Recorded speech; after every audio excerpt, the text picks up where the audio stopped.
Ready or not, here I come, you can't hide.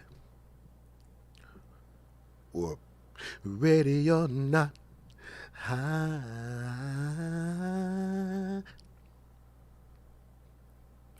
Neither. Unplugem is here, you guys. Okay, the last week, the last reading, technically it was this week. Well, it's technically it was last week now. But last week we talked a lot about the MK Ultra aspects as we came to that point in the book. Dave McGowan's excellent read that you need if you're a truther or if you're just into the songwriter secret or you're into the 60s movement, the music that was the soundtrack for that movement. You will love this book. It's called Weird Scenes Inside the Canyon. I'm going to show you guys the book on screen in just a second. For those who don't know, some folks might be the first read, although this is our third read of Weird Scenes Inside the Canyon, Laurel Canyon, Covert Ops, and the Dark Heart of the Hippie Dream. Of course, we want to give a shout out to the author who I consider to be one of the martyrs of the truther movement, Brother David McGowan. And oh boy. Okay, I see what, okay. And Dave McGowan was certainly a for real truther. He wasn't an implant, wasn't a double agent. And unfortunately, well, fortunately for us, he put the information out, but unfortunately, the powers that did not be found him to be a threat, and a great enough threat to, as I and many others believe, to set him up for an untimely death. And shout out to his family too. My understanding is that he does have a presence still because of family members who are keeping his memory and his research alive. This was not his only book. I have the other one as well, Program to Kill, which was focused more on the Manson aspects, which he does touch on within Weird Scenes Inside the Canyon. He touches on the Manson aspects. We just got there as a group. Again, I read this book some years ago. You can find those partial readings of this book on this channel, but our intent is to go all the way through this time. So I think it was 2014 or 2015. You can find some thumbnails with the book cover in them. Those were the old reads. We didn't get very far, and we just used it as, I guess, reference for our songwriter secret studies. So tonight, we will do our fourth reading of Weird Scenes Inside the Canyon. But first,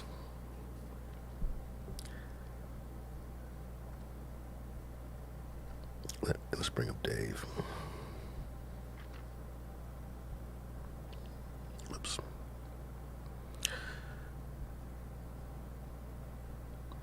But first, let's revisit a little bit of what we talked about last week in example. R.I.P. David McGowan, Weird Scenes Inside the Canyon. And the example that I want to give to you guys tonight, it can be found on YouTube, so if you want to watch the video, feel free to do so. I was going to play the video, and not for any fear of copyright strikes. The Lord told me, no, just play the audio.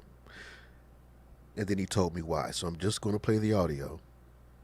This is an interview. Some of you have already seen the interview. You may already know this artist's voice.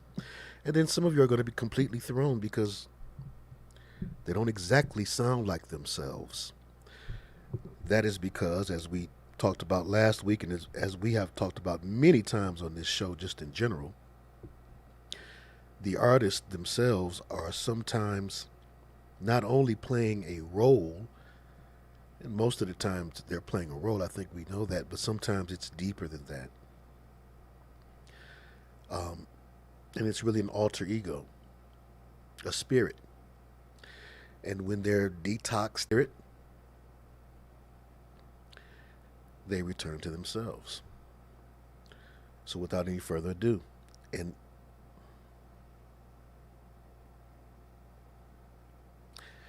immediately following this excerpt, we will begin the reading without any announcements. So first, take a listen, and then we're going to go in. But this is an artist out of character. Oops, wait a minute. Hold on, wait a minute. Hold on. Okay, here we go.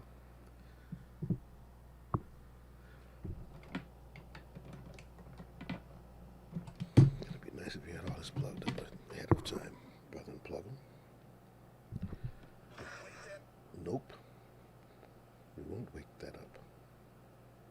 I'm going to keep that aside. Okay. Here we go.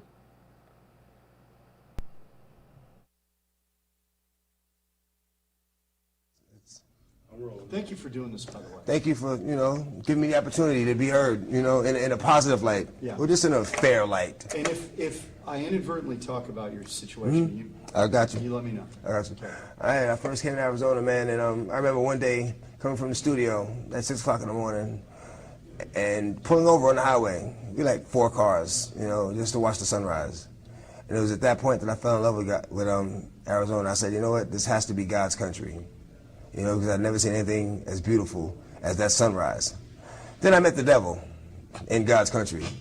And it's not so much who, it's what, what happens and the things that the devil does. It's not so much a person, even though he acts through people. You can't call one person the devil. Joe Arpaio? You can't call any one person the devil. You can't do that because no one person has enough power to be the devil. And it's through all these hardships that I realized that, you know what? This is God's country because I met the devil here. Because if I hadn't met the devil here, I wouldn't realize I was strong enough to overcome the obstacles that the devil would place in my path. And it's by overcoming these obstacles that I realized that this is God's country.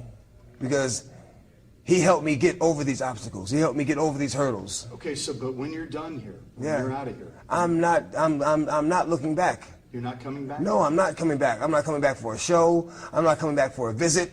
I'm not even driving through the states. If I'm in a plane and they're going to fly over it, I'm going to go around, okay? But you love this place. I love the scenery. I love the scenery about it, and I love the freedom that it initially gave a person. Remember I said, when I first came here, the last exit on the 101 was Pima and Princess. Yeah, that was the last exit, And man, we had fun. We had the 4-wheelers, we just rode the trails.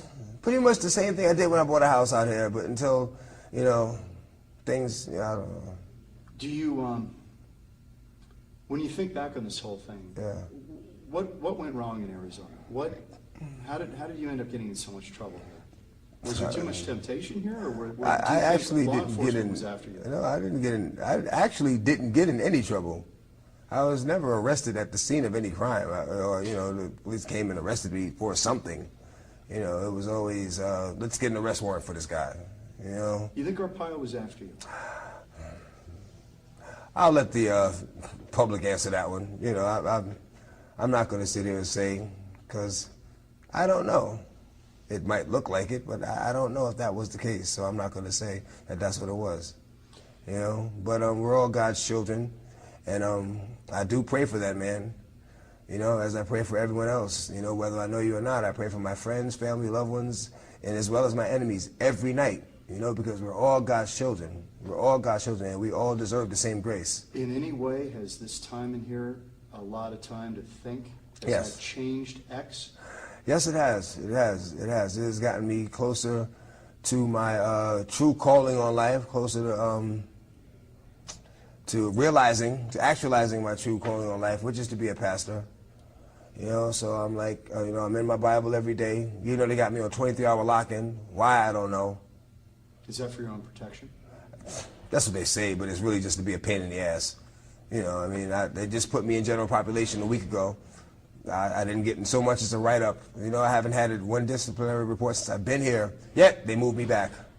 So what are you going to do, X, when you're out in plan? Well, I'm going to start a TV show while I'm in here. Pain and Perseverance. You know, and it's about how I can reach people that the average person can't reach because I'm grounded. I'm still as grounded as I am. And I'm going to give my first sermon in the church. That's going to be like incredible for me, and I hope it'll be incredible for the congregation of that church. You know, I hope I'm able to reach somebody or just touch somebody, you know what I'm saying, and bring them closer to the Lord. Are you going to still make music? Yes, yes. I actually have completed the gospel album. Yeah. You know, on every one of my albums, there's been a gospel song and a prayer. And, you know, of course, with the image, they never, you know, made those songs into singles except my 6th album, which was Lord, and they did Lord Give Me a Sign as a single. And, Are you going to, do you turn your back on what you wrote earlier in your career? No, I do not. No, because, do you have kids? Yes. I have 8 kids. How old are they?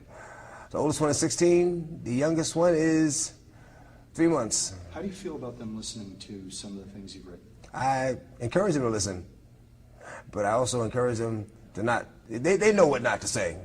You know, you can't hide something from a child because that only gets them more curious about it. You know, what you do is you say, all right, this is what it is, and this ain't for you. You know? Do you think it's a negative message? No, it's a real message. And real is sometimes negative as well as positive. But it's real. And it needs to be. It needs to be, yes. It needs to be real. You can't hide. You can't hide things because they're going to find out. And when they find it, like, oh, this must be good because my father hid it from me all this time. He must have wanted it for himself. No, I'm going to tell you what it is. And I tell you, you touch it, I'll break your arm. You know?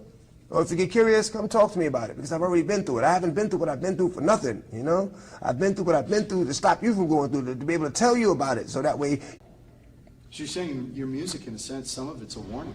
Yes. Yes. Tell me, I think people are curious how a guy, you've sold how many records? 28 million. And made millions and millions of dollars. Yeah. How do you end up in here? I think everyone who's watching knows how I ended up in here. I don't know if they do. I'm pretty sure they do. Anytime you get it, I'm pretty sure they do. You know, there's how do I end up in here? You know what? I'm going to look at it in a positive light and say that I came here to meet somebody. Don't know who it was, but I'll know him when I see him, and I came here to give him a message. And that message is Jesus loves him. You know what I'm saying? I came here to give him the word. That's why I'm here. Regardless of what it looks like, you know, regardless of what people think, that's why I'm here. I came here to meet somebody and tell them about the glory of God. Tell me if I'm wrong. In the rap world, if you do time in jail or prison or you've been shot, that's a badge of courage, right? That gives you street cred.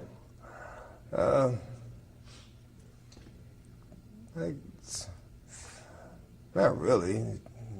I mean, I guess in any world, you know, it has people like, ooh, you made it.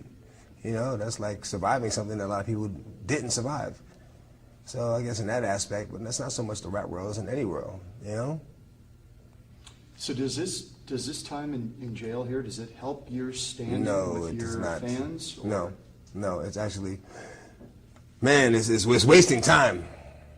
You know, it's wasting time. There's so many things I could be doing. But then again, I am doing what I'm supposed to be doing. Just a little bit of time. And it's not going to be long. It's not going to be long. It'll be over soon. And before you know it, I'll be back doing what I'm supposed to be doing, you know? The gospel according to Acts. You know, music, movies, speaking to people, you know.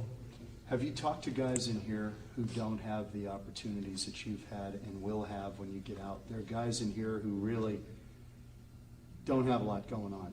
I mean, they've got a tough road ahead when they get out of here. They're not going to have movies, and they're not going to have TV shows. They're not going to sell records. Have I talked to them about what? Have you tried to help them? I give positive advice. I try to get them to look into themselves to see what they're good at, because we all have a talent. So I try to get them to look at themselves, and I try to explain to them, you don't have to do that, because there's no such thing as an old drug dealer. You know, there's no old players. You know, there's no old gangsters. You know, so I give them something to think about. You know, there's so many other things that you could do, but you know, people do what they want to do, and I'm not their father, so I just tell them, you know, the best thing I can tell them at that particular time, and hope they get into it. You know, but I always tell them that Jesus loves them. Rest in peace to Earl Simmons, who played the character of DMX. It's no coincidence that, like a select few rappers, he transitioned from music into movies, playing a character so well as he did. I didn't hear a single bark. I remember when there was no DMX on the scene, and I remember when he first came on the scene, and I remember the climate, what was happening. There was a Tupac void. Everybody was trying to fill, and they were trying to create characters that they thought would fill that void. So without getting very deep into that, didn't hear a single bark there. I've heard many, many interviews of DMX in character. That's what we're talking about. And that's not saying the man was a punk and he was a weakling or a sissy, blah, blah, blah. No, but you heard who Earl Simmons was in that interview, as opposed to what we normally hear, and that is the character of DMX, which is a character that he partially had been developing, according to people that supposedly knew him for a long time, like Nori and different ones. It's a character he had been developing, but his previous character was Dark Man X, from a different generation and era of hip-hop, where that would fit, and the type of rap that they were doing at that time fit. DMX was the character that fit in the post-Tupac era, where many companies were looking for a mascot that could bring the type of attention to their record label that Tupac had brought to Death Row, that he brought to anything that he was a part of, because his character was what was so compelling to people, the character that Lassane Parish Crooks played, that people called Tupac. So now, but what we're getting into tonight is an extension of this, because this is not something exclusive to rap or gangster rap or golden era rap or underground rap. It's not exclusive to music. There are actors who get so lost in their character, sometimes because they've portrayed a particular character for so many years. You hear them in interviews say how sometimes it's hard to find a line between where I stop and, you know, Jack Tripper begins, or whatever the character's name may be.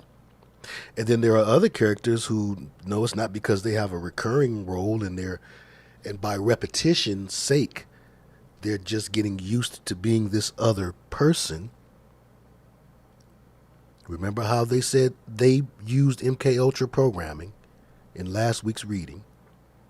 The way that it was used, the creation of another personality, or the insertion of another personality into you, you think it's nothing because, you know, you go through your life and you have nicknames.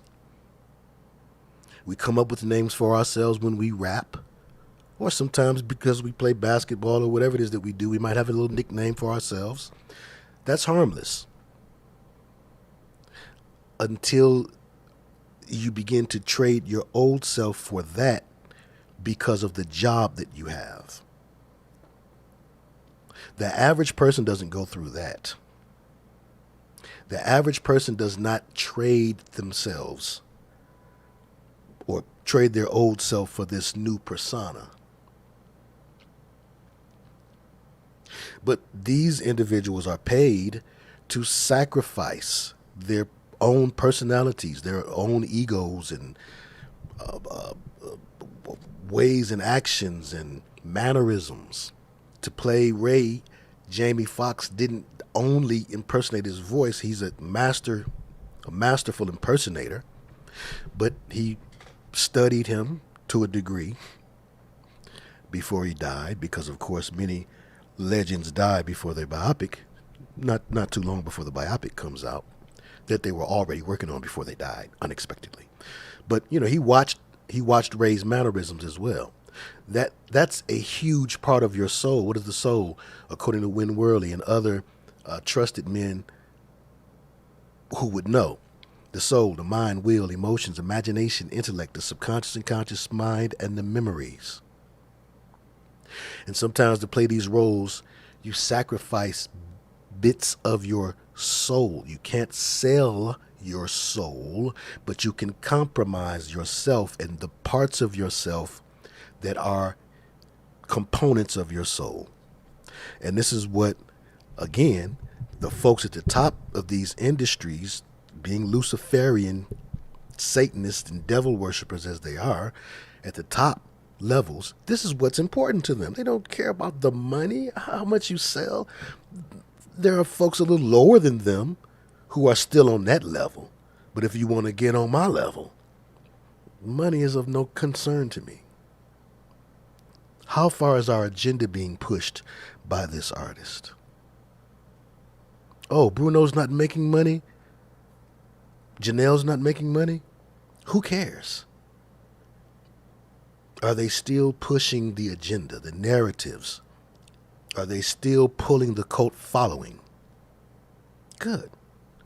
They're still writing songs about our do as thou wilt philosophy, which will lead men into lawlessness and rebellion, which is where we want them to go, so that they will voluntarily become open vessels into which these entities can enter without our lofty ceremonies, rituals, and techniques. So here we go. Chapter 5. Ready? Desirable people, the canyon's peculiar past. Charles R., called Chuck, Heath, was born in March of 1938. The family lived on Farmdale Avenue near the base of Laurel Canyon, close to where Studio City is located today. From Jeffrey Dunn, writing in the book called The Lies of Sarah Palin. Chuck Heath is Sarah Palin's father. Some of you may have forgotten about Sarah Palin, but if you remember, she was running for vice president of the United States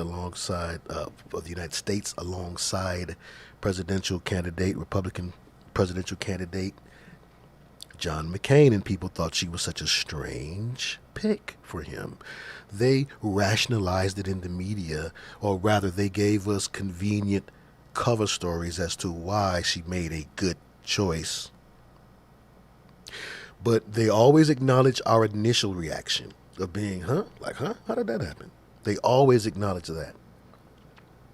Because that is the key to opening you up so they can insert in the cover story. Oh yeah, we realize she seems like a strange choice.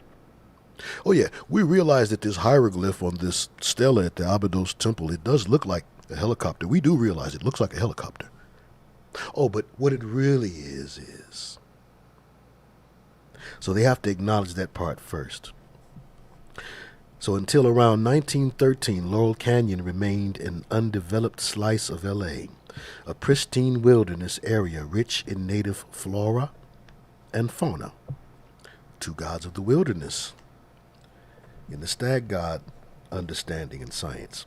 That all began to change when Charles Spencer Mann and his partners began buying up land along what would become Laurel Canyon Boulevard, as well as on Lookout Mountain. A narrow road leading up to the crest of Lookout Mountain was carved out, and upon that crest was constructed a lavish 70-room inn with sweeping views of the city below and the Pacific Ocean beyond. The Lookout Inn featured a large ballroom, riding stables, tennis courts, and a golf course, among other amenities. But the inn, alas, would only stand for a decade. In 1923, it was burned down, as tends to happen rather frequently in Laurel Canyon. In 1913, man began operating what was billed as the nation's first trackless trolley. Charles Smithson Rand did. So he began operating what was billed as the nation's first trackless trolley to ferry tourists and prospective buyers from Sunset Boulevard up to what would become the corner of Laurel Canyon Boulevard and Lookout Mountain Avenue. Now, around that same time, he built a massive tavern roadhouse on that very same corner. It was dubbed the Laurel Tavern. The structure boasted a 2,000 square foot formal dining room, guest rooms, and a bowling alley on the basement level. The Laurel Tavern, of course, would later be acquired by Tom Mix, after which it would be affectionately known as the Log Cabin, which we talked about as the proverbial White House that Frank Zappa lived in during all of the Laurel Canyon foolishness. Shortly after the Log Cabin was built, a department store mogul for a wealthy furniture manufacturer. There is more than one version of this story, or perhaps the man owned more than one business. Anyway, this wealthy, this department store mogul built an imposing castle-like mansion across the road at the corner of Laurel Canyon Boulevard and what would become Willow Glen Road. The home featured rather creepy towers and parapets, and the foundation is said to have been riddled with secret passageways, tunnels, and hidden chambers. The grounds of the estate were laced with trails leading to grottos, elaborate stone benches, and hidden caves and tunnels. Now, across Laurel Canyon Boulevard, the grounds of the Laurel Tavern / Log Cabin were also laced with odd caves and tunnels. Let's look at this log cabin, this White House of the hippies that Frank Zappa eventually ended up living in and ruling from. Let's look at the log cabin real quick. Should be easy to find. Log cabin, Laurel Canyon.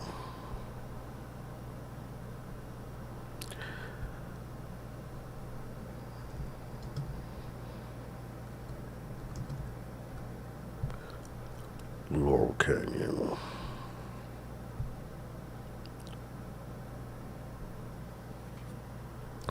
Oh wow, lots of hippified pictures pop up. Oh, there's a real log cabin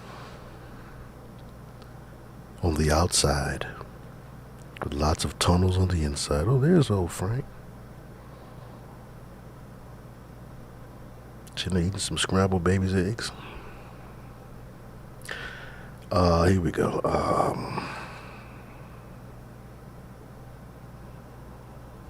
Here's another picture. I mean, it's a for real log cabin. This is when it was the tavern, the Laurel Tavern. Okay. All right. Interesting. Okay. Okay.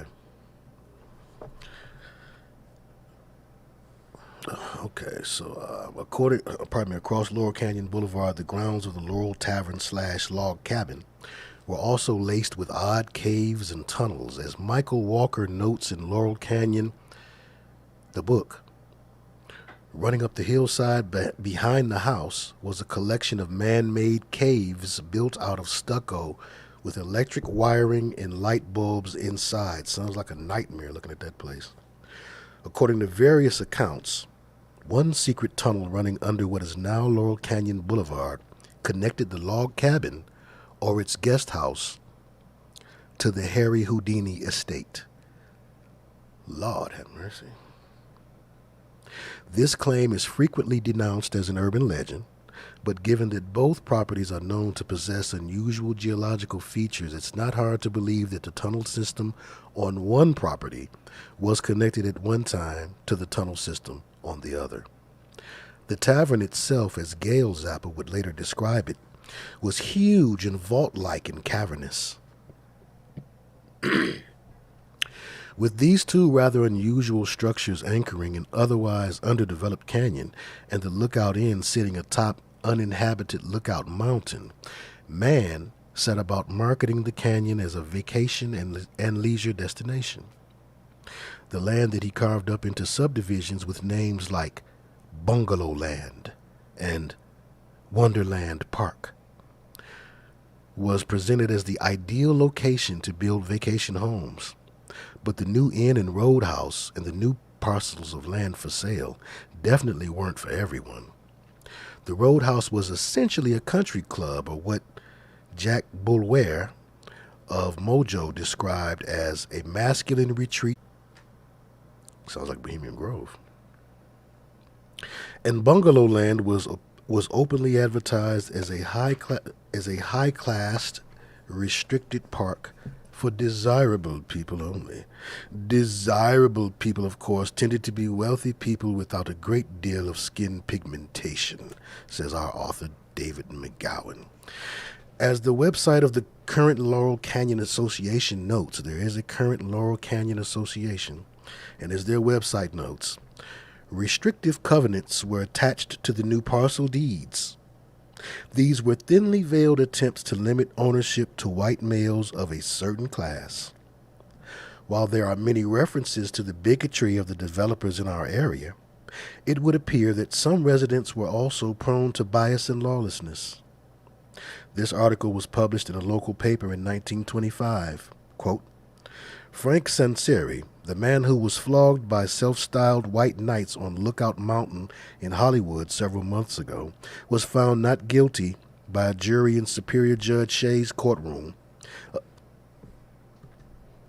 of having unlawfully attacked Astrea Jolly, aged 11.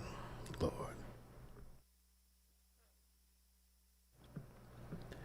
Wealthier residents were also attracted to Laurel Canyon. With the creation of the Hollywood film industry in 1910, the canyon attracted a host of photoplasts, including Wally Reed, Tom Mix, Clara Bow, Richard Dix, Norman Carey, and Raymond Navarro, Harry Houdini, and Bessie Love. Very, very old school, if you will, original school Hollywood elite. The author of this little slice of Laurel Canyon history would clearly like us to believe that the wealthier residents were a group quite separate from the violent vigilantes roaming the canyon. The history of such groups in Los Angeles, however, clearly suggests otherwise. Paul Young, for example, has written in L.A. Exposed of Los Angeles' early vigilance communities, which stepped in to take care of outlaws on their own, which, might I add, was one of the reasons that gang membership, which was very different at this time, was seen as something to help to police yourselves and protect yourselves from vigilantes and police who operated like them.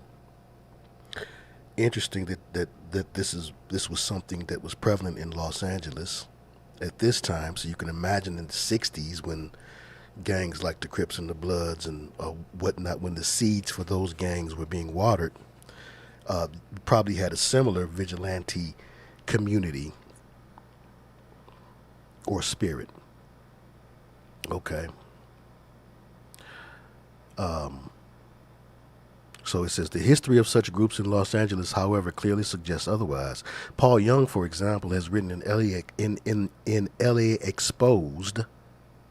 He has written of Los Angeles' early vigilance communities which stepped in to take care of outlaws on their own. often with the complete absolution of the mayor himself. The mayor totally absolves them of any wrongdoing. Judge Lynch, for example, formed the Los Angeles Rangers in 1854 with some of the city's top judges, lawyers, and businessmen, including tycoon Phineas Banning of the Banning Railroad. And there was the Los Angeles Home Guard, another bloodthirsty paramilitary organization made up of notable citizens. And there was the much-feared El Monte Rangers, a group of Texas Wranglers that specialized in killing Mexicans. As one would expect, there was no regard for the victims' rights in such kangaroo courts. Victims were often dragged from their homes, jail cells, even churches, and beaten, horsewhipped, tortured, mutilated, or castrated before being strung up on the nearest tree. Unquote. Before moving on, I need to mention here that of the 8 celebrity residents of Laurel Canyon listed by the association, fully half died under questionable circumstances, and 3 of the 4 did so on days with occult significance. While Bessie Love, Norman Carey, Richard Dix, and Clara Bow all lived long and healthy lives, they must have been good witches. Raymond Navarro, as we have already seen, was ritually murdered in his home on Laurel Canyon Boulevard on the eve of Halloween, 1968. On January 18th, 1923, matinee idol Wallace Reed was found dead in a padded cell at the mental institution to which he had been confined. Just 31 years old, Reed's death was attributed to his morphine addiction, though it was never explained how he would have never been able to feed that habit while confined to a cell in a mental hospital. Tom Mix died on a lonely stretch of Arizona highway. Stars better stay out of Arizona. In the proverbial single-car crash on October 12th, 1940, the birthday of notorious occultist Aleister Crowley, when he quite unexpectedly encountered some temporary construction barricades that had been set up alongside a reportedly washed-out bridge. Although he wasn't speeding by most accounts, Tom Mix was nevertheless allegedly unable to stop in time and veered off the road while a crew of what were described as workmen, quote-unquote, reportedly looked on. Yes, doing the workings of witches and warlocks. It wasn't the impact that killed Mix, though, but rather a severe blow to the back of the head and neck, purportedly delivered during the crash by an aluminum case he had been carrying in the back seat of his car. There is now a roadside marker at the spot where Mix died. If you should happen to stop by to have a look, you may as well pay a visit to the Florence Military Reservation as well, since it's just a stone's throw away. Tom Mix, for those who, like myself, are not very familiar, some of these earlier names that are ahead of most of our times. Let's look at Tom Mix. Sounds like a modern day EDM DJ. Tom Mix live. Let me see Tom Mix. Okay, here we go.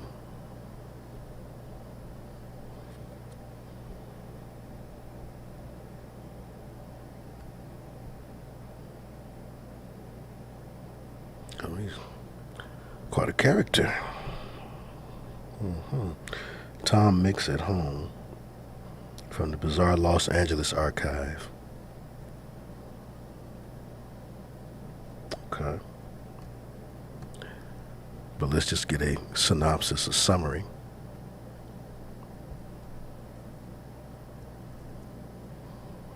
He was an American film actor, and the star of many early westerns between 1909 and 1935. He appeared in 291 films.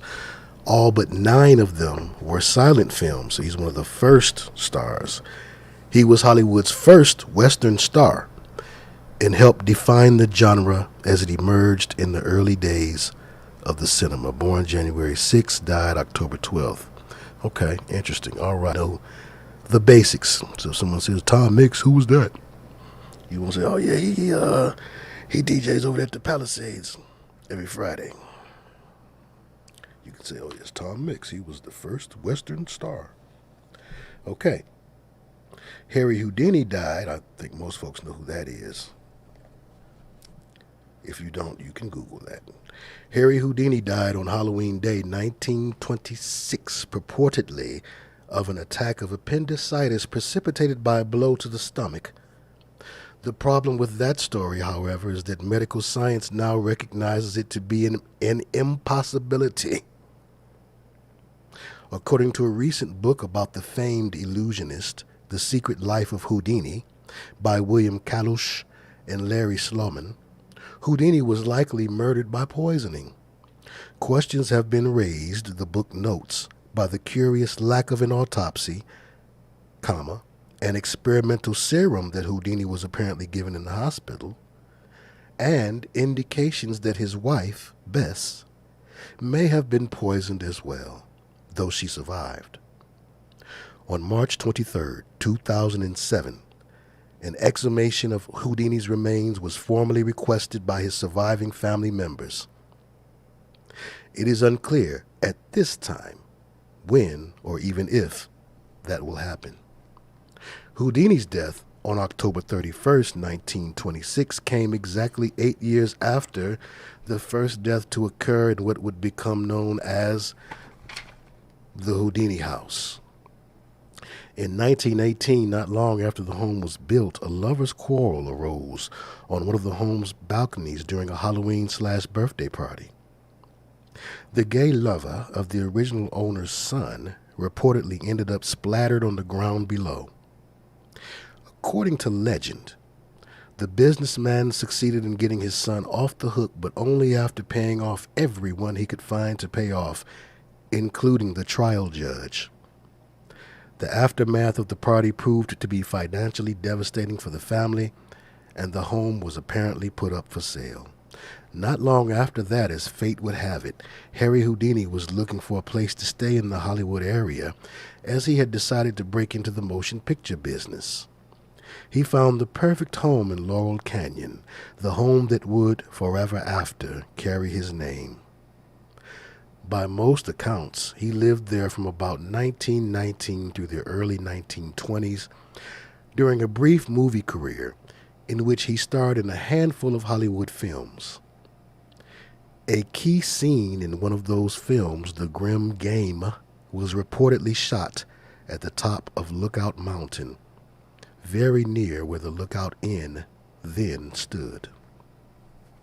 On October 31st, 1959, precisely 33 years after Houdini's death and 41 years after the unnamed party guest's death, the distinctive mansion on the corner of Laurel Canyon Boulevard and Willow Glen Road, known as the Houdini House, burned to the ground in a fire of mysterious origin.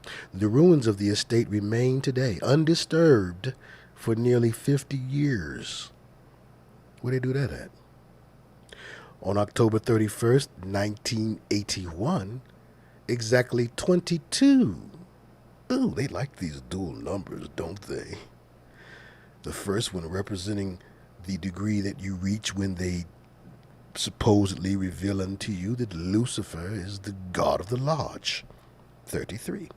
And then 22 is double 11. They love 11 because even, they believe, makes one even with God, or makes one on God's status. Once you allow for that second personality to enter into you, that represents the second one. You are the first one.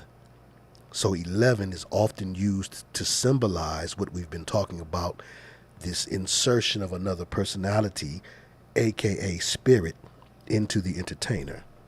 So 22 is twice that. Ooh. So October 31st, 1981, exactly 22 years after the fire across the road at the Harry Houdini house, on October 31st, 1981, the legendary log cabin on the other side of Laurel Canyon Boulevard also burned to the ground. Got to give it that evidence. Nowadays, they got forensics and things. In yet another fire of mysterious origin, some reports speculated that it was a drug lab explosion, of course. And 25 years after that, on October 31st, 2006, and that is Samhain. I know they call it Samhain or something like that, but it's spelled Samhain, and I'm going to call it Samhain because I don't have no respect for the thing. Okay. So in 25 years after that, on October 31st, 2006, what we call Halloween, what they call Samhain, The Secret Life of Houdini was published. Oh. Challenging the conventional wisdom on Houdini's death. Well, of course. Snopes couldn't have done a better job, I'm sure. Far more compelling than the revelations about Houdini's death, however, was something else about the illusionist that the book revealed for the first time. Harry Houdini was engaged in doing intelligence work for both the U.S. Secret Service and Scotland Yard. Footnote here, because it's very relevant and timely. There is a channel on cable called American Heroes Channel. They've been running a thing about the hippie era musicians and whatnot. But they were also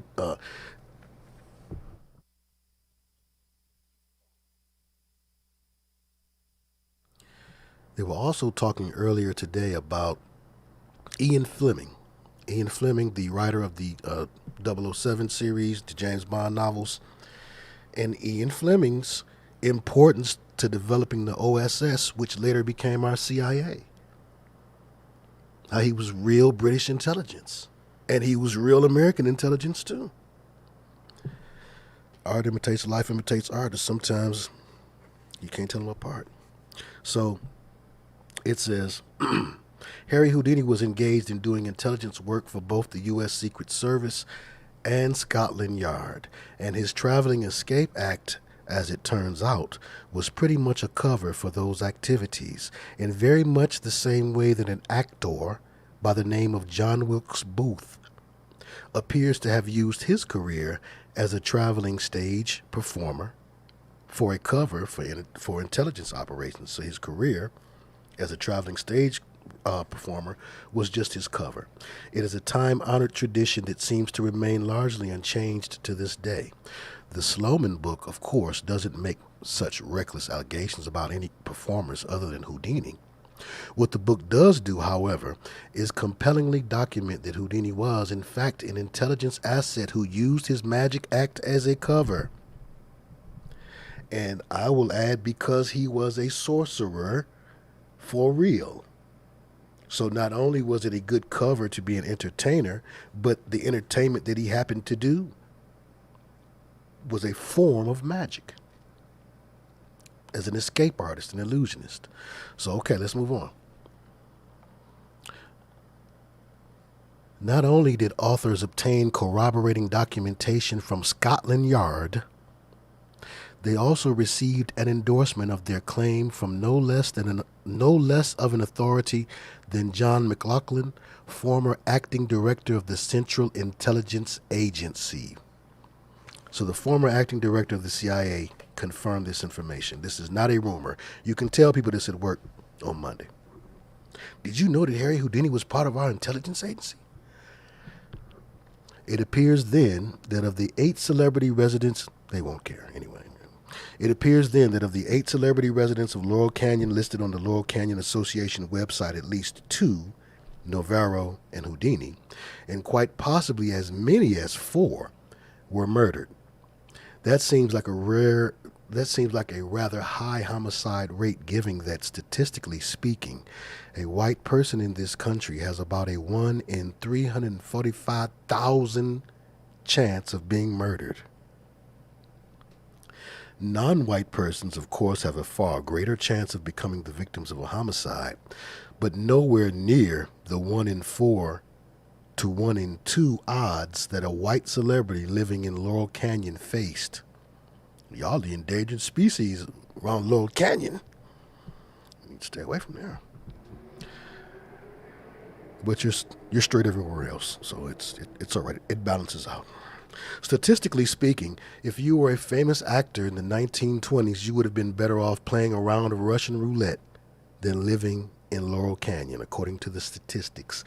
Anyway, 2 ambitious projects in the 1940s brought significant changes to Laurel Canyon. First, Laurel Canyon Boulevard was extended into the San Fernando Valley, providing access to the canyon from both the north and the south. The boulevard became a winding thoroughfare, providing direct access to the west side from the valley. Traffic, needless to say, increased considerably, which probably worked out well for the planners of the other project, because it meant that the increased traffic brought about by that other project probably wasn't noticed at all. And that's good, you see, because the other project was a secret one. Dun-dun-dun. What would become known as Lookout Mountain Laboratory was originally envisioned as a fortified air defense center, built in 1941 and nestled in 2.5 secluded acres off what is now Wonderland Park Avenue. The installation was hidden from view and surrounded by an electrified fence. By 1947, the facility featured a fully operational movie studio. In fact, it is claimed that it was the world's only completely self-contained movie studio, with 100,000 square feet of floor space. The covert studio included sound stages, screening rooms, film processing labs, editing facilities, an animation department, and 17 climate-controlled film vaults. It also had a helicopter pad and bomb shelter. Well, this is quite a studio. Well, let's look at it. Lookout Mountain Laboratory.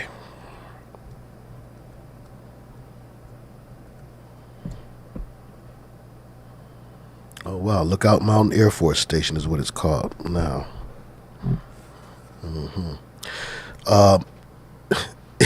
Today, it's a private residence of actor Jared Leto, who is in his own right a baby cult leader in the making. You cannot make this stuff up. Lookout Mountain Laboratory, also known as Lookout Mountain Air Force Station, served as the headquarters of the 1352nd Motion Picture Squadron. Let's get back to the book. Let Dave break it down for us. Okay.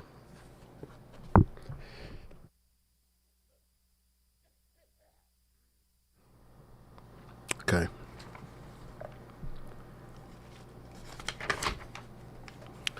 Over its lifetime, this studio produced some 19,000 classified motion pictures, more than all the Hollywood studios combined, which I guess makes Laurel Canyon the real motion picture capital of the world.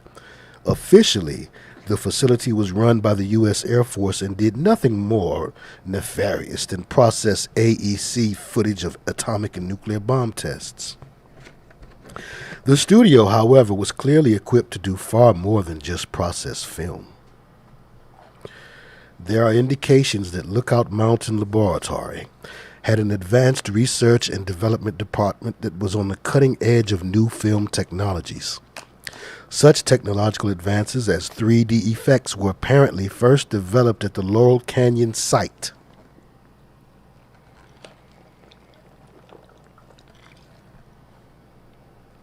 And Hollywood luminaries like John Ford, Jimmy Stewart, Howard Hawks, Ronald Reagan, Bing Crosby, Walt Disney, Hedda Hopper, and Marilyn Monroe were given clearance to work at the facility on undisclosed projects. There is no indication that any of them ever spoke of their work at the clandestine studio. The facility retained as many as 250 producers, directors, technicians, editors, animators, etc., both civilian and military, all with top security clearances, and all reporting to work in a secluded corner of Laurel Canyon. Accounts vary as to when the facility ceased operations. Some claim it was in 1969, while others say that the facility remained in operation longer. In any event, by all accounts, the secret bunker had been up and running for more than 20 years before Laurel Canyon's rebellious teen years. And it remained operational for the most turbulent of those years. Now, the existence of the facility remained unknown to the general public until the early 1990s, though it had long been rumored that the CIA operated a secret movie studio somewhere in or near Hollywood. Filmmaker Peter Curran by documents he obtained while researching his 1995 documentary, Trinity and Beyond.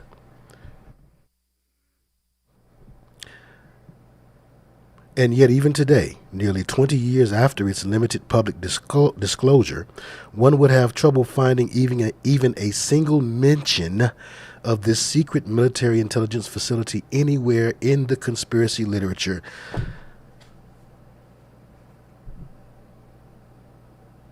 I think we can all agree, though, that there's nothing the least bit suspicious about a covert military facility operating in the epicenter of hippie culture. So let's move on. In the 1950s, as Barry Hoskins has written in Hotel California, the book, Laurel Canyon was home to all, quote-unquote, the hippest young actors, including, according to Hoskins, Marlon Brando, James Dean, James Coburn, and Dennis Hopper. It was home to Natalie Wood as well. In fact, Natalie lived in the very home that Mama Cass Elliott would later turn into a Laurel Canyon party house. And like the home's later occupant, Wood died young under rather mysterious circumstances, as did to a lesser extent Canyonite James Dean, and as did, come to think of it, a few other people with very close ties to Canyonite Dennis Hopper. Dennis Hopper gives me, what's Jolie's father's name? Vibes. It's on the tip of my tongue. Oh, I know his name. I've mentioned this 100 times, that one of those art imitates life, imitates art duality plays that you can see on film is the video game that she made into a movie. Lord help me. Where her father plays the head of the bad guys. And the bad guys in that movie is the Illuminati. They're named the Illuminati in that movie. The Illuminati starred in more movies than Jared Leto. And let me look. I know you guys are saying his name is John Voight. I got it without looking. I didn't look. John Voight, accomplished actor, one of my favorite actors, superb actor. But Dennis Hopper gives me John Voight vibes in that we don't know who bosses are or who big boss witches are necessarily, but sometimes you get a vibe. Christopher Lee, Count Dooku, big boss witch. You get big boss witch vibes. Same thing with Dennis Hopper and John Voight. Anyhow, and big boss witches probably would have daughters that would become the darlings of Hollywood and then squoze out like an old dirty wash rag and left out to dry. James Dean was Dennis Hopper's close friend and co-star. James Dean, and everyone should know James Dean. If you don't know James Dean, you've seen his picture. To the youngest listeners, of course. You've seen his picture. They still sell his picture to this day. Trendy places like Spencer's Gifts or, I don't know, IKEA or something. They'll sell you pictures of these old dead white folks you don't even know. But they're iconic. Folks got Marilyn Monroe. They never seen a Marilyn Monroe movie. So James Dean is iconic. He's the iconic, the rebel without a cause. Not rebel without a pause. That's Chuck D in flavor. The rebel without a cause. James Dean. Usually seen pictured on a motorcycle. I'm surprised that that's not the picture that we saw here. Should have been a motorcycle up there. I bet you we'll get one if I hit images. Nope. But usually a cigarette in his mouth. He's the bad boy. They've compared a lot of people to wanting to be him and wanting to be like him, and a lot of people have done mock things to kind of pay tribute and homage to him, kind of like they do for Marilyn Monroe. She's the whore archetype, and he's the rebellious,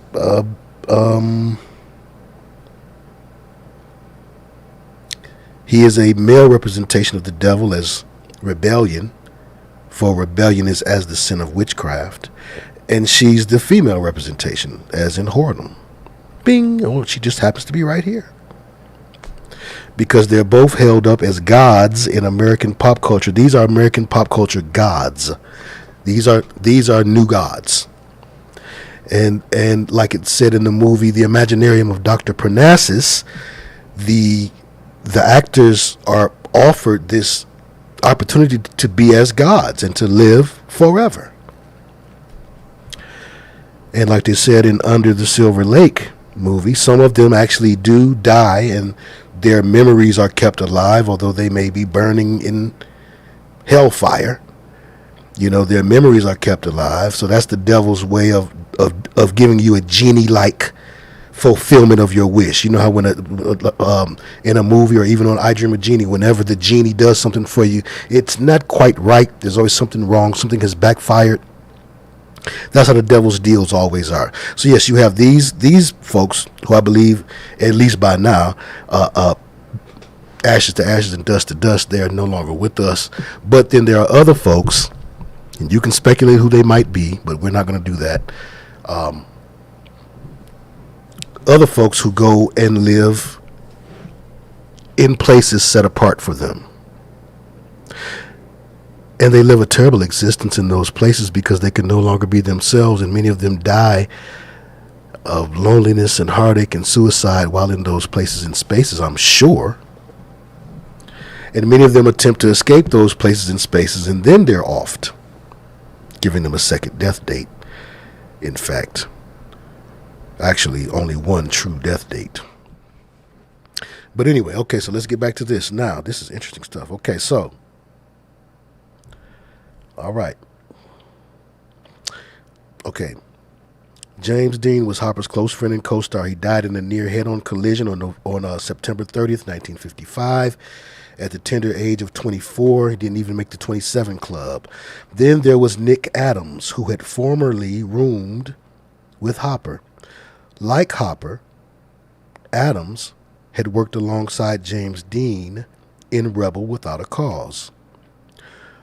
to Dean himself, Adams had worked alongside Dean even earlier than that, when both were young male prostitutes working the mean streets of Hollywood, girl.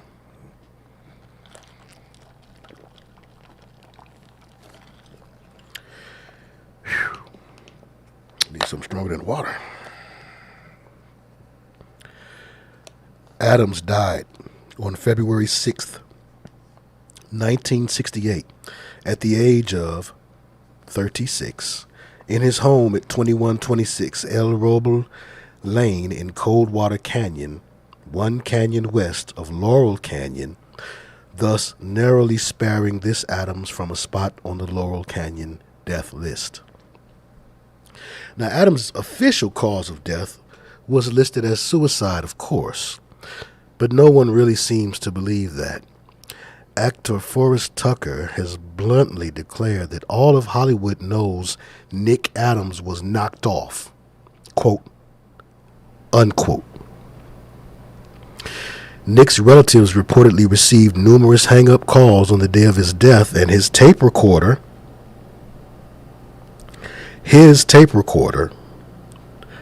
journals, and various other papers and personal effects were conspicuously missing from his home. His lifeless body, sitting upright in a chair, was discovered by his attorney, Irvin Tip Roeder. On June 10th, 1981, Roeder and his wife, actress Jenny Maxwell, best known for being spanked by Elvis in Blue Hawaii, they were both gunned down outside their Beverly Hills condo. Knew too much. They discovered Nick Adams, and they were both gunned down, and insiders like Forrest Tucker believed that Nick Adams was bumped off. So that means that his attorney and wife, the wife also a part of Hollywood, may have seen something. And this is Nick Adams. Mysterious death of Nick Adams. Here's an article. What happened to Nick Adams? A rebel's tragic ending.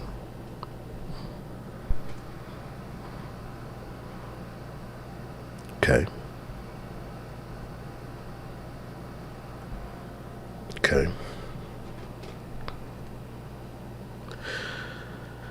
Next to fall was Sal Mineo, who, like Dean and Adams, had worked with Hopper on Rebel Without a Cause and remained a friend thereafter.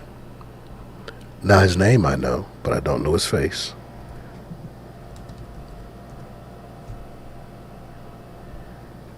Okay. Like Hopper, Mineo was a regular in the Sunset Strip clubs where the Doors, Love, the Byrds, and the Mothers played. He had been alongside Hopper and Peter Fonda during the infamous riot on the Sunset Strip in November 1966, month 11, and as has already been discussed, Sal Mineo was stabbed to death in close proximity to those very same clubs on February 12th, 1976.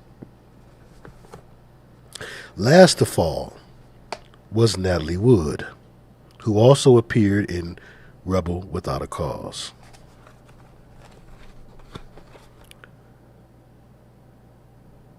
And who had at various times dated both Dennis Hopper and Nick Adams. Wood died November 29th, 1981, in a drowning incident.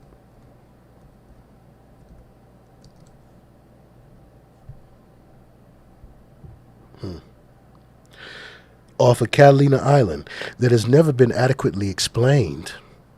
At the time, she was in the company of actors Robert Wagner and Christopher Walken. Here she is with Robert Wagner from what was that show? It's like Vegas, and the show with him and his wife. These shows were old when I was a kid, so this is real old school stuff. But that's Robert Wagner, and here's of course Christopher Walken, another one of my favorite actors who can't act without his New York accent. But okay. Wow. Didn't know that. Natalie was 43 when she was laid to rest. Of the four actors stricken with what has been dubbed the Rebel Without a Cause curse, two were former residents of Laurel Canyon, another lived at and was killed at the mouth of the canyon, and the fourth lived just a mile away, as the crow flies in neighboring Coldwater Canyon. As I may have mentioned previously, Laurel Canyon seems to be a rather dangerous place to live. It's worse than Detroit, Compton, and Chicago time too. The list of famous former residents of Laurel Canyon also includes the names W.C. Fields, Mary Astor, Roscoe Fatty Arbuckle, Errol Flynn, Orson Welles, and Robert Mitchum, who was infamously arrested on marijuana charges in 1948 at 8334 Ridpath Drive, the same street that would later be home to rockers Roger McGuinn, Don Henley, and Glenn Frey, otherwise known as the Eagles, as well as Paul Rothschild, coincidental last name, that's all. Astor, coincidental last name, producer of both The Doors and Love. Mitchum's arrest, by the way, seems to have been a thoroughly staged affair that cemented his Hollywood bad boy image and gave his career quite a boost, but I guess that's not really relevant here. Another famous resident of Laurel Canyon was science fiction writer Robert Heinlein, who resided at 8775 Lookout Mountain Avenue, like so many other characters in this story. Heinlein was a graduate of the U.S. Naval Academy at Annapolis, and he had served as a naval officer. After that, he embarked on a successful writing career, and despite the fact that he was, by any objective measure, a rabid right-winger, his work was warmly embraced by the flower power generation. If that capsule biography sounds vaguely familiar, by the way, it is probably because it is virtually identical to the biography of a guy named, wait for it, L. Ron Hubbard, whom you may have heard of. Heinlein's best-known work is the novel Stranger in a Strange Land, which many in the Laurel Canyon scene found to be hugely influential. Ed Sanders has written in his book, The Family, that the book helped provide a theoretical basis for Manson's family. So the book Stranger in a Strange Land, a big deal in shaping the ideals of the Manson family. Oh, and I thought you guys were looking at what I was looking at. My bad. So here's Natalie Wood and Christopher Walken, King of New York, and Natalie Wood and Robert Wagner in Happier Times. Okay. Sorry, I thought y'all saw that. My bad. Okay. Could you imagine doing all this by yourself? Could you do it?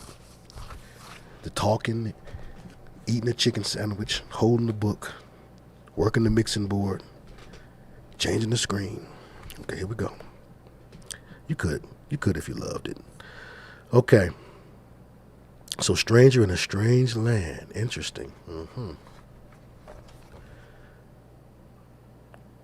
We'll look at that.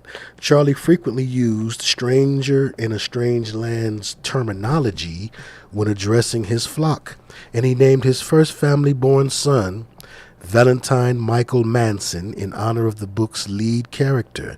Now, David Crosby was a big Heinlein fan as well. In his autobiography, he references Heinlein on more than one occasion and proclaims that in a society where people can go armed, it makes everybody a little more polite. As Robert Heinlein says in his books, Frank Zappa was also a member of the Robert Heinlein fan club.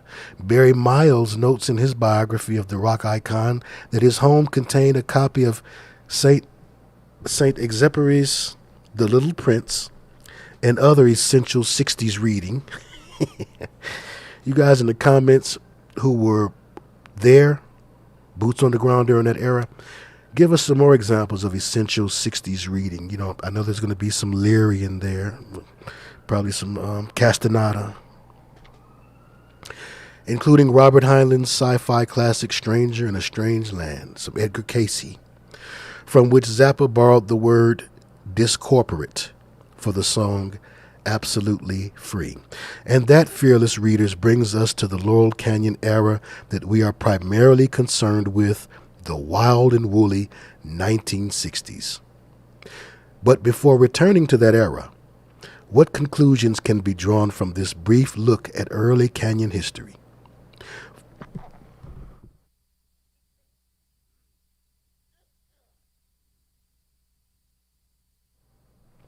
For one, it appears that murder and random acts of violence have been a part of the culture of the canyon since the earliest days of its development. It also appears that intelligence operatives posing as entertainers have likewise been a part of the canyon scene since the earliest days. And finally, it seems that intelligence operatives who didn't even bother to pose as entertainers were streaming into the canyon to report to work at Lookout Mountain Laboratory for at least 20 years before the first rock star set foot there. We are supposed to believe that all of the musical icons who settled in Laurel Canyon in the 1960s and 1970s just sort of spontaneously came together. One finds the word serendipitous sprinkled freely throughout the literature talking about the era. But how many peculiar coincidences do we have to overlook in order to believe that this was just a chance gathering? Let's suppose, hypothetically speaking, that you happen to be Jim Morrison and have recently arrived in Laurel Canyon and now find yourself fronting a band that is on the verge of taking the country by storm. Just a mile or so down Laurel Canyon Boulevard from you lives another guy who also recently arrived in Laurel Canyon and who also happens to front a band on the verge of stardom. He happens to be married to a girl that you attended kindergarten with, and her dad, like yours, was involved in atomic weapons research and testing. Admiral George Morrison, for a time, did classified work at White Sands.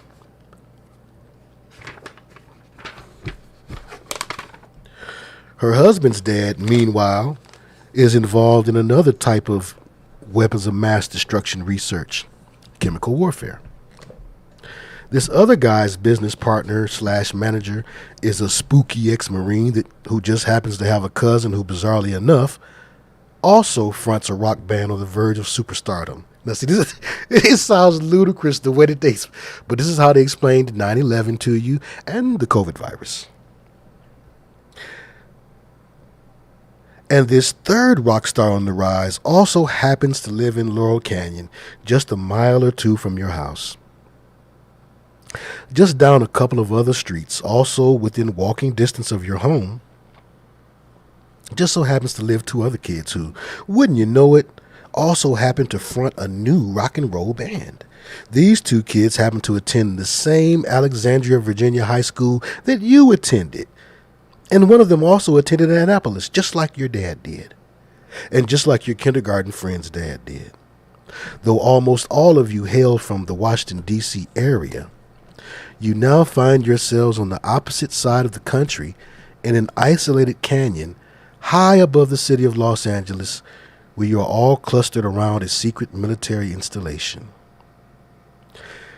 Given his background in research on atomic weapons, your father's probably familiar to some extent with the existence and operations of Lookout Mountain Laboratory, as is the father of your kindergarten friend. The question that naturally arises here, I suppose, is this.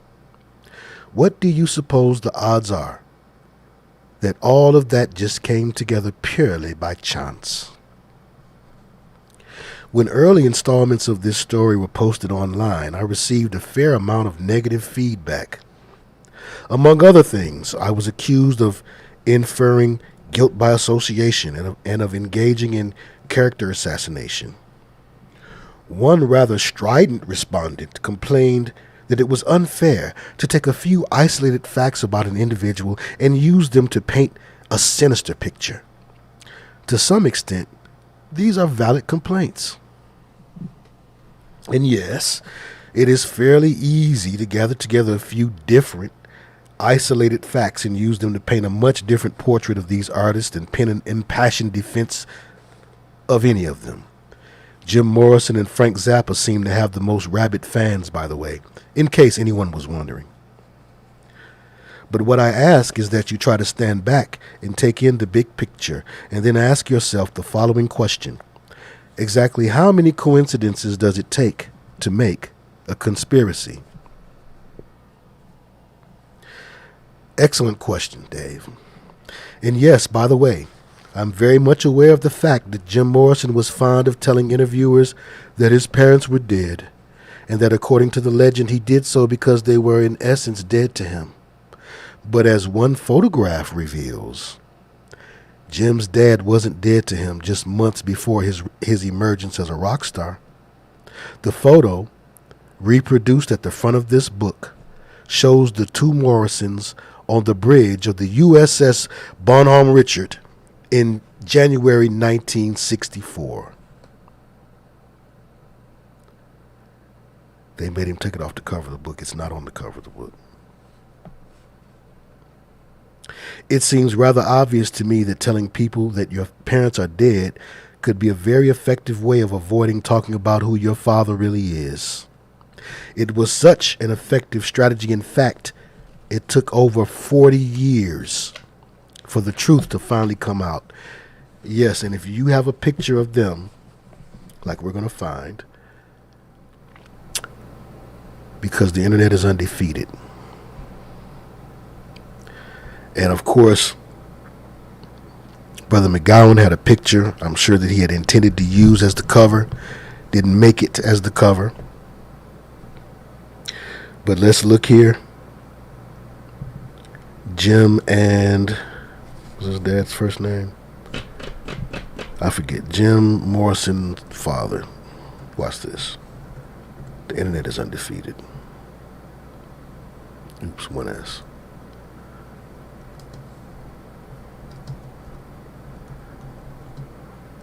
USS Goodman.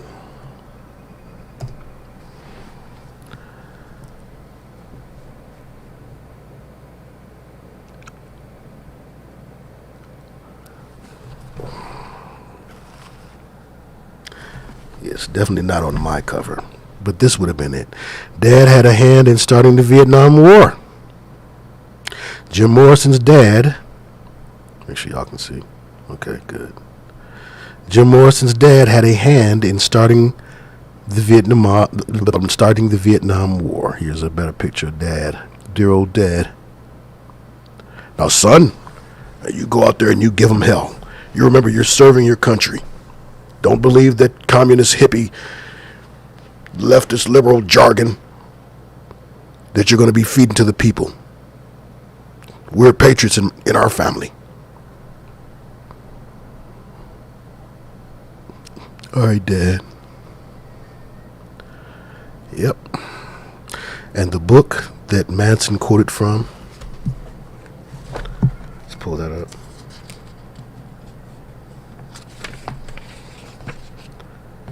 Stranger in a Strange Land. Not one I've read.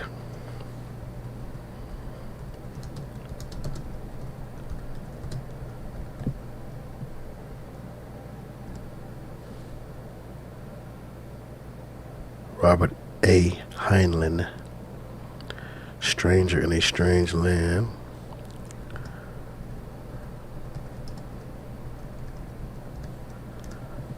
Okay.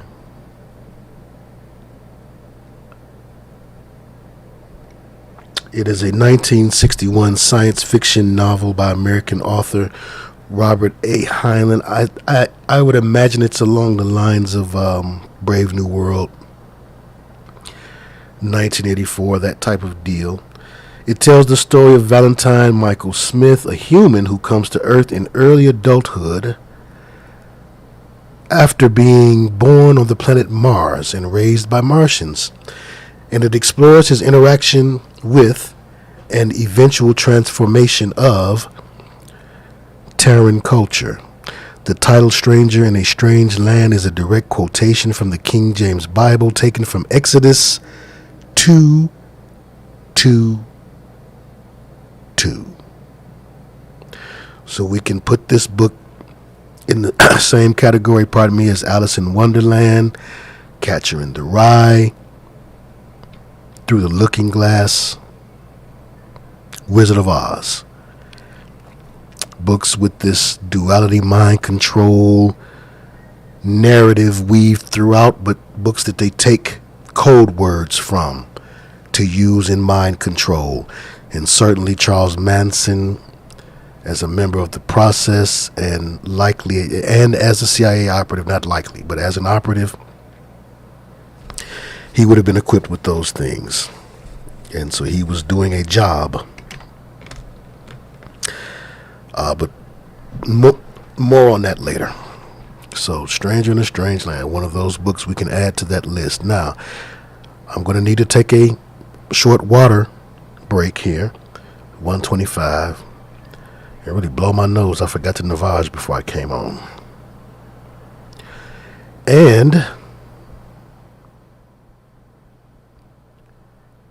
during that time, well, I think this is what I'm going to do.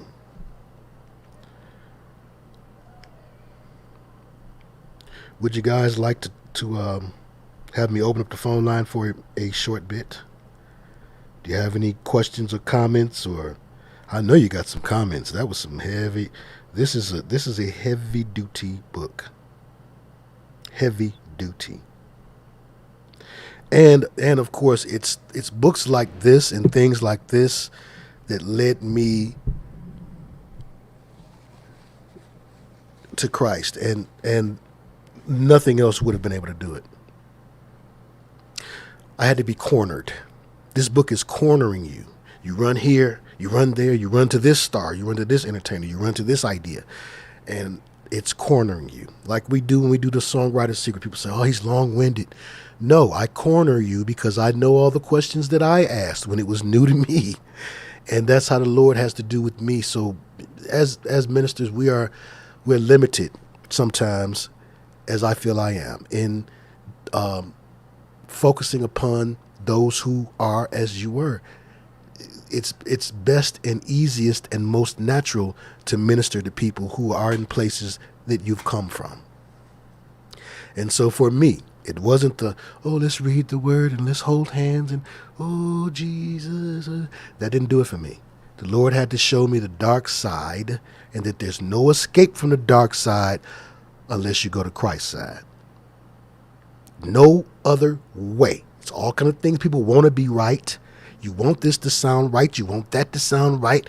Well, this sound right to me. Well, in my opinion, well, what I think it is, I thought it was too. But it's people who know greater than you and I both do. And for folks who reach certain levels, they all come to this conclusion. Do you have to reach that level to come to this conclusion? No. Thank goodness. Because that level brings with it a lot of dark things. Dead loved ones in its wake,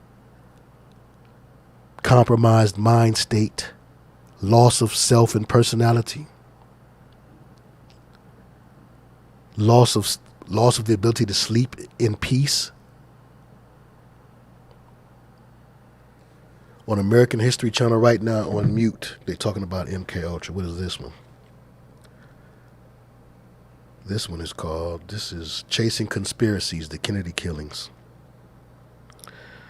So yeah, they have a lot of debunking shows, which if you know how to do it, you can learn, even from debunking shows, even from shows that are out to try to convince you that, you're into that truth or conspiracy stuff. The devil has to leave his slip showing. That makes the game fair. Otherwise, you wouldn't have a chance of winning. You wouldn't have a chance of seeing him coming. It makes the game fair, but also out of his arrogance, he likes to show, yeah, it's me, and you chose me. As the accuser, he wants to have the ability to accuse you and say, see, I showed you I was there, you went anyway, you chose me. And you really can't argue with that. So that's why people perish for lack of knowledge. Thank you to Sister Kyla. Let's see what the people are saying. And yes, I'm going to read some more.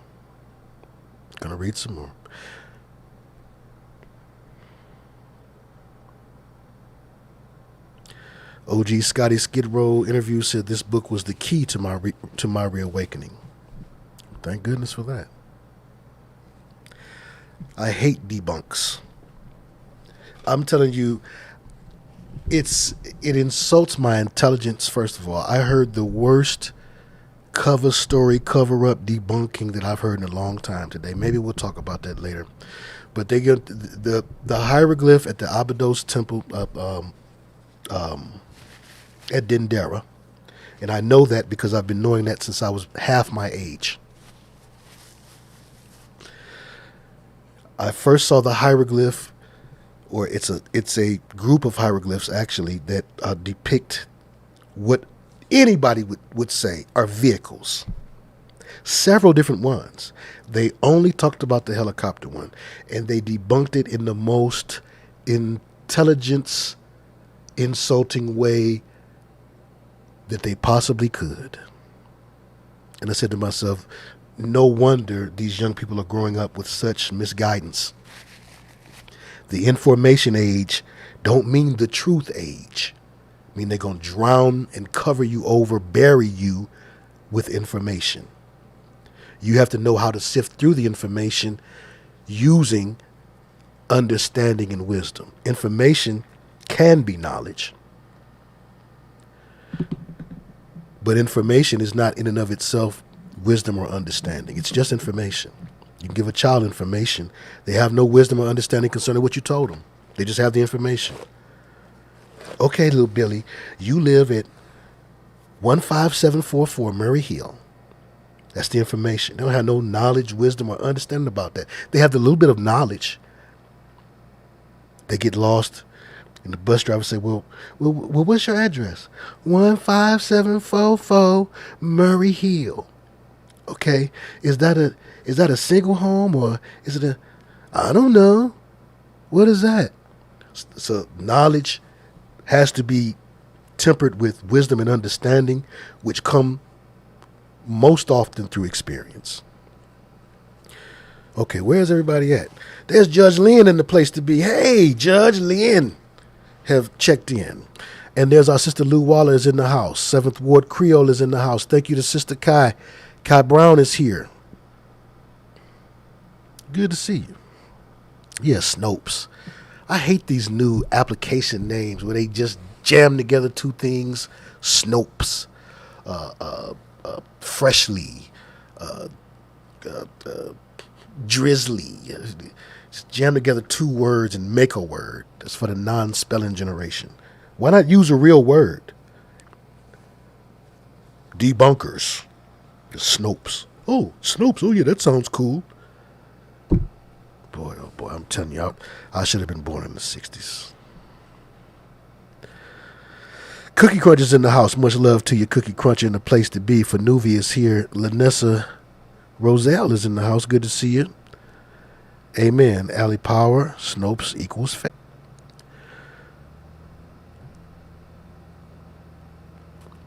Amen. God is good all the time. Rage Against the Machine is in the house. G. Lamore.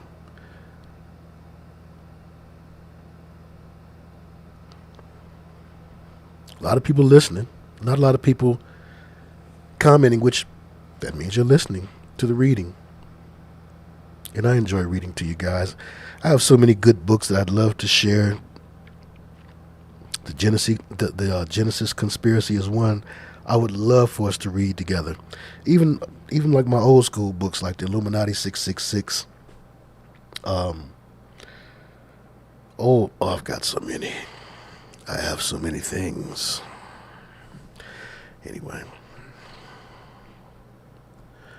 Books on all kind of subjects, from Hebrews to Negroes, which is written by a brother from where I'm from. Coincidentally. So yeah, we'll do this more often because people say, well, like, especially on the videos they don't like, where you get your information from? Where you get information from? Books, reading, experience, lectures. The hell? I'm sorry. Oh, it's been a rough one. Fanuvi said, we are processing our thoughts. This book is a heavy hitter. And if you want to hide something from, they used to say, if you want to hide something from black folks, put it in a book. Well, if you want to hide something from whack folks, put it in a book. If you want to hide something from young people that don't know nothing and want to read a meme and think they know everything about the subject, put the truth in a book. Lie on a meme. G. Law says, thank you, good sir, Unplugem. Why, you're quite welcome. It's my pleasure. FM says, years of content you have covered, and yet it seems this is only the tip of the iceberg. Yes, and I have, it says no data, no data, no data, no data. Let's see when it comes back. Come on back. All right, excellent connection. Okay, and it's 800 videos to choose from. Hopefully there's something here for you. If this isn't for you, if you don't care for this style of teaching, or well, how come you ain't reading the Bible? I done read the Bible to y'all. 800 videos worth of Bible, and this is one of the ways of bringing people in. It's things that you have to do sometimes to bring folks in, and the church has really dropped the bag on that, and really prefer preaching to the choir. If you're not willing to go out into the fire, if you're not willing to go out into the field and take some hits, then just preach to the choir. Preach to the choir. And all y'all will feel nice and safe and comfy, and nobody will be offended. But what you're really supposed to do is go out into the world, the highways and byways. A physician comes to heal the sick. Some of y'all can't spend 5 minutes with the sick. So, don't be talking about me. Go upside your head. Whew. It's getting warmer. I'm a warrior. All right, so I'm going to open up the phone line real quick to anyone. Oh, okay. All right. Okay. Y'all ain't ready. That's right. Right. Some of the churches, the old school churches, the little storefronts, they still doing their thing. They still doing like they supposed to do. Reaching out to the community, talking to the regular folks, not just the members. Folks that might give you some pushback. I ain't scared of no pushback. I'm from Detroit. Born and raised. K through 12. It's not a game. Not the suburbs. Walk to school every day. Never got to ride to school. How sad. All right. Anyway, so y'all ain't going to let me take a water break and talk. Hold on. Let me blow my schnozzle.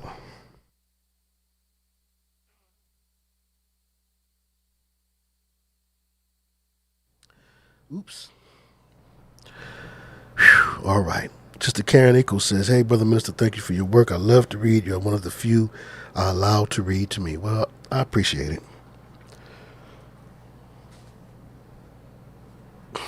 I appreciate it.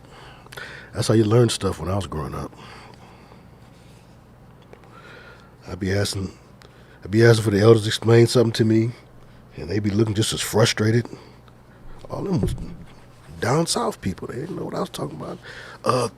Go to the library, look it up. And I did. All right. Okay. So let's jump back into it. J-Ho, much love to you. Tristan, much love to you. Mary Gus says, thank you for reading this book. It makes a lot of things clear as to what the peace-loving 60s was to bring us into and how we ended up where we are culturally. Yes, that's true. You know, if the dream of the 60s, if the dream of Dr. King, if these dreams had have really been sincere, there's no way as a society we should all be right here. There's no way. No way. All right. Hey, if I wanted to know, I better look it up because they didn't know. Okay. Okay, let's get back to reading. Don't give me no break. I was going to get one of y'all to get on the phone and get long-winded. Eat some more of this sandwich. Wait a minute.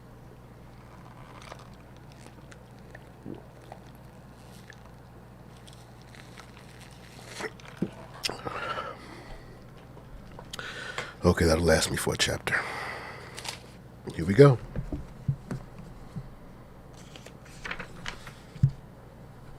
Uh-oh. Okay, yeah, I remember this one. Okay, here we go. Rabbit hole. Get ready. Put your seatbelts on. Call them freaks, the underground, the counterculture, flower children, or hippies.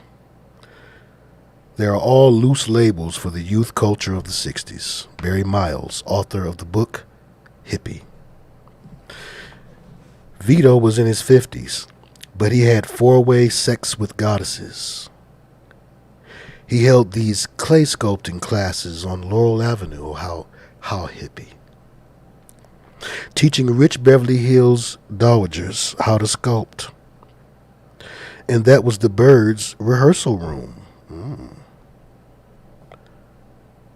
Then Jim Dixon had the idea to put them on at Ciro's on the basis that all the freaks would show up and the Byrds would be the Beatles to these new freaks.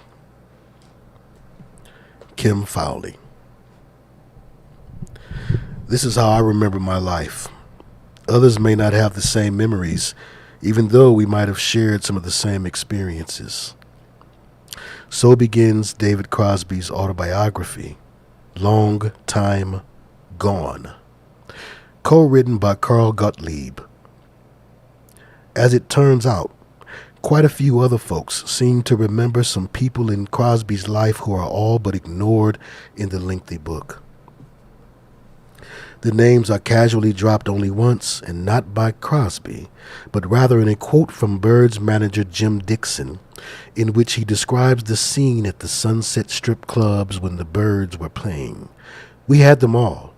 We had Jack Nicholson dancing. We had Peter Fonda dancing with Odetta.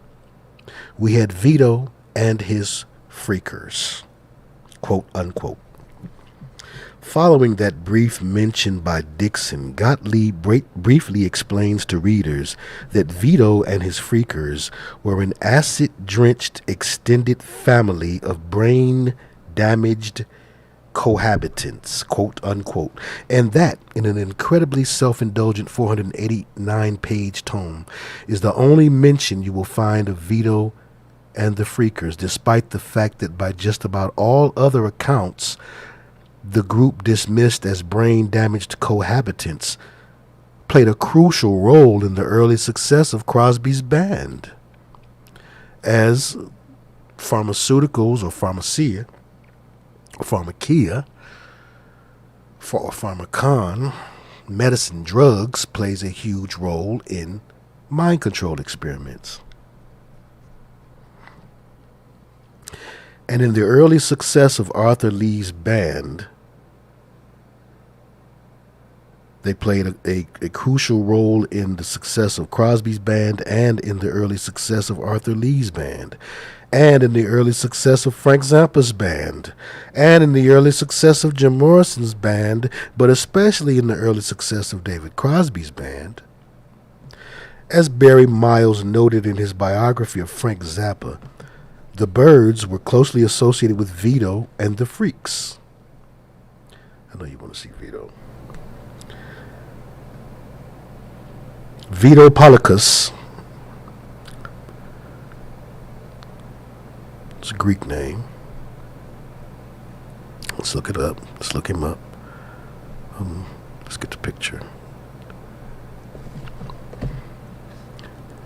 Probably just put in Vito and the Freaks. Watch. Vito and... Okay.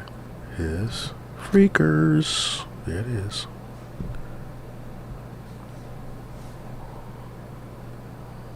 Vito Polykus, an American artist and bohemian, most notable for his leading role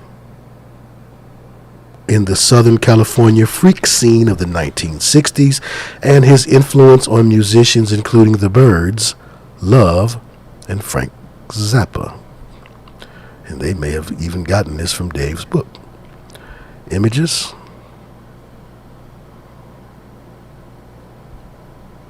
There's Vito, love-making machine.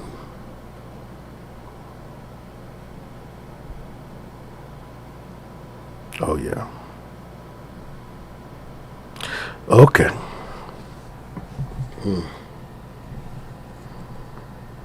Okay. As Barry Miles noted in his biography of Frank Zappa, the Byrds were closely associated with Vito and the Freaks. Vito Polykus, his wife, Sue, I believe she's the one that ends up running the shop where all the hippies buy their clothes and where the style comes from, and Carl Franzoni, the leaders of a group of about 35 dancers whose antics enlivened the Byrds' early gigs. So you playing this gig, you're a relatively unknown band, but every time you get up there to play, these crazy looking hippies come and support you. This is how you create buzz back then. This was a way of like clout chasing, creating buzz. Okay. In Waiting for the Sun, the book, Barney Huskins wrote that the early success of the Byrds and other bands was due in no small part to the roving troupe of self-styled freaks led by ancient beatnik Vito Polacus and his trusty, lusty sidekick, Carl Franzoni. Albin Snoopy Pfisterer, former drummer and keyboardist for the band Love, went further still, claiming that Vito actually got the Byrds together. As I remember, they did a lot of rehearsing at his pad, quote unquote. According to various other accounts, the Byrds did indeed utilize Vito's pad as a rehearsal studio, as did Arthur Lee's band. More importantly, the freaks drew the crowds into the clubs to see the fledgling bands perform. But as important as their contribution was to helping launch the careers of Laurel Canyon bands, Vito and his freakers were notable for something else as well. According to Barry Miles, writing in his book Hippie, the first hippies in Hollywood, perhaps the first hippies anywhere, were Vito, his wife Sue, and I'm spelling it like that because I know it's supposed to be pronounced Sue. I bet you her mama named her Sue, but to be a real hippie, she had to spell it with a Z, S-Z-O-U. Captain F-U-C-K, that's his name. Yes, Vito, his wife Sue, and Captain F-U-C-K, and their group of about 35 dancers, calling themselves freaks. They lived a semi-communal life. Sometimes they went home to their rich parents, but they lived a semi-communal life and engaged in sex orgies and free-form dancing whenever they could. Some of those who were on the scene at the time agree with Miles' assessment that Vito and his troupe were indeed the very first hippies. Arthur Lee, for example, boasted that they started the whole hippie thing. Vito, Carl, Zoo, Beetle Bob, Brian, and me, quote unquote. One of David Cosby's fellow Byrds, Chris Hillman, also credited the strange group with being at the forefront of the hippie movement. Carl and all those guys were way ahead of everyone else in hippiedom fashion. Ray Manzarek of the Doors remembered them as well. There were these guys named Carl and Vito who had a dance troupe of gypsy freaks. They were let in for free because they were these quintessential hippies, which was great for tourists. If these rather colorful people really were the very first hippies, the first riders of that countercultural wave, the very first ones, then we should probably try to get to know them. And where did they get it from? That's my aside. As it turns out, however, that is not such an easy thing to do. Most accounts, and there aren't all that many, offer little more than a few first names with no consensus agreement on how those first names are even spelled. Carl with a K or Carl with a C appear interchangeably, as do S-Z-O-U for Zoo and Z-S-O-U. Well, you know, you be on them drugs like this, sometimes you can forget how you spelled your new name that you gave yourself, I'm sure. And Godot, G-O-D-O-T, or Godot, G-O-D-O-T, and Godot, G-O-D-O. But for you, dear readers, because I am a giver, I've gone the extra mile and sifted through the detritus to dig up at least some of the sordid details. Thank you, Brother Dave. By all accounts, the troupe was led by one Vito Polacus, whose full name was Vytautas Alfonso Polacus. He was supposed to have been an oil magnate. No, I'm just kidding. Born the son of a Lithuanian sausage maker on May 20th, 1913. May 20th is a big day for them. They believe that's when the bull energy and the multiplicity energy of Gemini merge together. And it's a great day for creating these people with the ability to go in and out of personality of these entertainers. Vito hailed from Lawrence, Massachusetts, though some accounts claim it was Lowell, Massachusetts. Parents John and Rose Polakis had 3 other kids, giving Vito an older sister named Albina and 2 younger brothers, Branislaw and John. Some accounts claim that from an early age, Vito developed a habit of running afoul of the law. According to Miles, for example, Vito spent a year and a half in a reformatory as a teenager and was busted several times after that. A family member, though, disputes those claims. What isn't disputed is that in 1938, he was convicted of armed robbery and handed a 25-year sentence following a botched attempt at holding up a movie theater. In 1932, at the height of the Great Depression, he had won a marathon dance competition held at Revere Beach. His winnings had given him a taste of the good life that he was thereafter unable to sustain, leading to the robbery attempt. In 1942, just 4 years after his conviction, Vito was released into the custody, so to speak, of the U.S. Merchant Marines, a branch of the U.S. Navy during wartime, ostensibly to escort ships running Lend-Lease 46. He arrived in Los Angeles. 2 years later, a curious event played out in another part of the country, as documented in the February 23, 1948 edition of Time magazine. One morning last week, bespectacled Brian Bowden, editor of the weekly Okeechobee, Florida News. He sauntered into the Okeechobee courthouse and stopped to eye the bulletin board in the main hall. Among the marriage license applications, which by Florida law must be publicly posted for 3 days before a ceremony, he saw something which made him goggle. It should probably say giggle. Winthrop Rockefeller, 35, of New York, the fourth of John D. Rockefeller Jr.'s 5 sons, and one of the most eligible bachelors in the world, had stated his intention of marrying one Eva Sears, also of New York. Editor Bowden had a bitter moment. His paper would not be published for 2 days. Then he remembered that he was the Okeechobee correspondent for the Associated Press. So he telephoned the AP office in Jacksonville. A few hours later, the whole U.S. journalistic horizon glowed a bright pink with the fireworks he had touched off. While the first headlines blazed, and while Manhattan gossip columnists scrambled to assure their readers that they had known all about the romance for months, herds of reporters were dispatched to find an answer to the question, who is Eva Sears? Hearst's Charlie Knickerbocker, actually Gigi Cassini, haughtily announced that she was Mrs.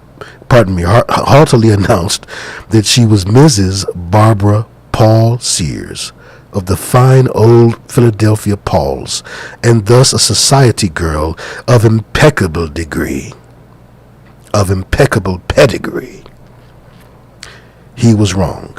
Indeed he was.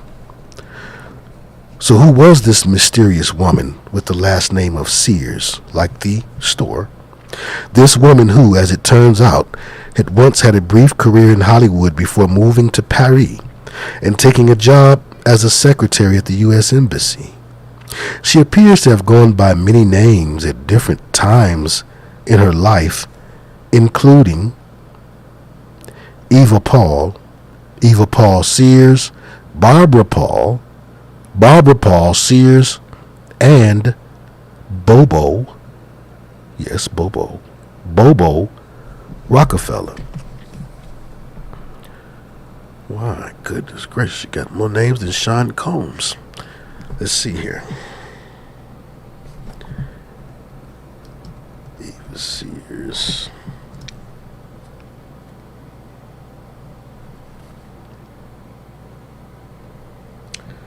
What is she? Well, we don't know yet, so we'll pull up her picture in a minute. Okay.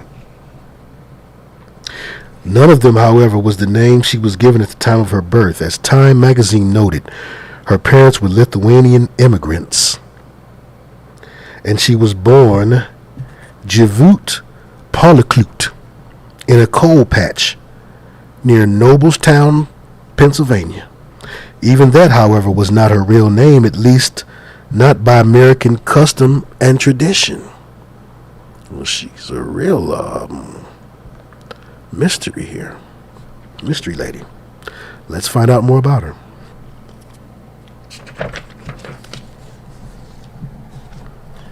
And these connections help to show how the world works. People say, what brotherhood? He talking about the brotherhood. What brotherhood he talking about?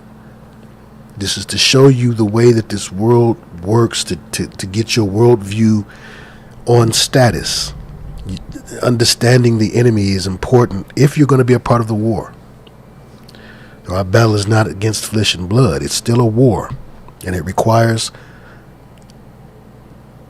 some knowledge of how to fight. Who is the enemy? How do they operate? In her parents' homeland, Polyklut is the feminine version of Polycus.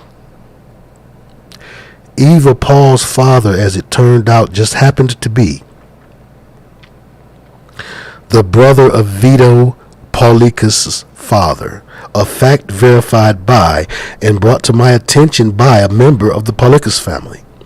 I'm no genealogist, but I'm pretty sure that means that the self-styled king of the hippies was, improbably enough, a first cousin of Bobo Rockefeller and a cousin-in-law, for lack of a better term, of Winthrop Rockefeller himself. Vito was also a cousin of the couple's only child, Winthrop Paul Rockefeller, who would later serve as the lieutenant governor of the state of Arkansas. The Polycus family tree, alas, missed Winthrop and Bobo's day of celebration. According to Time magazine, Bobo's mother and stepfather were unable to attend the ceremony because they were making a batch of Lithuanian cheese on their Indiana farm, quote, unquote. Well, I guess we all have our priorities. Truth be told, though, the Polycus clan has a somewhat different explanation. They were deliberately excluded from the ceremony as it was felt they were a bit too uncultured to break bread with the likes of the Duke and Duchess of Windsor and the Marquis of Blandford. As for Vito, he appears to have rather quickly established himself in Los Angeles as a respected artist and sculptor.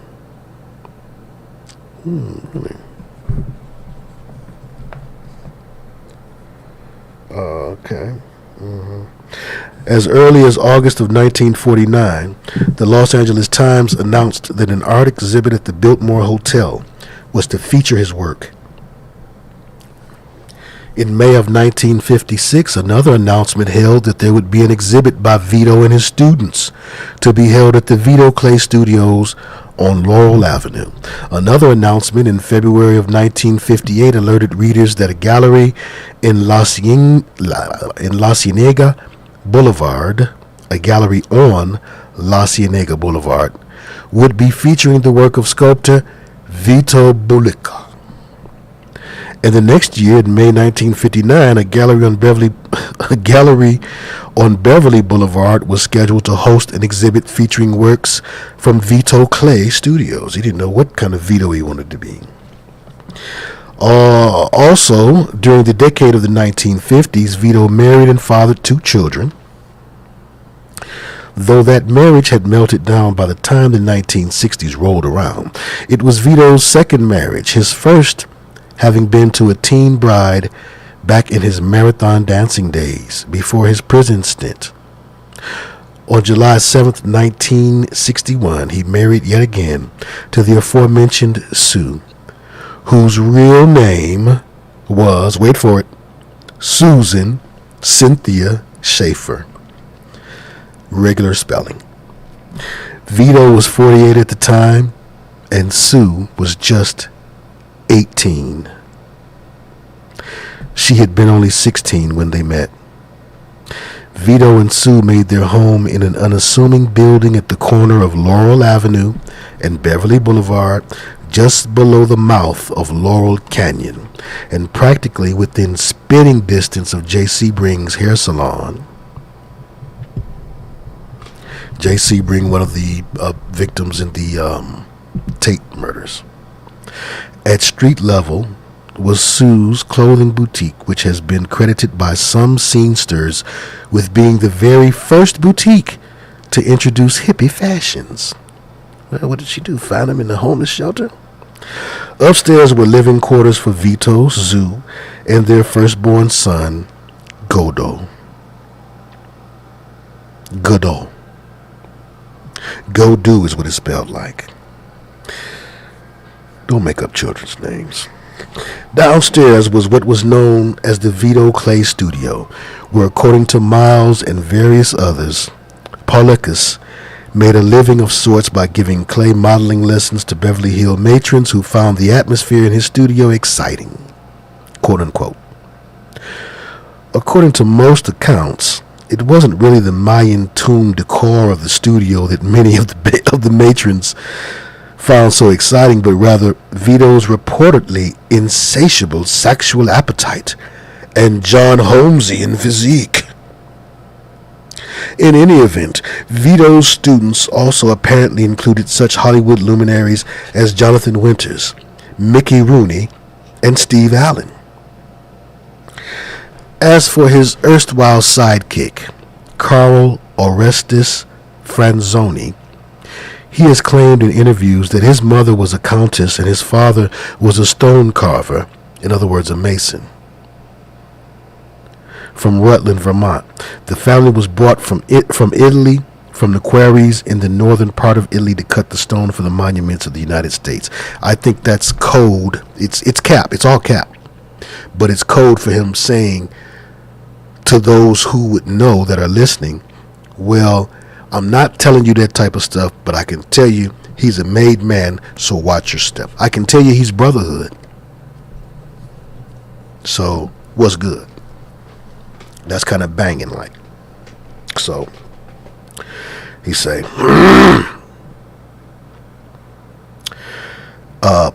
so if that were true, that would make his ancestors, it stands to reason, of considerable importance in the Masonic community. This is Dave McGowan. He's right on it. And there were, in fact, a couple of brothers named Franzoni who were brought over from Italy in the early 1800s to carve the Masonic monuments of Washington, according to Ina Thayer Frary's book, They Built the Capitol. Giuseppe Franzoni, who came over with his brother Carlo, had especially good family connections in Italy, being a nephew of Cardinal Franzoni and son of the president of the Academy of Fine Arts at Carrara.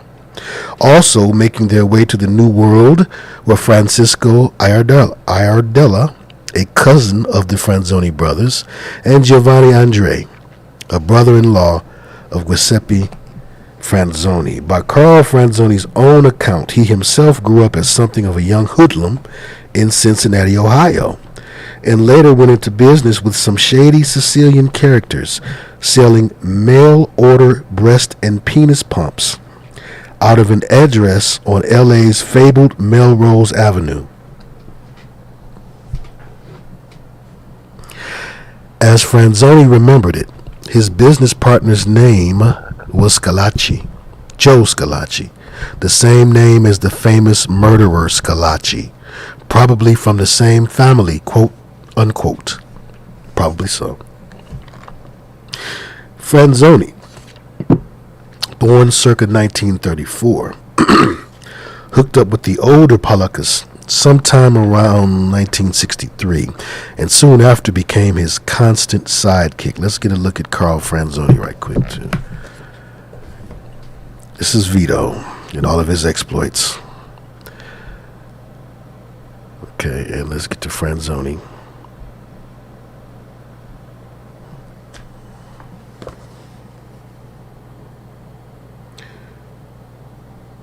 Carl Franzoni, Carl Orestes Franzoni, at that.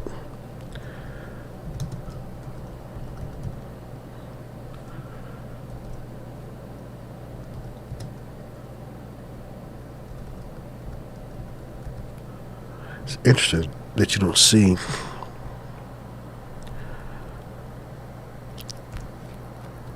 I mean, you think there'd be more on these things. Oh, okay, here's the Zappa Wikipedia. Carl Franzoni was one of the LA freaks in the early 60s. Frank Zappa wrote Hungry Freaks Daddy for him. Oh, really? Frank Zappa wrote him a song. A.K.A. Captain F.U.C.K. Carl Orestes Franzoni, A.K.A. Captain, was a member of Vito Policus' dance troupe, and I bet you they were some fine dancers. Can't you imagine them really cutting a rug, showing such prowess on the dance floor?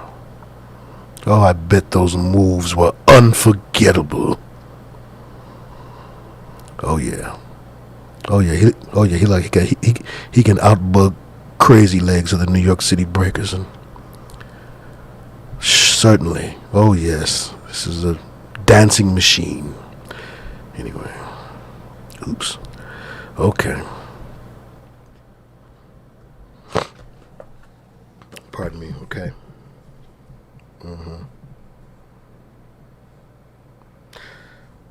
Okay.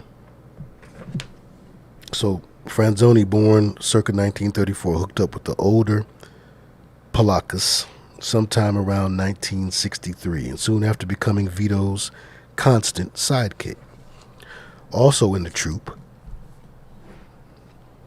was a young Rory Flynn, R-O-R-Y, Flynn, like Earl Flynn and Jerry Flynn. Canyonite Errol Flynn's statuesque daughter. Oh, so that's a woman. Rory is usually a male name of Gaelic origin. Okay, so that's Errol Flynn's daughter, Rory Flynn. You know who Errol Flynn is? It was one of the few gangs that flourished in Detroit. It was a dope gang. They called themselves the Earl Flynns. And there was a dance that they did that to this day Detroiters do. Younger ones don't even know what it's called. But that's not the Errol Flynn we're speaking of. This Errol Flynn, he was smooth, suave, debonair, one of the first of the smooth, suave, swashbuckling, debonair type of dudes that Hollywood acknowledged as such. Probably fruitacious behind closed doors. I don't know that, but probably.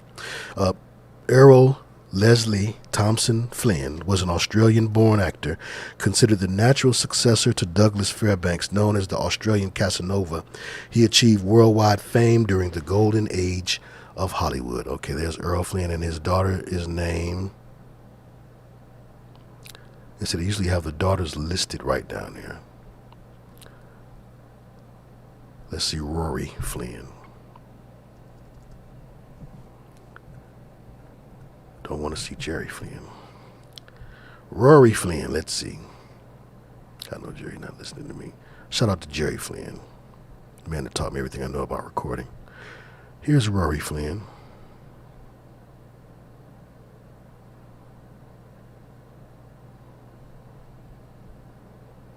Okay. Statuesque daughter. Okay. That's her. All right, Rory Flynn in the era that we're talking about. That's her. Okay.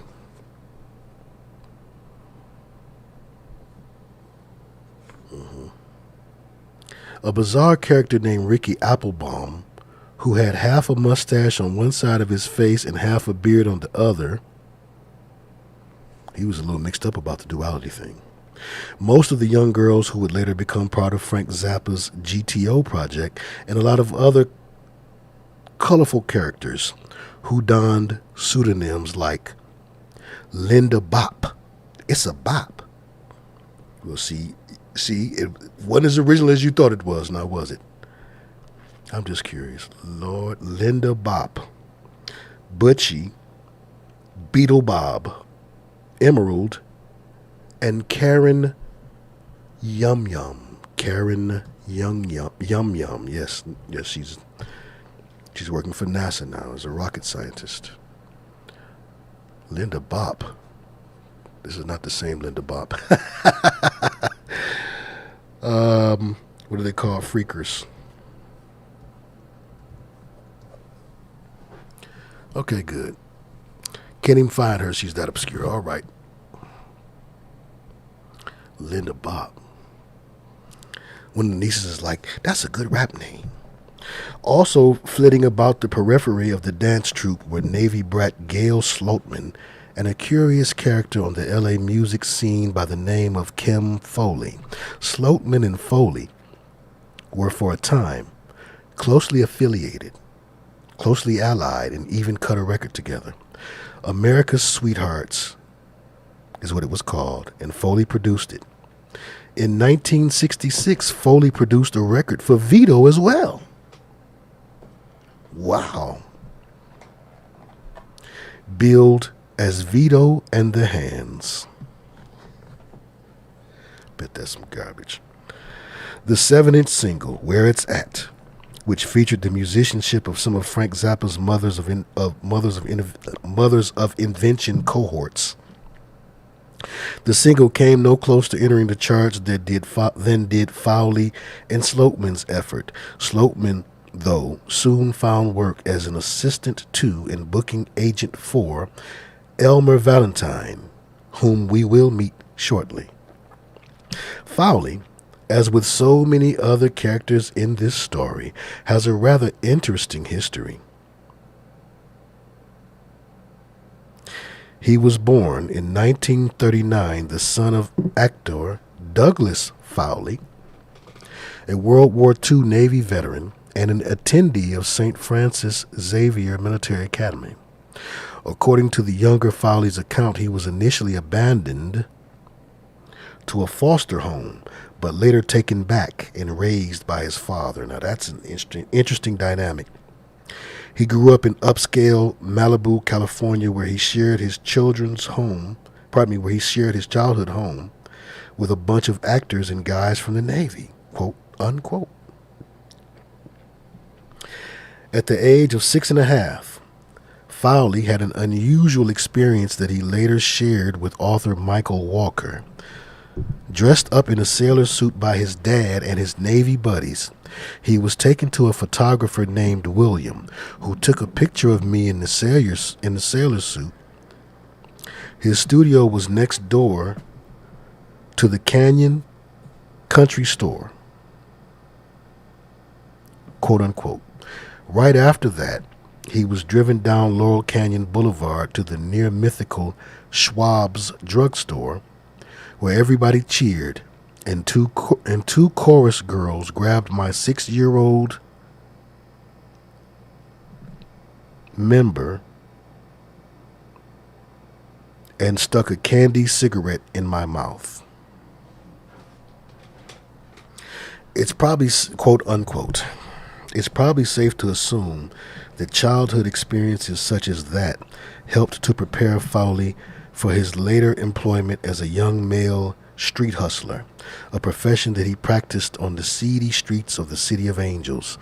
By Foley's own account, I should add, just as it was James Dean himself who claimed to have worked those same streets with Nick Adams. Following that, Foley spent some time serving with the National Guard, the Army National Guard, after which he devoted his life to working in the LA music industry as a musician, writer, and producer, as well as, according to some accounts, a master manipulator. Around 1957, Foley played in a band known as the Sleepwalkers alongside future Beach Boy Bruce Johnston. At times, a diminutive young guitarist named Phil Spector, I didn't know he started off as a guitarist, named Phil Spector, Ghost, but named Phil Spector, who had moved out to L.A. with his mother not too many years earlier, following the suicide of his father when Phil was just 9. He would often sit in with the group. During the 1960s, Foley was best known for producing such ridiculous yet beloved novelty songs as the Hollywood Argyle's Alley Oop and the Rivingtons' Papa Oom Mow Mow, Papa Oom Mow Mow, Papa Oom Mow Mow. That's the name of the song. I was hoping that was just a bridge or a break. I didn't know that. Though he also did some more respectable work, such as collaborating on some Birds tracks and having some of his original songs covered by both the Beach Boys and the Flying Burrito Brothers. In 1975, Fowley would have perhaps his greatest success when he created the Runaways, further lowering the bar that Frank Zappa had already set rather low some years earlier when he had created and recorded the GTOs. That was Frank Zappa's attempt at making an offshoot group, the GTOs, which was really just some groupies that he liked to hang around. And as can happen in that business, promises can get made because you're in a compromising position, one that you put yourself in. But anyway, the Runaways featured underage versions of Joan Jett and Lita Ford, whom Fowley tastefully attired in leather and lingerie. As he would later boast, everyone loved the idea of 16-year-old girls playing guitars and singing about fornication.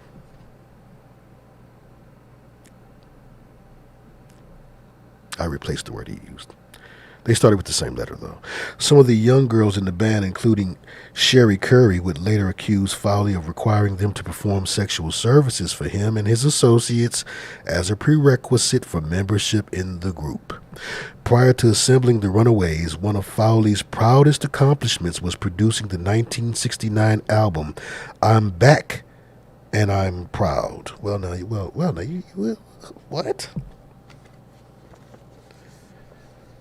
That's a whole other subject.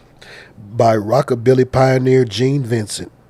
I'll show that, James Brown. Featuring backing vocals by Canyonite Linda Ronstadt.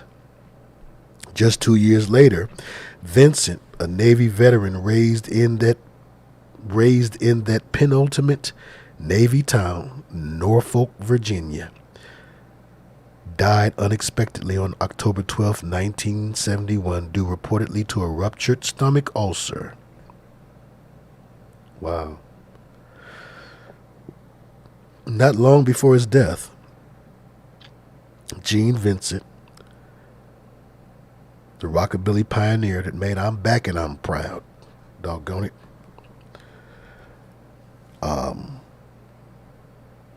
he had been on tour in the UK, but he had hastily returned to the U.S. due to pressure from, among others, promoter Don Arden, known none too affectionately as the Al Capone of pop. Don Arden had a penchant for guns and violence, and he was known to openly boast of his affiliation with powerful organized crime figures. In addition to being a business partner of the equally nefarious Michael Jeffrey, Arden was also the father of... Man, y'all not gonna believe it. The Al Capone of pop was also the father of Sharon Osbourne and the former manager of her husband's band, Black Sabbath. You can't make this stuff up. But here... I have surely disagreed, but here I've surely digressed. So let's try to bring this back around to where we left off. At least as early as 1962, not long before Carl Franzoni joined the group, the Freak Dance Troupe was already hitting the clubs a couple nights each week to refine their unique style of dance, perhaps best described as an epileptic seizure set to music. I love this guy. And show off their distinctively unappealing, though soon to be quite popular, fashion sense. So this is where Kanye is getting his whole inspiration from. In those early days, well, he need to hire him a troupe of people to wear them big boots and holy clothes. In those early days, they danced to local black R&B bands, to a band out of Fresno known as the Gauchos, in dives far removed from the fabled Sunset Strip, because Franzoni has said there were no white bands in L.A. yet, quote unquote, and there were no clubs on Sunset Boulevard, quote unquote. That, of course, was all about to quickly change. As if by magic, new clubs began, or by military order, military occult order, as if by magic, new clubs began to spring up along the legendary Sunset Strip beginning around 1964, and old clubs considered to be long past their prime miraculously reemerged. In January 1964, a young Chicago vice cop named Elmer Valentine opened the doors to the now famous Whiskey A Go-Go nightclub. Just over a year later, in spring of 1965, he opened a second, soon-to-be wildly popular club called The Trip. Not long before that, near the end of 1964, the legendary Ciro's nightclub began undergoing extensive renovations. Opened in 1940 by Billy Wilkerson, an associate of Bugsy Siegel, the upscale club had flourished for the first 20 years of its existence with a clientele that regularly included Hollywood royalty and organized crime figures. By the early 1960s, though, the Strip was dead, and the once prestigious club had gone to seed. Ciro's reopened in early 1965, just before the Trip opened its doors, and just in time, as it turns out, to host the very first club appearance by the musical act that was about to become the first Laurel Canyon band to commit a song to vinyl, The Byrds. By 1967, Gazzari's had opened up on the Strip as well, and in the early 1970s, Valentine would open yet another club that endures to this day, the Roxy. Smaller clubs like the London Fog, where the Doors got their first booking as the house band in early 1966, opened their doors to the public in the mid-1960s as well. So as if a button was pushed. Okay, we've got these guys trained and ready. They're ready. They're ready to play their roles. All right. Okay, we're gonna set up the bases for them to perform at. And bam, these clubs start. Boop, boop, boop, boop, boop. They call some of the mafia members, who are Brotherhood members also. No way Bugsy Siegel wasn't. The M in mafia, they say, stood for the Mazzini family. So it was about families and bloodline, brotherhood stuff too. So at some point they intersect as well. Bloods and Crips, at some point they intersect as well. Boy Scouts of America, at some point they intersect as well. With the brotherhood, that is. I'm a Delta. Delta, at some point you will intersect with the sisterhood that is under the brotherhood, or part of the brotherhood. Some say that part is in question because the Queen is the official head of Freemasonry worldwide. But anyway, I digress. The timing of the opening of Valentine's first two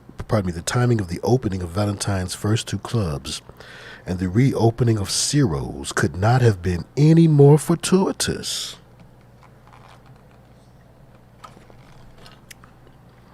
The paint was barely dry on the walls of the new clubs when bands like Love and the Doors and the Byrds and Buffalo Springfield and the Turtles and the Mothers of Invention and the Mamas and the Papas and the Lovin' Spoonful came knocking. The problem, however, was that the new clubs were not yet known to the general public. Ciro's had been long left for dead, and nobody had the slightest idea who any of these newfangled bands were. What was needed then was a way to create a buzz around the clubs that would draw people in and kickstart the Strip back to life, as well as, of course, launch the careers of the new bands and put these operatives in place in pop culture. My aside, the bands themselves could not be expected to fill the new clubs, since besides being unknown, they also and yeah, I know that you don't really want to hear this, and I will undoubtedly be deluged with letters of complaint, but I'm going to say it anyway. They also weren't very good. At least not in their live incarnations. To be sure, they sounded great on vinyl. Yeah, the studio can put a lot of magic on you. But that was largely due to the fact that the band members themselves didn't actually play on their records, at least not in the early days, and the rich vocal harmonies that were a trademark of the Laurel Canyon sound were created in the studio with a good deal of multi-tracking and overdubs. On stage, it was another matter entirely. Even then, the wildly flamboyant and colorful Freak Squad, who were one key component of the strategy that was devised to lure patrons into the clubs, Vito and Carl's dancers were a fixture on the Sunset Strip scene from the very moment that the new clubs opened their doors to the public. And they were, by all accounts, treated like royalty by the club owners. As John Hartman, proprietor of the Kaleidoscope Club and brother of comedian Phil Hartman, late comedian Phil Hartman, acknowledged, he would let Vito and his dancers into the Kaleidoscope free every week because they attracted people. They were really hippies, and so we had to have them. They got in free pretty much everywhere they went. They blessed your joint. They validated you. If they're the essence of hippiedom and you're trying to be a hippie nightclub, you need hippies. Unquote. As the aforementioned Kim Fowley put it, with characteristic bluntness, a band didn't have to be good as long as the dancers were there. Unquote.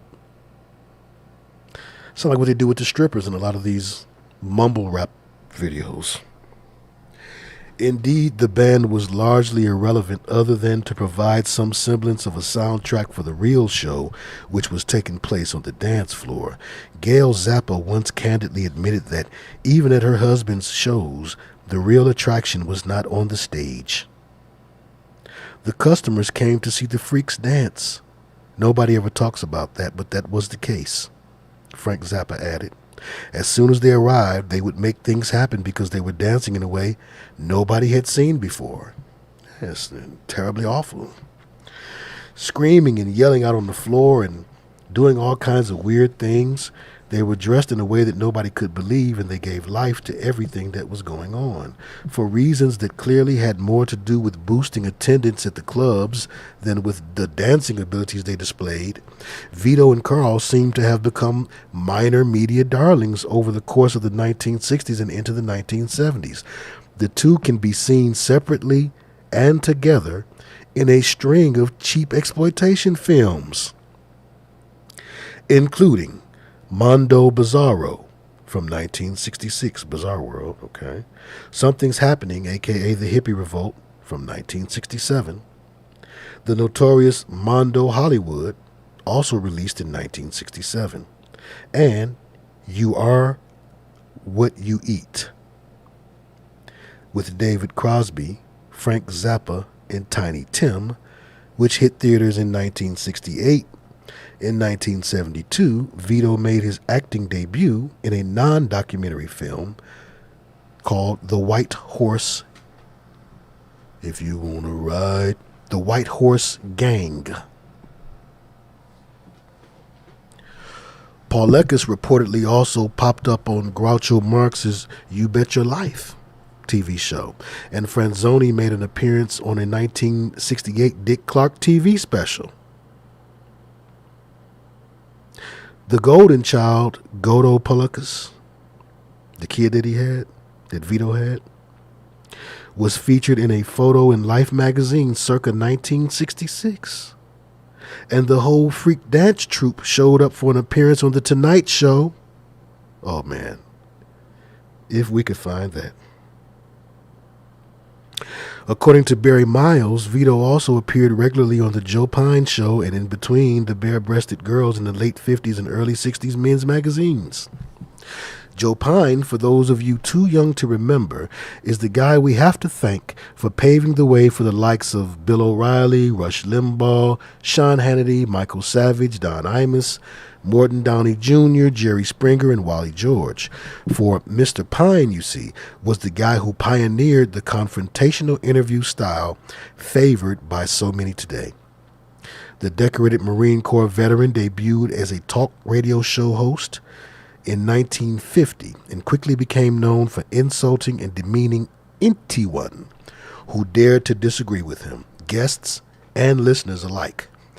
In 1957, he moved his show to L.A., and by 1965, he was nationally syndicated both on the radio and on television.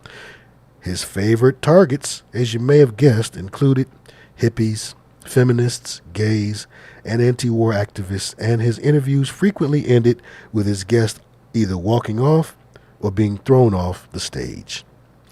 Nearing the peak of his popularity, Pine died on March 23, 1970, at the age of 45, reportedly of lung cancer.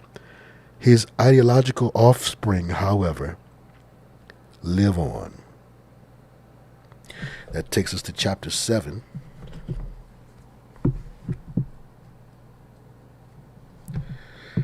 Which I can read if you want me to. And let's look at this.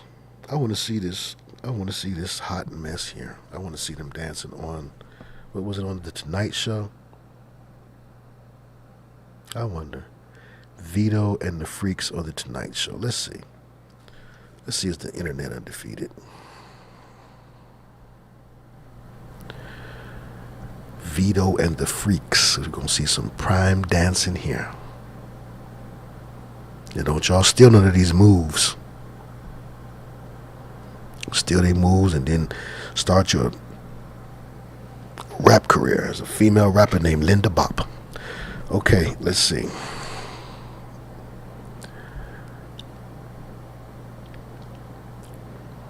Take some of these moves to TikTok. Vito and the Freaks. Here we go. Tonight Show.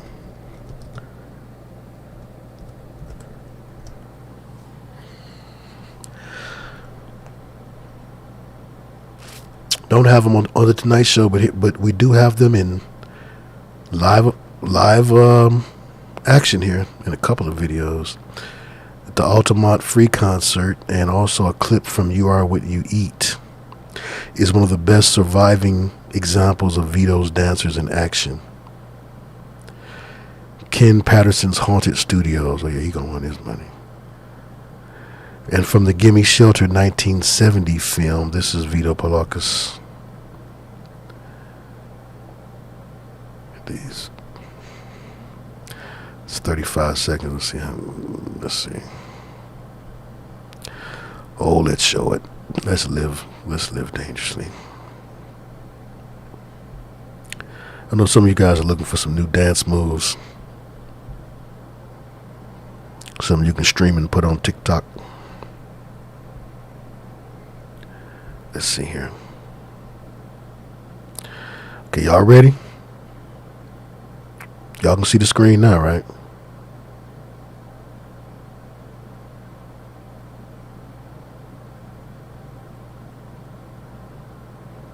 We've got 315 people in here now. The chat's moving a little faster. So please forgive me if I don't see what you're saying. I'm multitasking like a mug. All these devices. And switching back and forth from the screen, trying to read. It's fun, though. I'm strange that way. Okay. So here we go. Vito's dancers. Now don't y'all be biting now. Don't bite now. Don't bite.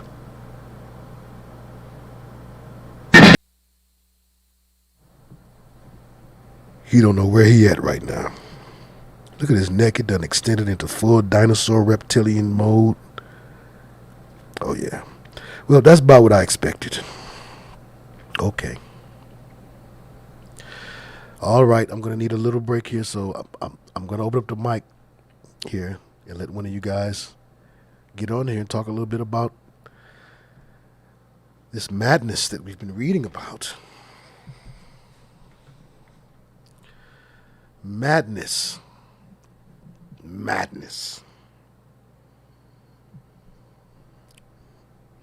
Some of y'all know your prom was looking like that.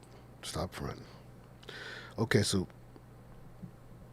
real quick, I'm going to put a number up, and I have to put it up so y'all can see it who are here presently. Because if I say it, there are some real goofy goobers in this world who imagine that whatever time they're listening to this video, that they can just call.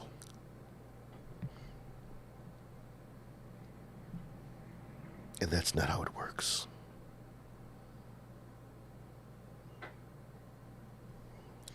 So this is it's a burner.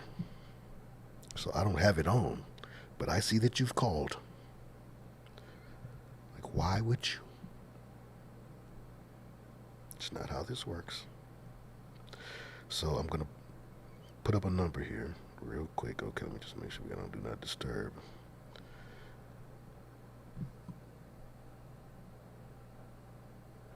Wow, far out. It was groovy. Groovy, dude. Groovy.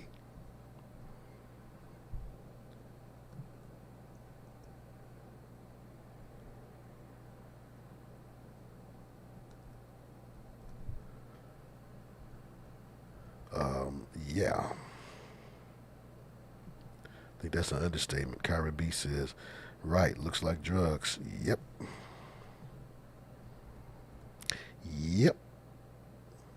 So real fast, if you have anything that you'd like to add or something that really struck you in what we've read thus far.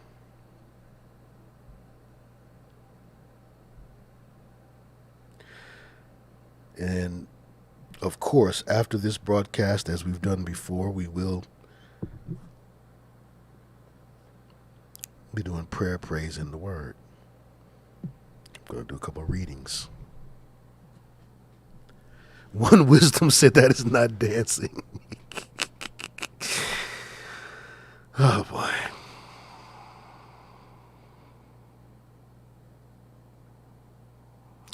Why does my mind go blank when it's time to call, but on the replay I can think of 1,000 things? What about Sharon Osbourne?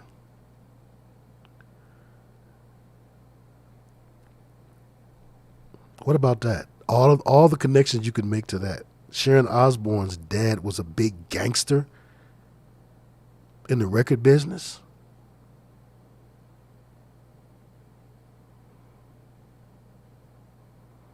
I think once they get that high, surfing is out of the question.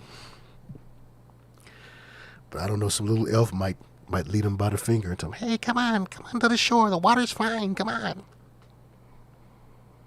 And they start going, Richie the Wrecker, praise God as always. He is our source and he is our reason for being. Then thank you, Richie the Wrecker, and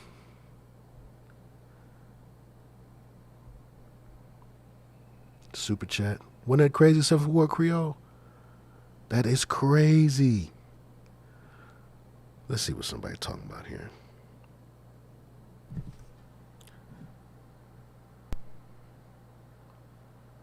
Press 1 to start the call or 2 to decline. Press 1 to start. The call will start at the beep. Unplug on the line. What's on your mind? Well, it's just Unplugem. Hey, it's OG Scotty. I got a small channel, and I've been watching your reading of the David McGowan book, and I read it a number of years ago, and I'm really glad I'm watching this reading again, because to be able to stop between chapters and articulate things, wow, it really does open more doors into what was going on. Amen. Yes, indeed it does, and I'm glad too to revisit it. A lot of times when we read a book for the first time, just like anything, to be honest, when I'm watching a documentary, I like to watch it several times because it's a rare person that can retain all of the relevant and pertinent information the first time around, and repetition is how we learn. So I love to go back and read a book more thoroughly or slowly the next time around. Sometimes you might have gotten the book and it was recommended to you and you read it, it's good, but there's other things happening in life where you don't really absorb it. And so it's great. It's great for me too. I'm enjoying it. Yeah, it's no, very, very true. I've always I'm 50. I live in Canada, in Vancouver. So there's quite a bit going on up here right now.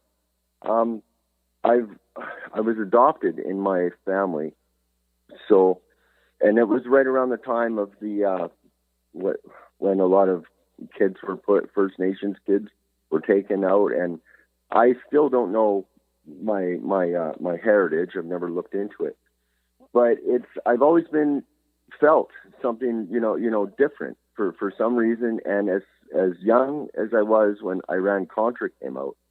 And then I saw the buildings, and the archetype, the rock and roll archetype was me. Like, I literally went into Skid Row. I was a suburban kid, but I liked drugs and pussy, and I followed that all the way to Hastings Street. I shot heroin for 20 years. I'm just getting out of that kerfuffle now in the last few years. I'm actually working and so forth now, but I still, my channel, I do interviews and I do a whole bunch of stuff. But I've always been interested in these, I guess these mysteries, we can call them, for lack of a better word. And when you look into a lot of this stuff, it's very connected and it's very true. And it took looking into these rock and roll people that I idolized and wanted to be like to understand, there's more. And, it brought me to God. It really did. I was, very loose with my ways, and now I'm a lot more conservative, and I've got room to improve 100% definitely, but I'm on that path, and thanks for reading this book. It was a great choice. Well, thank you for sharing with us and for sharing a piece of your testimony with us. But now I do have a question. What's happening there in Canada as far as how the news media is in general, but they keep us centered and focused on what they want us focused on, and then like last month or 2 months ago's most important news, they don't even mention so what's happening out there? Well, I guess it's the same thing almost as with everywhere, that the sovereignty is going to be evaporated, but that really wasn't existing anyways. But right. The narrative is very strong up here. We're just on a little road trip to some of the small towns. We like to go up and I like to take pictures of the old towns, like the old ghost gold towns and so forth, along, British Columbia was like San Francisco kind of thing. And the people are still very much supporting the narrative around here. We've got a World Economic Forum graduate as our prime minister. Oh boy. Well, yeah. So it's the same thing all over. The game doesn't change, just the names. But thank you again. Thank you for calling in. And what's the name of your channel? OG Scotty Skid Row Interviews. Okay, OG Scotty. Appreciate you calling in, and thank you for your input. Thank you for answering. I don't want to be starstruck or nothing, but you nail it. You really do. I can't imagine what you've been through to get to the knowledge that you got, but you nail it. Like, thank you. Excellent. Thank you, Very brother. good. Thank you, brother. And all glory to God. Cheers, my son. Bye-bye. And like 21 Savage say, a lot. Okay. Anything else anyone wants to add before I open this book back up? I wanted to thank the super chatters from the last time too. I know folks don't know how things work on YouTube. If you're not a content creator, how would you know, or why would you know? But the way that it works on YouTube is that the super chat is collected by YouTube, and once a month, YouTube pays content creators based upon their views for that month. Then they will add to that monthly view payment your super chats also for that month.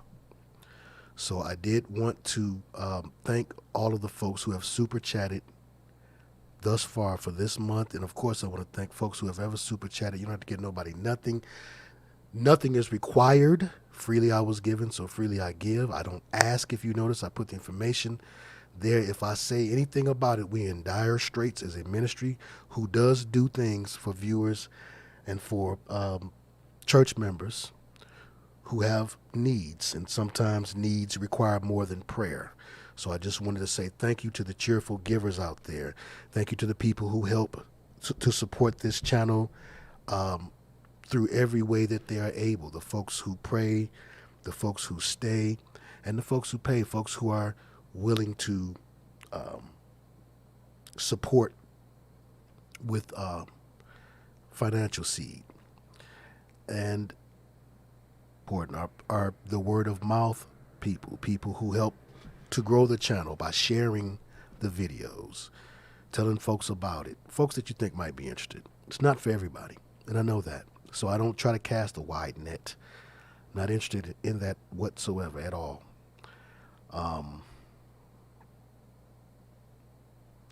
I try to do a good job, and I just want to do that. I just want to do a good job. And I take my work very seriously. I take my job very seriously. It is a blessing to have the job and nothing to take for granted. It is nothing that I deserve. This is a position that I didn't even expect to have or be in. It was by God's will that he take me down the pathway that he took me down through, because just like the last caller, O.G. Scott there, I was headed for the business. That's all I wanted was the business. I wanted the business, and I wanted to know about God, and they were equal for most of my life until I felt that sense of urgency, like, hey, I better hurry up and I got to make it. And that's when God revealed to me what that business was really all about. And Press 1 to start the call or 2 to decline. Press 1 to start the call or 2 to decline. The call will start at the beep. And that's what led me here. Unplugem on the line. What's on your mind? Brother Theo, Unplugem. Good morning. How are you? Hey, good morning. How are you? Tell me what's on your mind. Oh my gosh, can I just start with saying, like, I love you. Like, thank God that I found you. I just recently found you maybe like a little bit less than a year, and been like binge watching all your videos back from, years ago. So I'm just so happy I actually am awake to be able to call in. Well, I always watch you while I'm at work. Couple days later, the next day. Well, I appreciate you. Live. I appreciate you, and yes, I'm glad to have you here. Everybody hit the like button.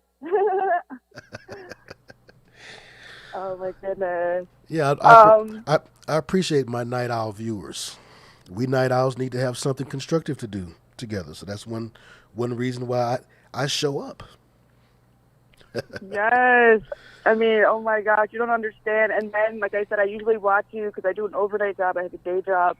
I'll watch you a little bit in my overnight job, and then I catch you during the day, and I'm like, I wish I could call, but, it's like 12 hours later. That was like the first time. I'm sorry. I'm like rambling. I'm just so happy to be on the phone with you. I didn't catch most of the show tonight.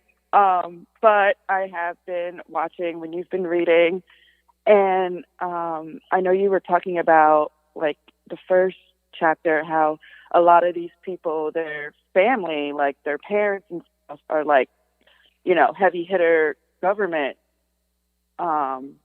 officials, it's like that. Right. Yeah, and that's just like, wow, that was like mind blowing to find out. Did you ever read Mackenzie Phillips' book? I think it's called High on Arrival. John from the Mamas and Papas, John Phillips, I think his name is, his daughter. That's her dad.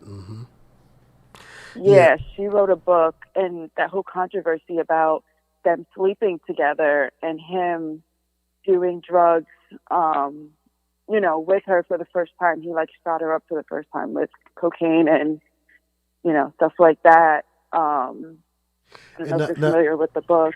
No, I'm not familiar with the book, but I am familiar with the stories that came out of people reading the book. Some of the stories, or just the general idea that he was a terrible dad and got her started on drugs or whatnot. But I didn't know that detail. He actually shot her up first. Yep, he was the first one to shoot her up with cocaine. I don't believe she was doing heroin, but cocaine was a lot of like the main drug she was talking about. He was the first one to shoot her up when she would go to his house because her mother and father were separated. She learned she would roll all the joints, she said, for like all the famous rock and rollers at the time. And he taught her how to shoot up. He taught her how to roll blunts. She talked about like when she was 13 or 12, how she slept with Mick Jagger, which, oh my God, the way she described it, it was like a rape, because she said like at one of the house parties, she was going to the bathroom and he like came in right behind her and locked the door and said, "I couldn't wait. I've been waiting to like, my word, sleep with you." But I'm sure it was like more vulgar. Right. Yeah, but she didn't describe it like, oh, it was, a joyous time, it was romantic. It sounded like a rape, and I'm just like, her father put her in all these situations from a young age, and I'm born in 1990, so I'm not like, I wasn't there when she was at the peak of her fame, like in the 70s and 80s and stuff. But it's like the life that she went through, and it just reminded me of all these child stars now, like Lindsay Lohan and all of them, how they're a hot mess.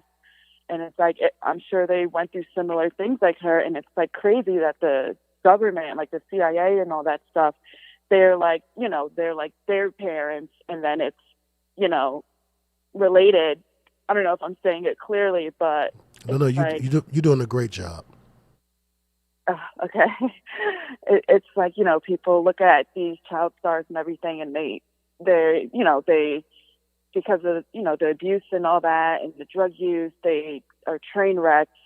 And then they are programming, the next generation, my generation before that, by being the role models on TV and stuff. And it's like, this book just makes me think it's like directly correlated from the government. Like, how can you dispute that? Like, I know they all work together and stuff, but I mean, he's saying it in this book. And then from her book, like just the trauma and the abuse that she went through. And, she never really called it abuse, which was crazy. Like, if you're reading the book, all the stuff she described is clearly like child endangerment, child abuse, sexual abuse.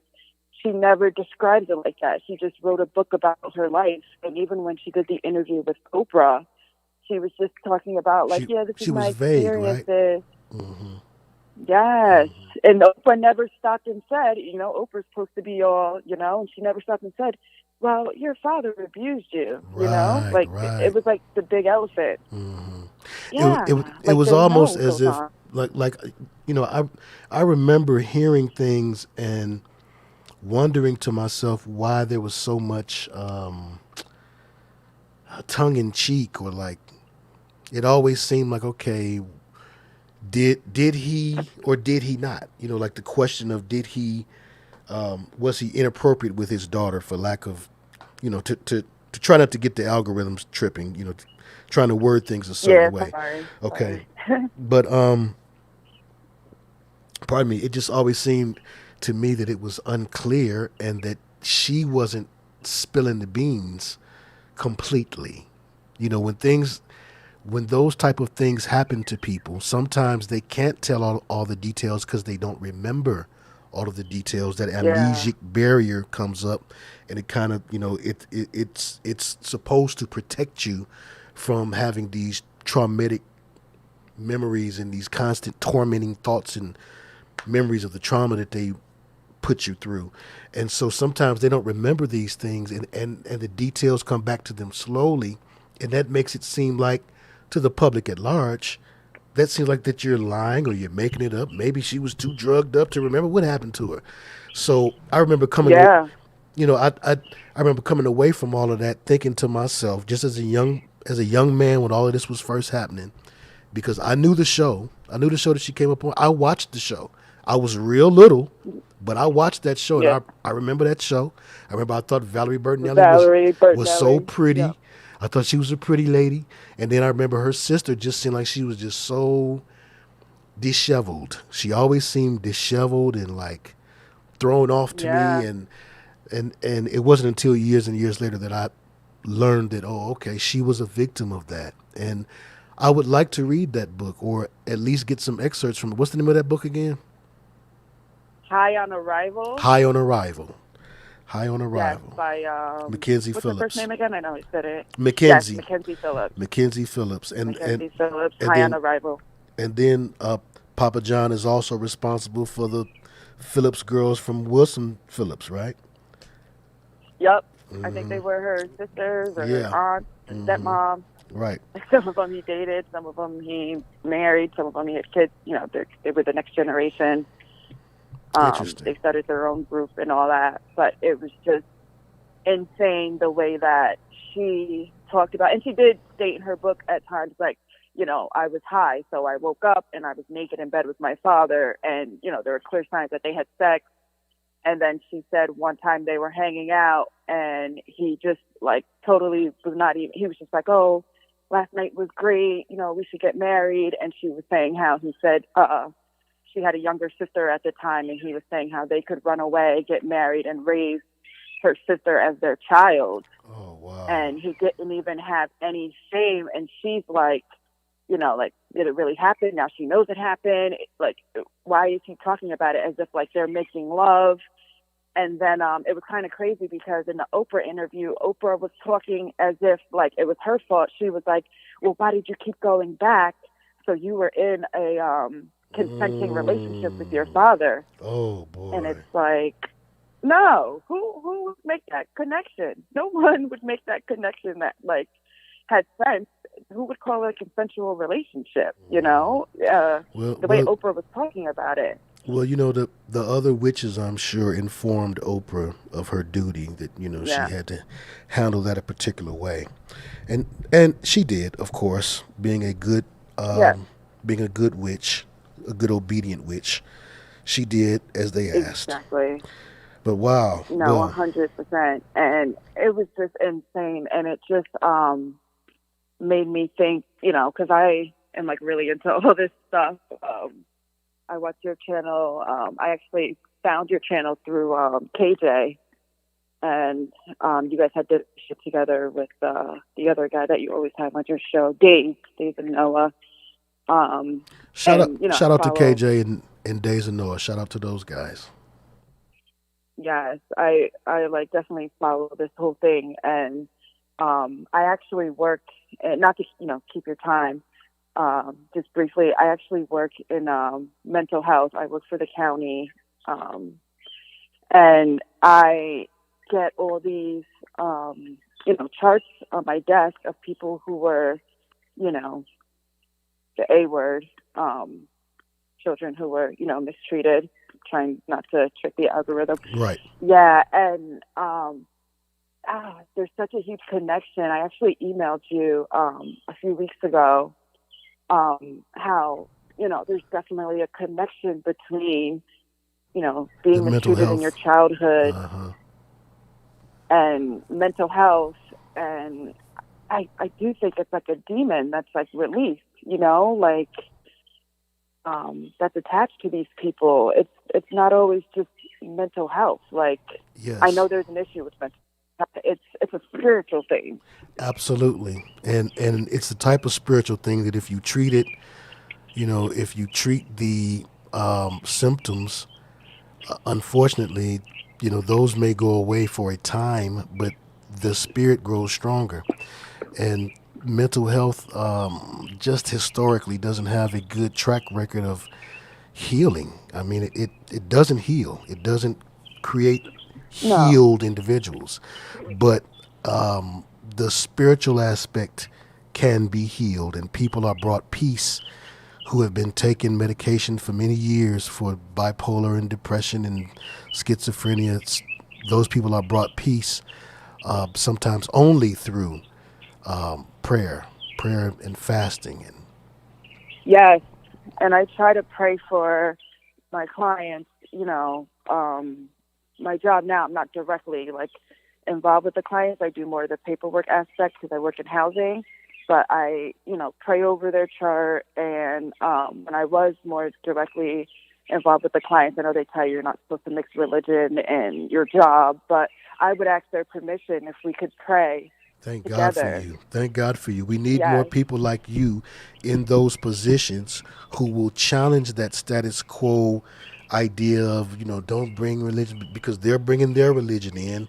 It's just oftentimes veiled and people don't recognize it as their religion, but they're bringing in their religion Exactly. as well. And, I encourage for all of the folks who work in uh, not just the mental health industry, but folks who work in the health industry, period, health professionals, please pray Yes. over the sick, because quite often it's not only a physical condition. Man's treatments can help the physical part. The brain can have an ailment.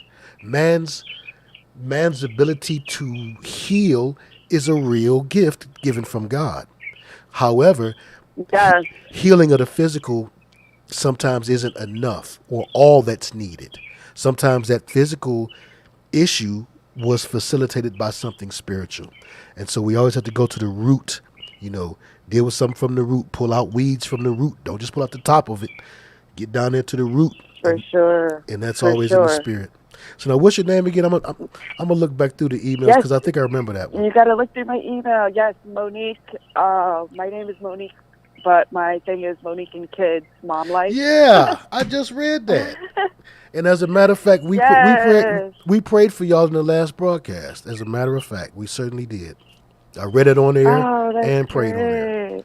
But You read it on air? Are you serious? yeah,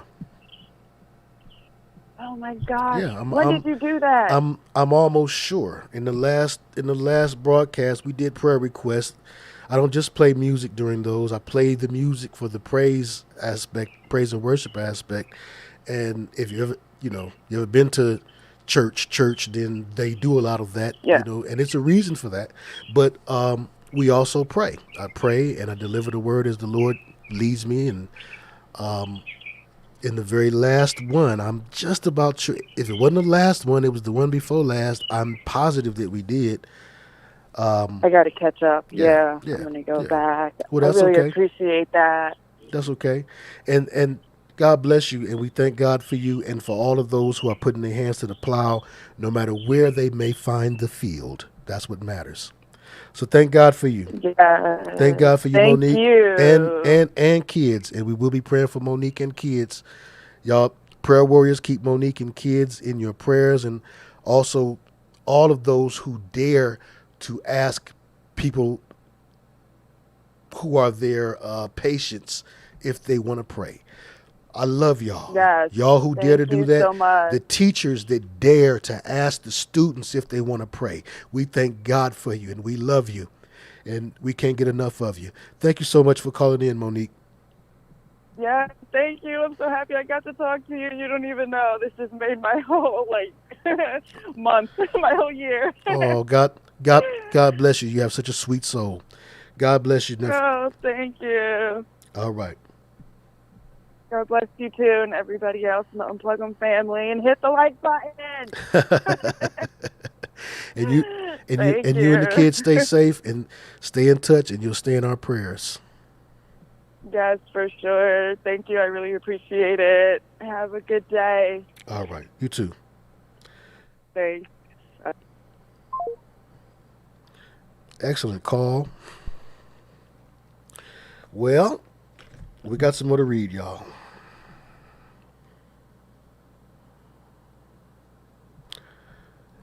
And we're going to get back into our reading of Weird Scenes Inside the Canyon. I'm going to have to take the number down because you know what's going to happen.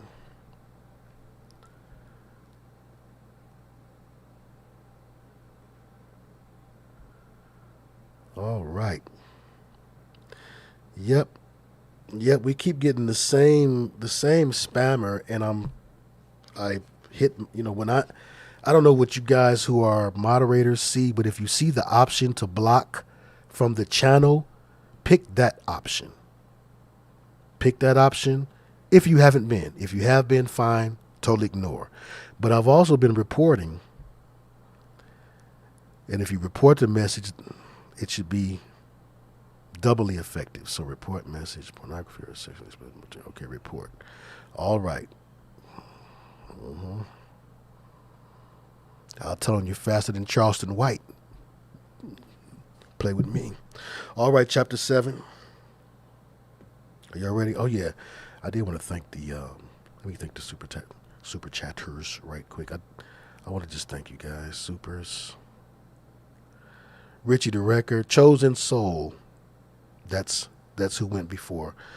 Thank you, Richie the Wrecker. Thank you, Chosen Soul. Thank you, Tyrone. Pardon me, brother Tyrone. Put some respect on his name, Maxwell. Thank you. Thank you so much for your super chat. Sister Faith M. Thank you for your super chat. LTK. Thank you. Thank you for your super chat. I so much appreciate that. Mark. Thank you. Oh yeah. Okay. This is from the last one. Okay. This is from the last one, right? Okay. Reality Check TV Chicago. Rick Ward. Richie the Wrecker. Homeward Bound. SIL. I think I did. Yeah. Okay. I shouted out the rest of these. So I just want to thank you and show my appreciation publicly as you gave publicly. So okay, now let's get back to it. All right, the death of Godo. This is the kid. Godu Palakas. This is how it's spelled. Godo Palakas. Anger's infant Lucifer. Must be talking about Kenneth Anger. I'm nice. Been doing this a long time. Must be talking about Kenneth Anger. You want to bet? Vito would come in every night with an entourage, mostly 4 or 5 really great-looking girls. It's a weird parallel, but it was like a nonviolent Manson situation. A little cult. Quote, unquote. And that's from Lou Adler, manager, producer of the Mamas and the Papas, and the co-organizer of the Monterey Pop Festival. Investor in J. Sebring's Hair Salon, and business partner of mobster club owner Elmer Valentine. And can someone tell me, it's just coming to my mind as an aside, it might not even be accurate, but isn't the Monterey Pop Festival where the Guardian Angels killed someone at a Rolling Stones concert while the Rolling Stones were performing? A man was killed. One of the rare cases of an actual sacrifice. You've got that one. You've got the one with the Who, and then of course you've got the Travis Scott. That's what the devil would like to happen every time, for several people to die. Really, hundreds of people are supposed to die. They put that hex on hundreds, sometimes it's thousands of people. It's the grace of God, even for the non-believers. Don't you know some of them people that don't get killed by those curses and by the frequencies and the music and the cursed words and everything that they're doing sonically and physiologically to try to destroy you? We know why we're protected, but it's just evidence as to the grace and mercy of God that there are others who don't even know him, that he's sparing them because of their ignorance. They're innocently ignorant. and they're just dancing, jumping up and down, listening to Travis Scott. They don't know what's going on. He spared them so that he could show them later on, like that young man whose video went viral after the Travis Scott concert because he described it in such vivid detail. You knew it wasn't cap. You knew he had been there, and he used the word demonic, and you could tell he was not no holy roller Christian soldier type of guy. But it just struck him as demonic. So let's see what happens with this little one, Godo Palakas, the child of Vito and the Freaks. Here's another quote that leads the chapter in.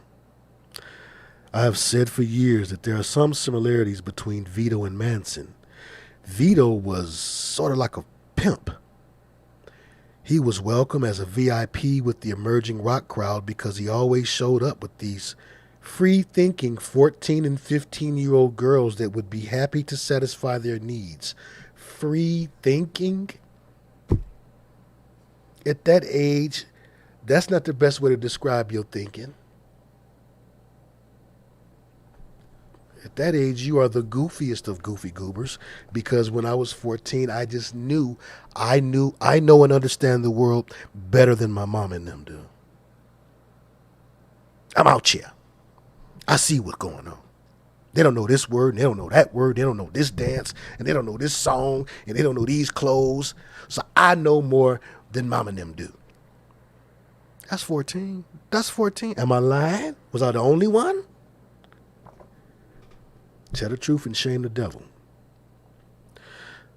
So that was a quote from a member of the Palakas family in an email correspondence with the author.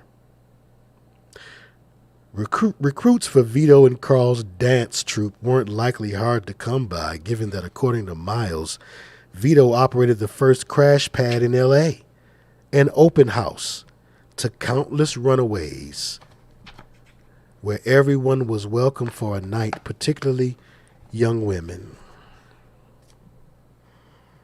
I can't wait to see how far this is going to go. Because right now, he's painting the picture. He's painting the picture of Vito for us, but I'm already jumping ahead. I'm like, oh, Vito is something much deeper than he appears to be. He's not just some middle-aged dude trying to hit on young girls. This is some guy that's a part of the hookup, a part of the brotherhood, doing his job in California. The vibe of California was greatly altered and shaped and molded by these things that we're reading about now. Let's move forward, though.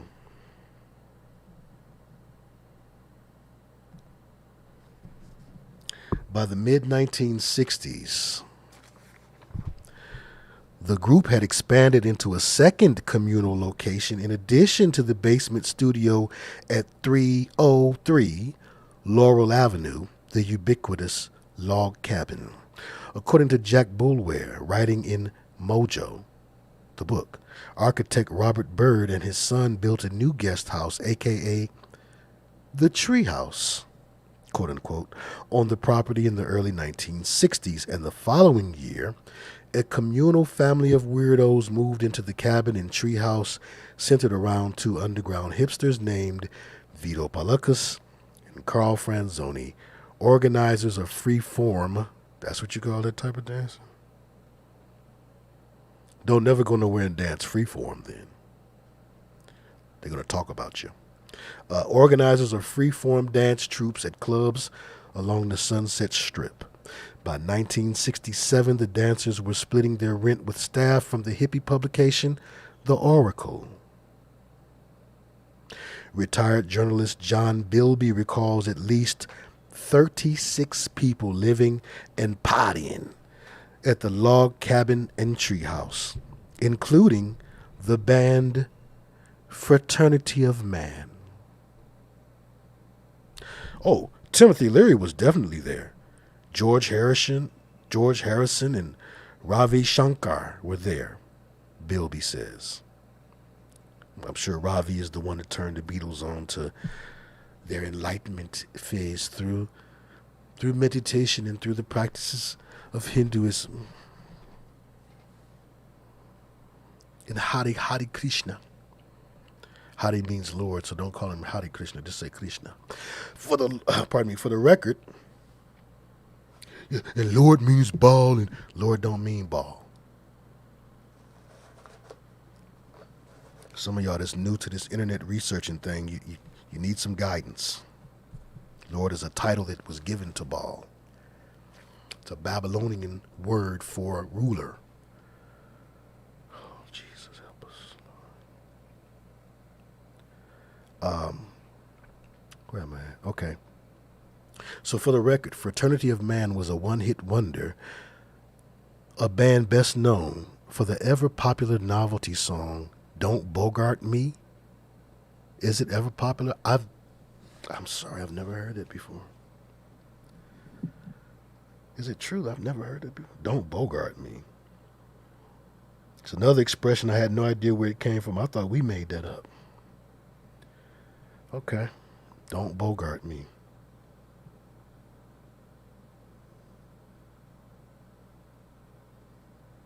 That's crazy. Yeah. Okay. Don't Bogart Me. Seriously? It says bong hits. It's on a collection of songs for the weed smoker called Bong Hits. But here's Fraternity of Man, Don't Bogart Me. Oh, okay, it's in the movie, I suppose.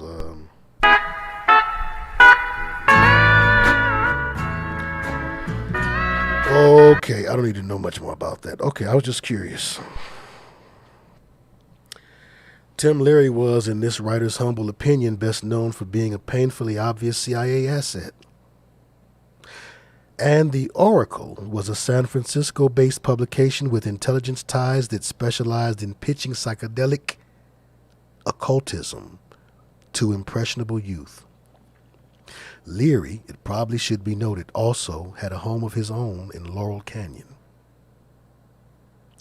Part of what made Parliament Funkadelic so dangerous is that they were making their version of this and bringing it where it was not popular, funkatizing it so it would be popular.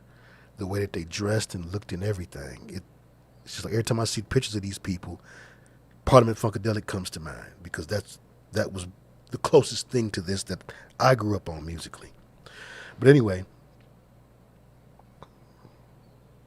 Leary, it probably should be noted, also had a home of his own in Laurel Canyon. According to Barry Miles, Franzoni's commune ended in May 1968, as that was when the Oracle moved out and our old friend President Frank Zappa moved in. The lead mother from Mothers of Invention had visited Carl at the log cabin on a previous trip and realized it was perfect for his needs, quote unquote. And it was an easy move for Frank since he was already living in Laurel Canyon at the home of Pamela Zarubica, a.k.a. Susie Cream Cheese. The creativity in these names. Chef's kiss. At 8404 Kirkwood Drive, where Zappa had met his new wife Gail, and where Gail's old kindergarten pal, Jim Morrison, was known to occasionally pass the time. Ms. Zarubica, or Susie Cream Cheese, was yet another member of Vito's dance troupe. As multiple sources remember it, Miles is mistaken in his contention that Franzoni's commune came to an end. Frank Zappa took it over as ringmaster, to be sure. But Franzoni and all his cohorts stayed on. Carl had a room in the basement where he was known to bowl in the middle of the night, usually naked and intoxicated. The doomed Christine Fricka had a room down there as well, as did other future GTOs, the group that Frank Zappa put together from groupie girls. Various other members of the dance troupe occupied other nooks and crannies in both the main house and the guest house / treehouse indeed. As Miles noted correctly, The freak dancers became so closely associated with the Mothers of Invention that they got dubbed as the Mothers Auxiliary. And Carl Franzoni, in particular, was included in a lot of group photographs. Vito and Carl also received vocal credits on the band's debut album, as did none other than Bobby Beausoleil. Good son. Good sun in the sky as in solar, not sun as in male child. You have to remember and remind your friends who think they're clever because they say, oh, see, even Jesus is son worship. Because you see S-U-N, S-O-N. Remind him that we only call a male child son in this language. They didn't call him that in Hebrew. And the reason we do that in this language is because of the anti-Christian spirit that was behind Daniel Webster, Noah Webster, and the creation of spelling and the spelling spell in the language that we speak. But I do digress. So, yes, Bobby Beausoleil. And that, in a nutshell, is the story of Vito and his freak dancers, or at least a sanitized version. Yeah, because I feel like I need a wet wipe right now. A sanitized version, okay? Because there is, as it turns out, a very dark underbelly to this story. As much of it is centered around that angelic hippie child that the readers of Life magazine met in 1966, and who we now must sadly add to the Laurel Canyon death list, for young Godo Polycus, you see, never made it past the age of 3. The specifics of the tragedy are difficult to determine, unfortunately, as there is little agreement in the various accounts of the event. So Life magazine actually did something on Vito, who was just the leader of this little random group of crazy hippie dancers. But when he had a child, it was newsworthy enough for Life magazine to deal with it. So let us see.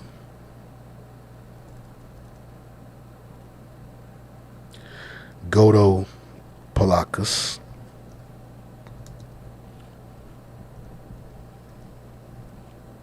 But it with a T.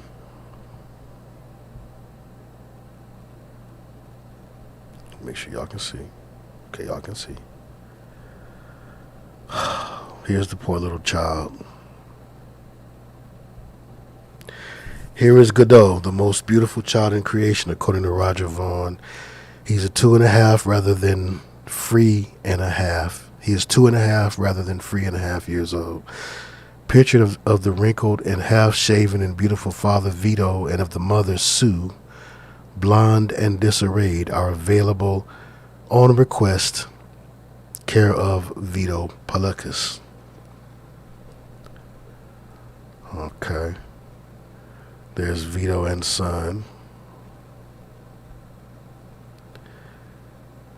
Vito and Sue wish to announce an exhibition, drawings and paintings by their son, the late Godo, Sunday, February 26, 1967, 1 to 5 p.m.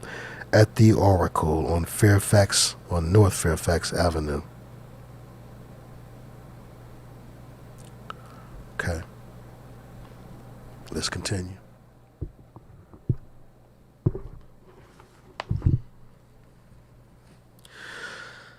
According to Barry Miles, Vito and Sue's 3-year-old son Godo had fallen through a trapdoor on the roof of the building and died. Michael Walker tells of a 2 or 3-year-old Godo falling to his death from a scaffold at the studio. Well, that's different. That's not a trapdoor. An article in the San Francisco Weekly had it as a 5-year-old boy who died when he fell through a skylight. Super groupie and former freak dancer Pamela DeBar agreed with the skylight scenario but not the age. Quote, Vito's exquisite little puppet child, Godot, fell through a skylight during a wacky photo session on the roof and died at age 3.5. Lord, when he tell us the date, we all gonna faint, right? Albin Pfisterer of the band Love recalled a much darker scenario. Quote, Vito got married, had a baby, gave it acid, and it fell off the roof and died.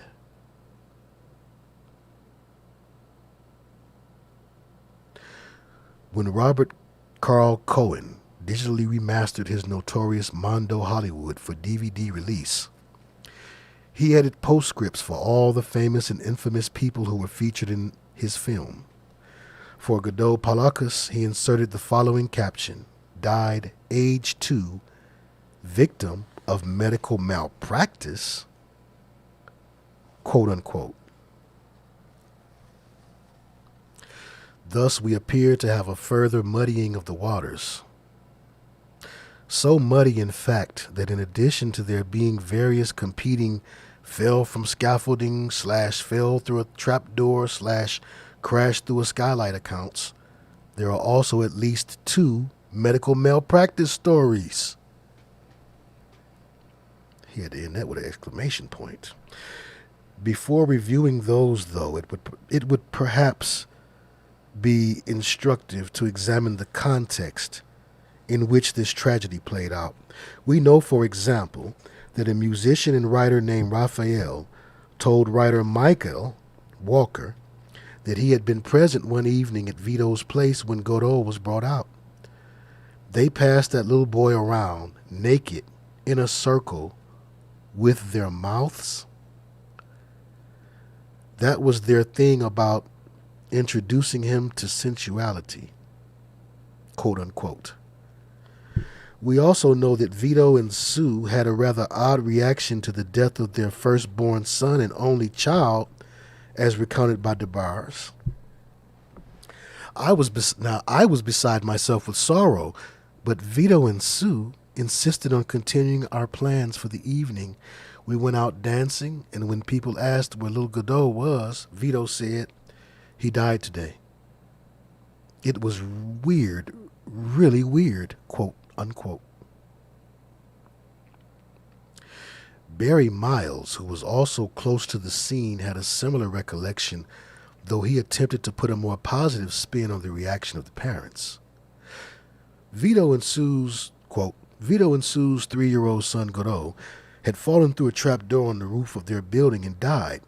That evening, Vito, Sue, and the gang went out as usual, dancing with an even fiercer intensity to assuage their grief.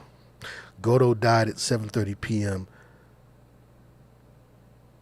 on December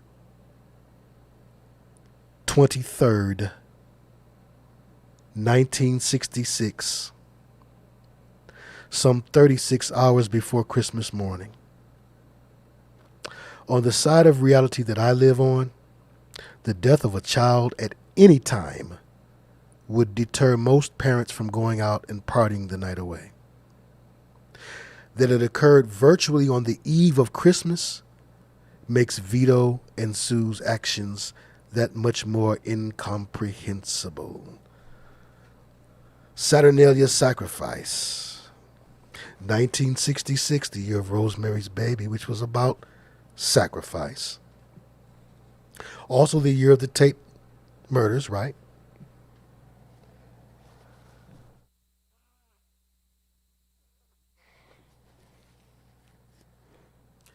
Unbelievable. Unbelievable. Okay, now, let's move on. Wow. Had to blow my nose. Adding to the weirdness factor is the full text of the quote from the San Francisco Weekly that I previously presented, an edited version of, that is. Kenneth Anger's, oh Lord have mercy, I knew it. Kenneth Anger's first candidate to play Lucifer was a 5-year-old boy whose hippie parents had been fixtures on the Los Angeles countercultural scene. Those plans fell through. A skylight. Pardon me. This first candidate fell through a skylight to his death. By 1967, Anger had relocated to San Francisco and was searching for a new Lucifer. As some readers may be aware, he soon found his new Lucifer in the form of Masonite and former grassroots guitarist Bobby Beausoleil. And so it was that the soon-to-be convicted murderer replaced the cherubic hippie child as the face of Lucifer.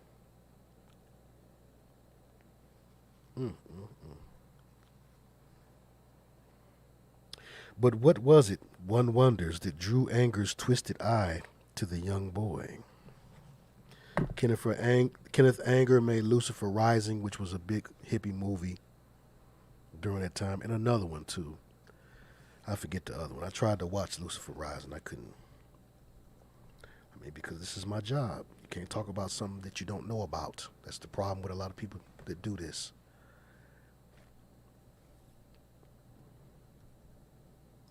Most of what I know about the occult I knew before I found the Lord, but there were some things that I had to brush up on from time to time.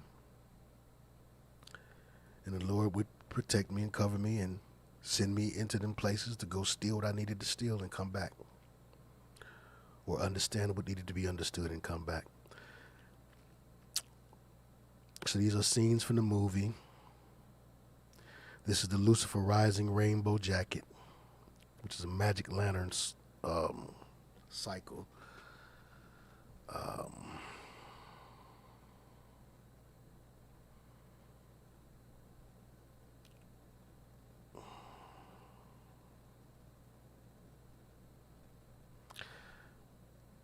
Kenneth Anger was also connected to Kenneth Anger was also connected to Anton LaVey and the Church of Satan, of course.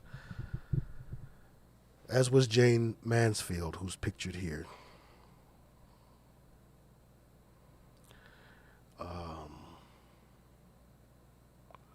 Natasha Hargitay, who was her mother? From Law and Order SVU.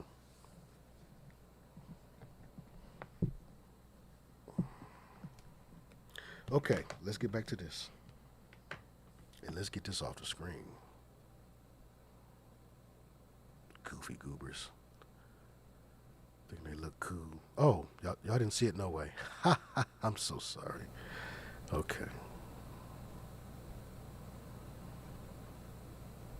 This is the Lucifer Rising jacket. You ever see somebody with that on? They're not just the Satanists, but they're like old school. They've seen Lucifer Rising. Hey, dude, I've seen Lucifer Rising. This old meth head in the. Yeah, that's him. That's Kenneth Anger. Scenes from Lucifer Rising. This is a scene from it here. It's a washed up, uncreative hippies satanic vision of like a. It's kind of like a. What the Luciferian New World Order would be like. Lucifer Rising. So anyway. And of course they understood what propelled the Egyptian kings to royalty. It wasn't smartness or nothing to be proud of. That's why they would go to Egypt. Lots of things happened in Africa. Lots of things happened in ancient Africa. But some folks are only interested in the things that get the shine. It's shiny and royal. Who cares about the folks that was enslaved there? Who cares about the countless other African nations? But no, the one with the shine. That's like somebody preferring Puff Daddy to Black Thought. You don't care about Black Thought. You want to be associated with Diddy Love. All right, anyway. And so it was that the soon-to-be convicted murderer replaced the cherubic hippie child in the face as the face of Lucifer. But what was it, one wonders, that drew anger's twisted eye to the young boy? Beausoleil has said that some of Anger's film projects were for private collectors. Every once in a while, he'd do a little thing that wouldn't be for distribution. Biographer Bill Landis has written that projects such as those led at one time to Anger being investigated by the police on suspicion that he had been producing snuff films. Snuff films are when these rich and powerful Brotherhood members and actors and singers and everything get really bored, and nothing can entertain them. They're the entertainers. They know who the wizard is behind the curtain. They understand how things work. So it takes a lot. It takes a lot to shock, to entertain, to keep their attention. So things like snuff films, which were born out of, let's not only do the ritual killing, but let's record the ritual killing, which is anathema to the thinking of most criminals. You don't want to record yourself. Except for the criminals nowadays, but you get what I'm saying. But they would record it because this is now a piece of blackmail evidence that we can use in case we need to put any one of you in your place. So the directors of those films were very important people, and you hear names like Hunter Thompson and Johnny Depp as well in these same type of conversations and talks. I don't never want to hear about Johnny Depp was being done wrong by Amber Heard. They fooled y'all. I'm certain he was her handler. I'm certain they both was into the witchcraft, but the way that this thing is structured, the guy with the most to lose is going to play the game the best, and the other person will get sacrificed. Johnny Depp is going to be just fine. You'll never hear from Amber Heard again. Her career's done. Johnny Depp's going to be just fine. Watch and see what happens. But anyway. So yes, Johnny Depp played a guy who supposedly was one of the folks involved in the production and filming of these snuff films, and the guy was his good friend, so much of a good friend that Johnny Depp shot the guy's ashes out of a giant cannon. He paid whatever he had to pay to do it, all over the guy's property and acreage, because this is something they had talked about doing before his death. Yeah. I already mentioned his name. And, okay.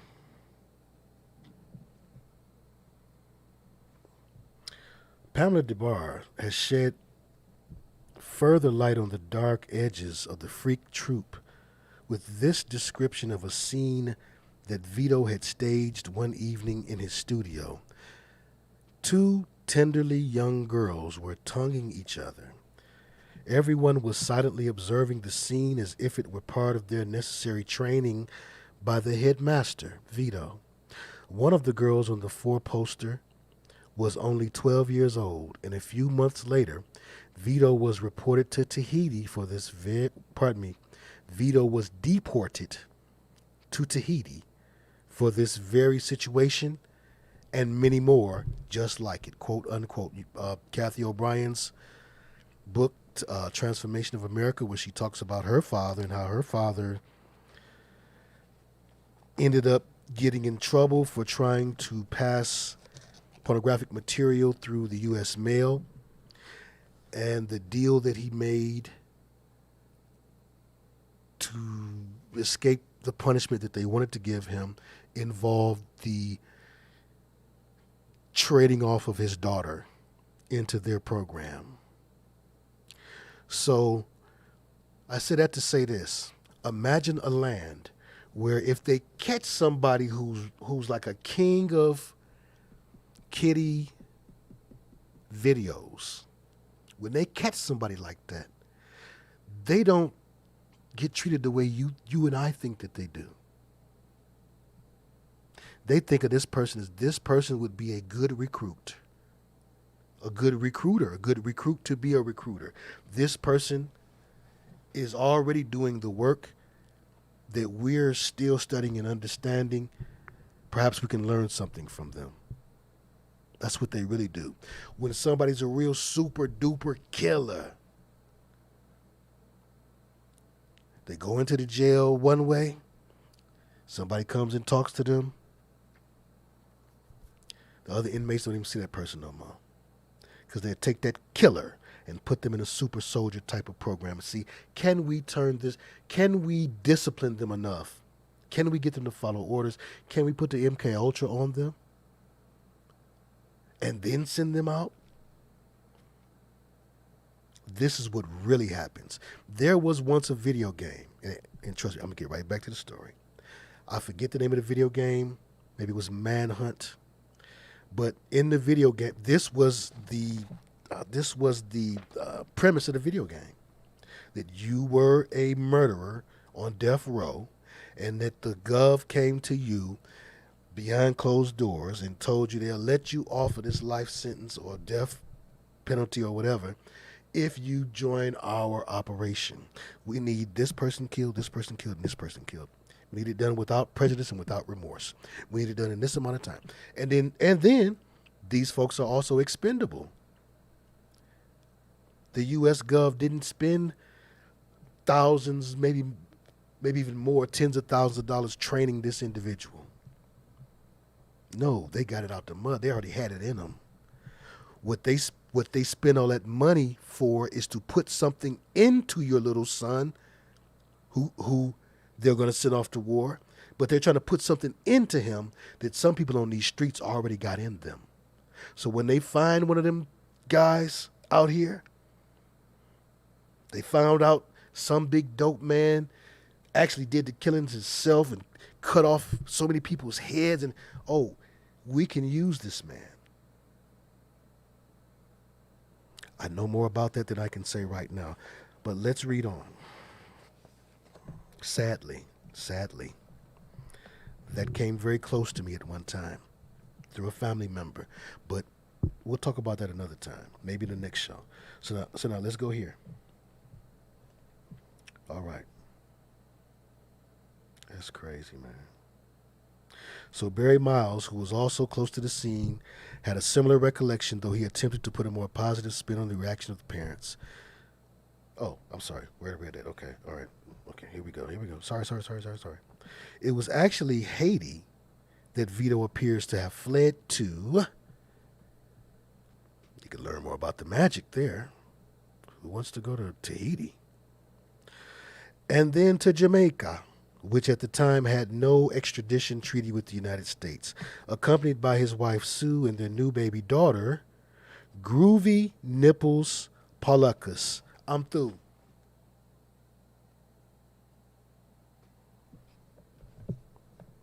Spelled just like it sounds. First name, middle name, last name. But no, Groovy, they got a little Hindu with the Groovy spelling. Gruvi.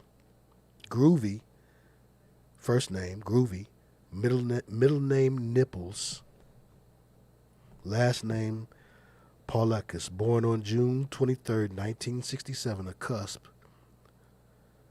I know they loved that. The couple would have several more offspring, each given an increasingly ridiculous name. I can't even pronounce this one here. It's BP, capital B, lowercase p. BP Paulacus, born on December 29th, 1969. Sky Paulacus, born bizarrely enough on what would have been Godot's 8th birthday, December 1st, 1971, the replacement child. And Freakus Magicus Paulicus. So now I know how to pronounce Paulicus.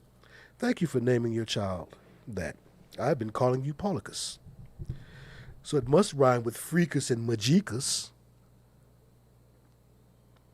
Yes, Freakus, Preekus, Magicus, Mageekus, Paulicus, born on January 28, 1974, just a little more than a year before the couple divorced in March of 1975 in Northern California.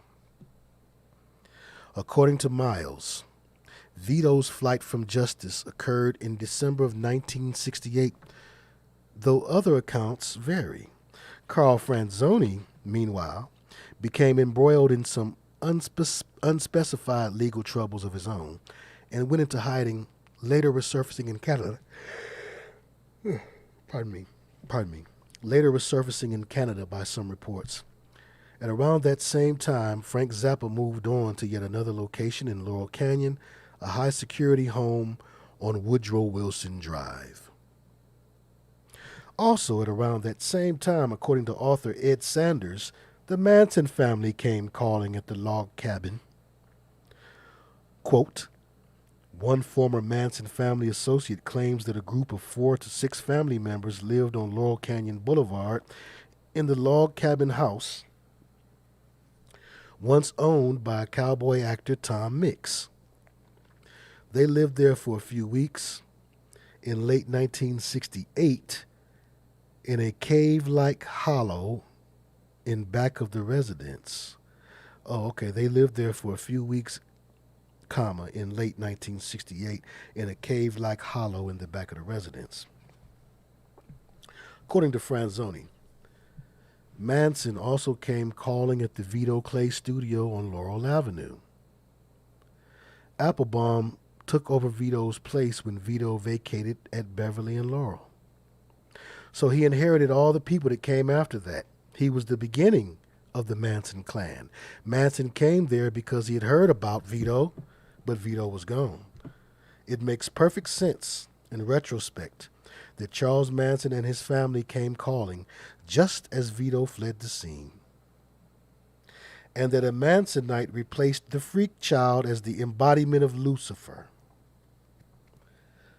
So a void was missing with Vito gone. Vito was the mind controller, cult leader aspect. He's gone. And either the devil or the government or the two together decided, well, wait a minute, we need to fill this void while we tune Vito up because he's getting out of hand.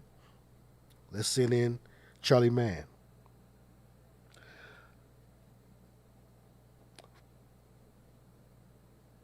It makes perfect sense in retrospect that Charles Manson and his family came calling just as Vito fled the scene, and that a Mansonite replaced the freak child as the embodiment of Lucifer. For the truth, you see, is that in many significant ways, Charles Manson was little more than a younger version of Vito Paulicus. Wait a minute. Paulicus.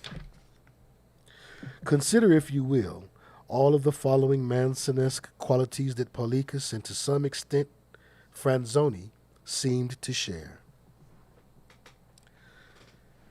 A. Vito considered himself to be a gifted artist and poet, as did our old friend Charlie Manson. B. Vito, according to Miles, was something of a guru, as was, quite obviously, Chuck Manson. C. Vito surrounded himself with a flock of very young, often underage women, as did Manson. D.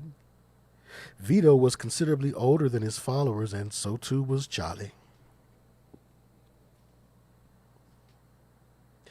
E. When Vito addressed his flock, they listened with rapt attention, as though they were being delivered the word of God, as was true with Manson as well. F.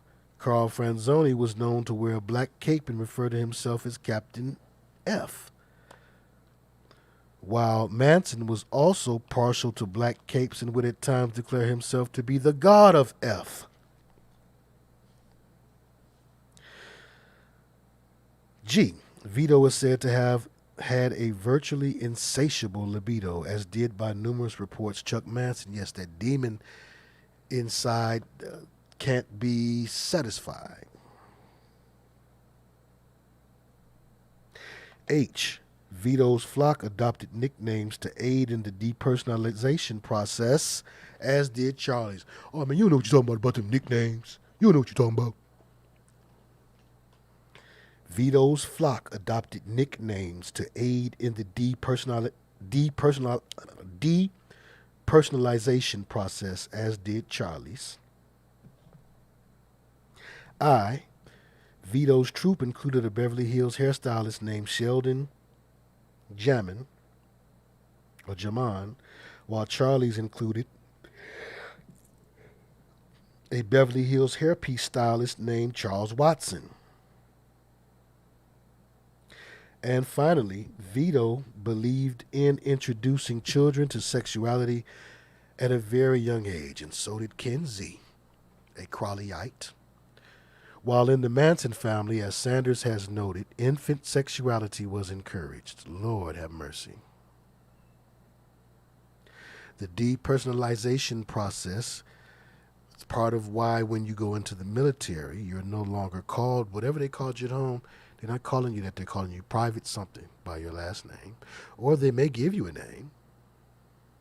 They're going to cut off all your hair. They're going to depersonalize you, so they can repersonalize you, make you into something they want you to be.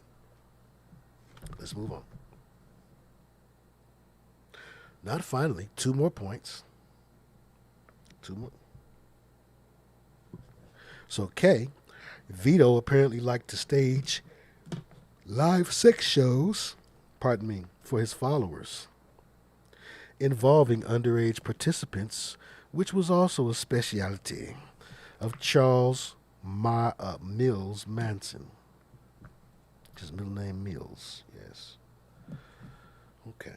And finally, Vito encouraged his followers to drug themselves while he himself largely abstained, thus enabling him to at all times maintain control, while Manson limited his own drug intake for the very same reason.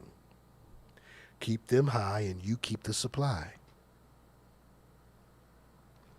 Franzoni and Manson were not, by the way, the only folks on the Laurel Canyon Sunset Strip scene who developed a fondness for black capes in the latter half of the 1960s.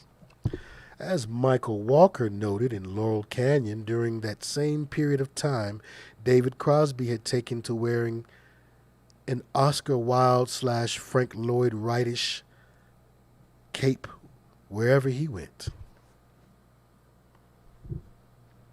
In unrelated news, Ed Sanders notes in his controversial book, The Family, that around March 10, 1968, a convoy of 7 Process automobiles from the Process organization, containing 30 people and 14 Alsatian dogs, of course, journeyed toward Los Angeles.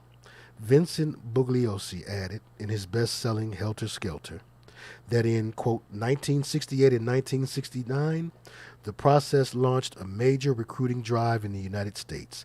They were in Los Angeles in May and June of 1968 and for at least several months in the fall of 1969. The Process, occult, religious, secret society layered organization that was thriving around that time. And I say secret society layered because anybody could be a part, but it had its higher parts, like the Mormons, like the Nuwabians, like all of these systems and organizations that are really free Masonic at their core. And also, we can also say about the Process, Parliament Funkadelic were influenced heavily by the Process. And in an early Funkadelic recording, there were 2 groups, Funkadelic, the band, the musicians, and Parliament, primarily the singers. When they joined together, they became Parliament Funkadelic. That's why you saw so many of them brothers on stage. It's a combination of 2 bands. But on a Funkadelic LP, they actually repeat verbatim, word for word, words from the Process literature, their motto and all that type of stuff. perhaps, and George Clinton, like a lot of these people that we're talking about, like we were at that age, we could be told a lot of things that was some jive and believing for a long time. And it has come to my attention that he understands. We'll talk about George Clinton some other time. But yeah, let's just leave that on record. Let's just leave that on record. Bam. Funkadelic quotes the process as well. All right, now let's move on.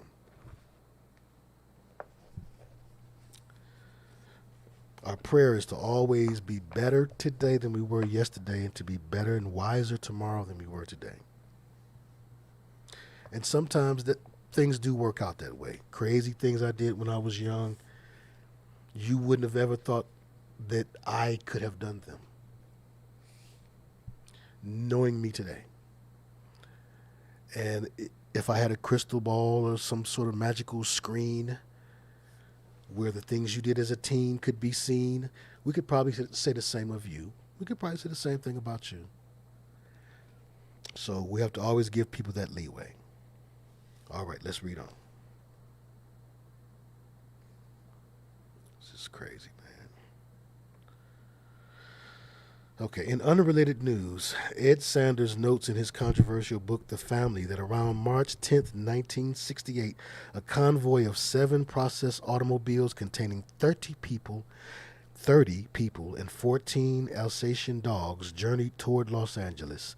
Vincent Bugliosi added in his best-selling Helter Skelter that in 1968 and 1969, the process launched a major recruiting drive in the United States. They were in Los Angeles in May and June of 1968, and for at least several months in the fall of 1969. As Gary Lockman wrote in 14 Times in May 2000, the process Church of the Final Judgment, often referred to as just the process, was one of the most controversial cults of the 60s.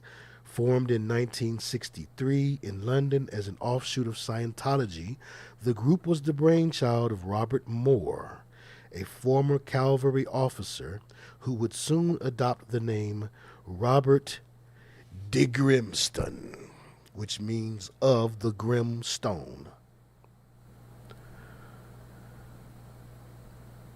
We gotta look at his face.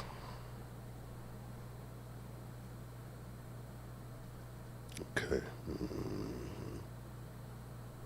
Robert de Grimston and Mary Ann MacLean, the proprietor of an elite prostitution ring with ties to the UK's so-called Profumo affair.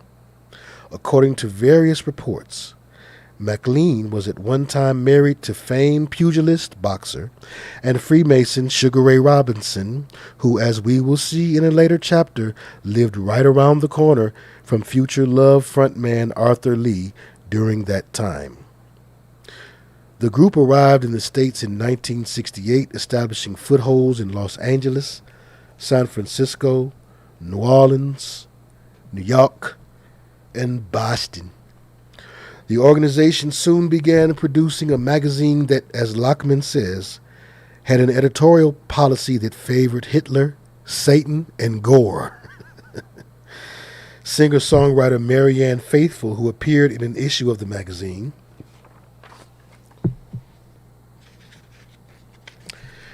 later distanced herself from the group, saying that there was something almost like fascism about the process. The cult's fascist mindset was amply illustrated by their choice of a symbol, which Lockman accurately describes as bearing an uncanny resemblance to the Nazi swastika. And I know there are those folks who say, "Oh, but that's Native American." Native Americans did things that were evil. Egyptians did things that, like some of y'all think, like when you run to Native American, like, I'm on base, I'm safe. Like, you run to the ancestors. Oh, no, that's the ancestors. Like, you safe, I'm safe. Hey, that's the ancestors. You can't tag me out. Bruh, just because something is African or Irish or whatever it might be does not in and of itself exclude those people or that thing from being an evil thing. You yourself know at times when you were dealing with something and did not know how evil it was. Some of you may have kept dealing with it knowing how evil it was. That's not a new thing. So the things that they show us, the artifacts that they show us, the good luck charms that they sell to Irish people, the good luck charms that they sell to Italian people, what's the little horn called? The good luck charms and symbols that they sell to black people. You should side-eye all that. You ain't got no sense at all. Why you think they would show something powerful and useful to God to y'all? No, they show you something wicked and they hope that you grab it and hope that you can do something with it. Goofy goobers of America. Why? Who popularized the Ankh? What's the name of that man? Okay, shut up. All right. In the family, Sanders describes the process as a death-worshipping church composed of hooded snuffoids. Wow. The process church. And let's put old boy's name in there too so we can get a couple pictures of him. Robert Moore. Of the Final Judgment. Yeah. Robert Moore. I think that's him right there. We can't see. Let me see. Can y'all see? Yeah, you can see. Robert de Grimston is probably how. No, I don't pronounce it Robert anymore. I now go by Robert. Love, Sex, Fear, Death, the inside story of the process church of the Final Judgment. And they all like to get their Cesar de Borgia on whenever they're trying to be a good cult leader. They get that look. Oh, well, we've been programming people with this picture of Cesar de Borgia forever. So it'll help if we use that. And there's the symbol.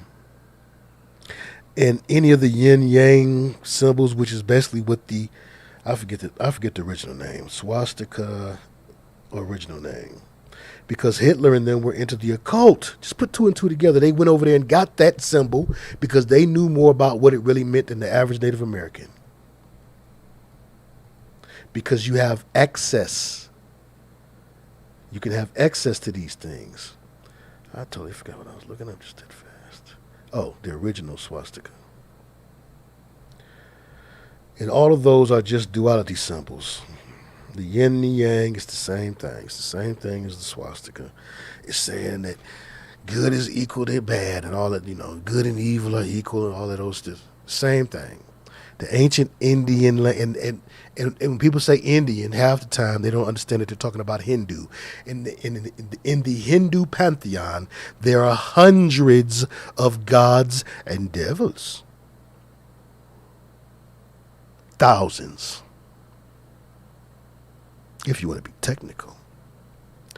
So this is just another symbol for as above, so below. That's all. That's all it is. Slow your roll. Oh, there's actually peace and balance. What balance? You don't understand. You don't understand balance if you think that good and evil are subjective. Good and bad are subjective. Evil is different. You can say that you think that slum village music sounds bad, and I can say, well, I think it sounds pretty good. Neither of us would be wrong. That's subjective. If you go to talking about baby back ribs and doing things to children like Crowley claimed to have done to young boys, now we're talking about what cannot be subjective or seen from a personal opinion standpoint. Oh, I believe. That's the problem with us here in this land of so-called false liberty. You're fed this jive of that you think for yourself when you can't think for yourself. And so what you see to be freedom ain't even freedom. We don't even understand what freedom is. We think that freedom is the ability to be good or bad. Freedom is deliverance from evil. And there's only one way to be delivered from evil. Evil can touch you. If you be in any of these other mind states and, oh, well, I think, or my opinion, evil can get you. You're not covered. There's only one thing that evil fears, and that's holiness. The opposite of evil is holiness, righteousness. What is holiness and righteousness? It's not you. Oh, well, I'm a good person. I don't think that. Ain't nobody on here righteous. Our righteousness is as filthy rags. We strive for righteousness. So again, then, what is holy and righteous? What is the true opposite of evil? If evil exists, what is the opposite of it? Oh, well, it's positive energy. No, I ain't saying nothing about protons, neutrons, and electrons. They cannot be evil. I said evil. And see, when I'm fussing like this, I got me a protagonist that I can be fussing at, called the Baby Bear Square. I'm going to introduce him to you soon. He's animated and everything, but y'all ain't ready. Okay, so let's get back to this good book here. I digress, but I digress for progress. All right. And yes, Baby Bear Square is going to argue back, just like I would have. And I'm going to show all y'all arguments, and I'm going to decimate them.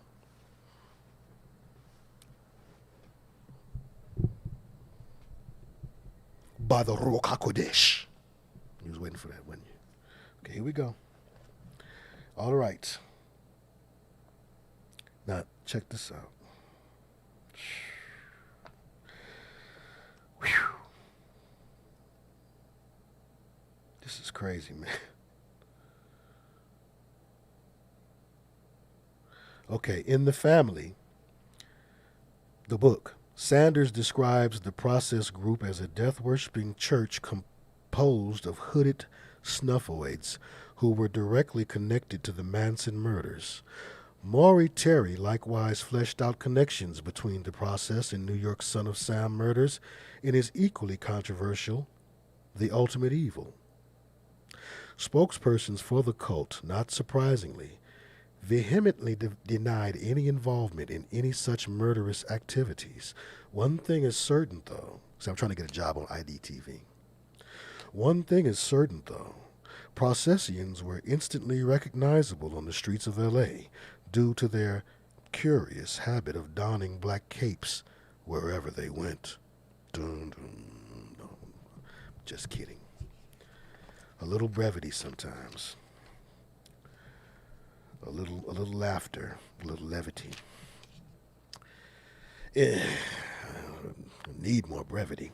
In other news, it appears as though Frank Zappa also displayed some of the same less than admirable qualities shared by Manson and Paulikas. As DeBar observed, Vito was just like Frank Zappa.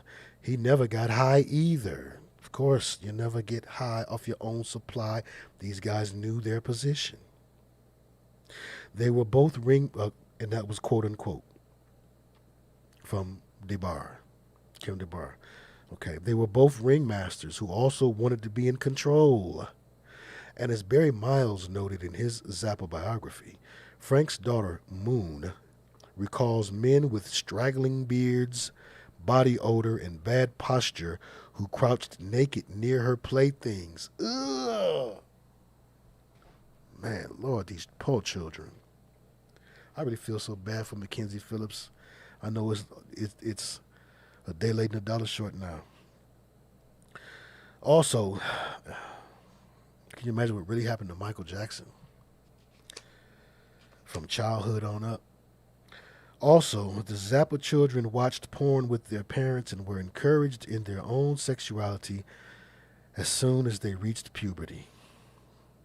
When they became teenagers, Gail insisted they shower with their overnight guests in order to conserve water. Oh, you guys shower together? Apparently, the Zappers were having a hard time paying their DWP bill. Wink. By the early 1970s, Vito Polikas had resurfaced up north in Cotati, California, with Carl Franzoni once again at his side. Oh, I know they had a very disgusting and musty bromance too. The two were, by all accounts, treated like rock stars in this funky little town, and they are to this day proudly and predominantly featured on the city's official website. What? By some accounts, Vito even served as mayor of the town, with Franzoni assisting as his director of parks and recreation. Polikas also taught dance classes. Oh yes, something he knew quite a lot about. At Sonoma State College, Sue went to work for an attorney, leaving the hippie life behind. I bet she changed her name and everything.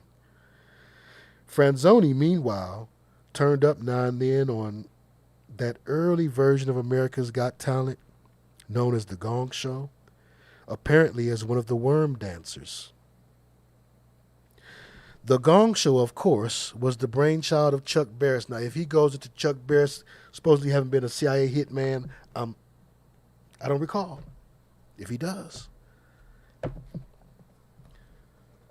The Gong Show, of course, was the brainchild of Chuck Barris, who famously claimed that during the days when he appeared to be working as a mild-mannered game show producer, he was actually on the payroll of the CIA, and while he was ostensibly serving as a chaperone to the couples who had won trips on the dating game, what he was really doing was carrying out assassinations.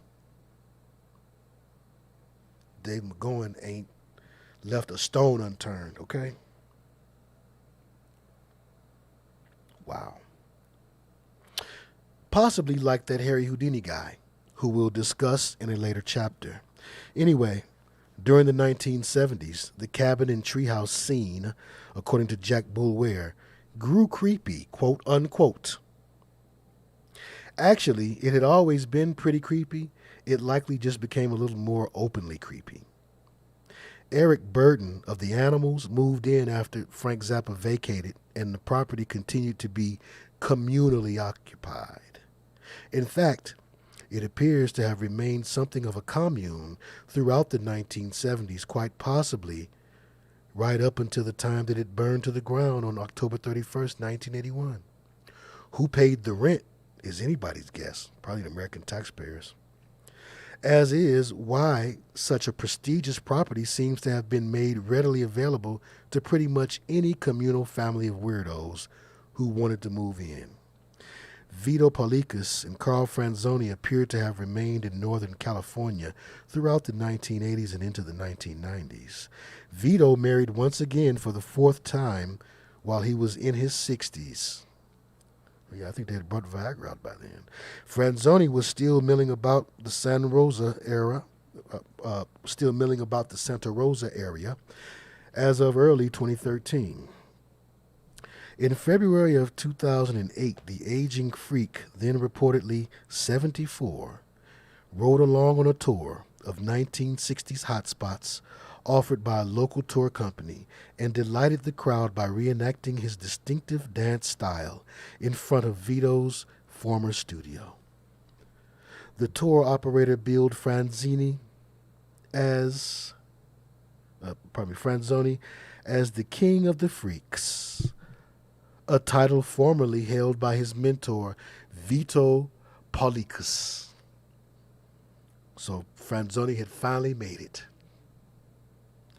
The original king, alas, had died in October of 1992.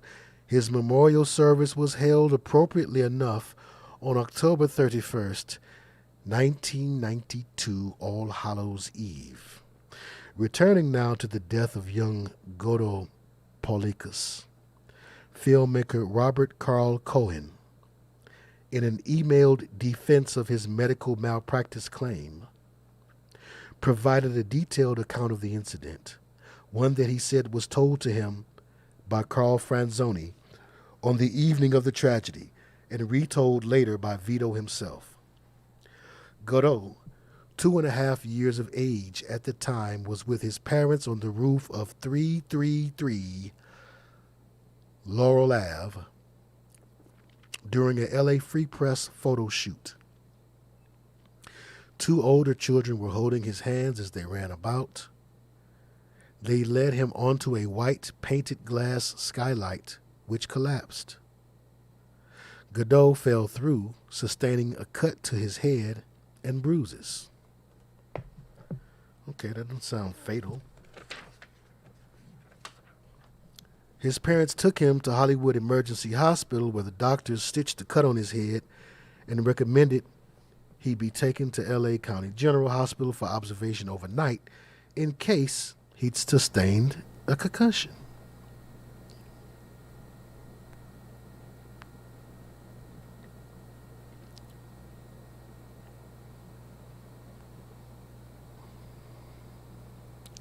Okay. This one with Godot. This must be it. That's Franzoni. Okay, Godot.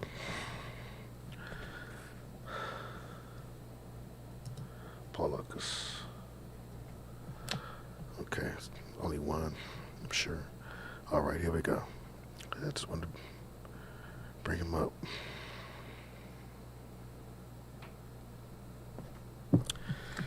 Okay, that's got to be the little girl that's got a dress on, but then again, that doesn't mean anything. But here's Godot. Okay.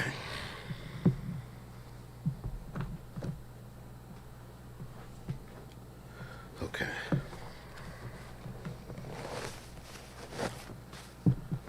A few hours later, Vito received a phone call from LA County General that Godot had died. LA County DA Yvel Younger, convinced that Godot had been given drugs, ordered 2 separate autopsies by LA County Coroner Noguchi. The 2 autopsies both revealed that Godot had no drugs in his system and that the cause of death had been strangulation due to the child's breathing his own vomit. What?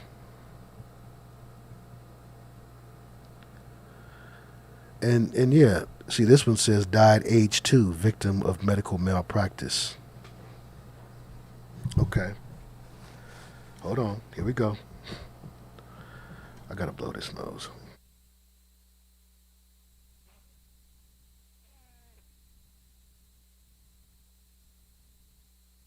Okay, that should get us through the rest of the chapter. Okay. Vito sued LA County for wrongful death due to medical malpractice. The charge was that, in contradiction to standard medical practice, Godot had been restrained by being strapped down on his back, something which is not normally done following a head injury. Okay. Due to the possibility of the victim strangling on their own vomit. The reason this was done in Godot's case was probably because the child was offending the hospital staff by repeating some of the first words he'd learned, i.e., F you. Even if he was doing that at 2 or 3, I don't think. Yeah, okay, let's see. The LA authorities offered Vito a $20,000 pre-trial settlement, which he refused. I suggested to Vito that since the case would be tried by a jury of mostly conservative people, usually retired civil servants, I told him to get his long hair cut short, shave his beard and goatee, and wear a business suit and tie. And that's all you got to do to come from out of this deep culture and blend right back into the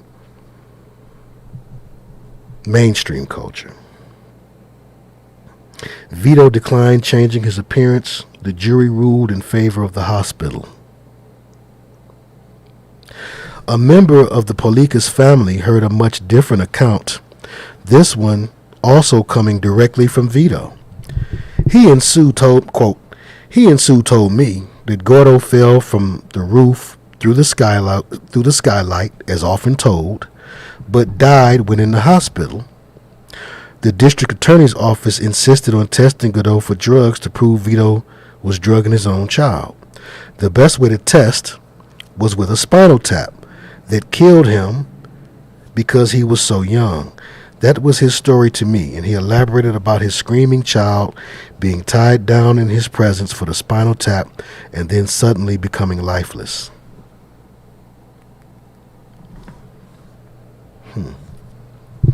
It is perfectly obvious that both versions of events cannot possibly be true.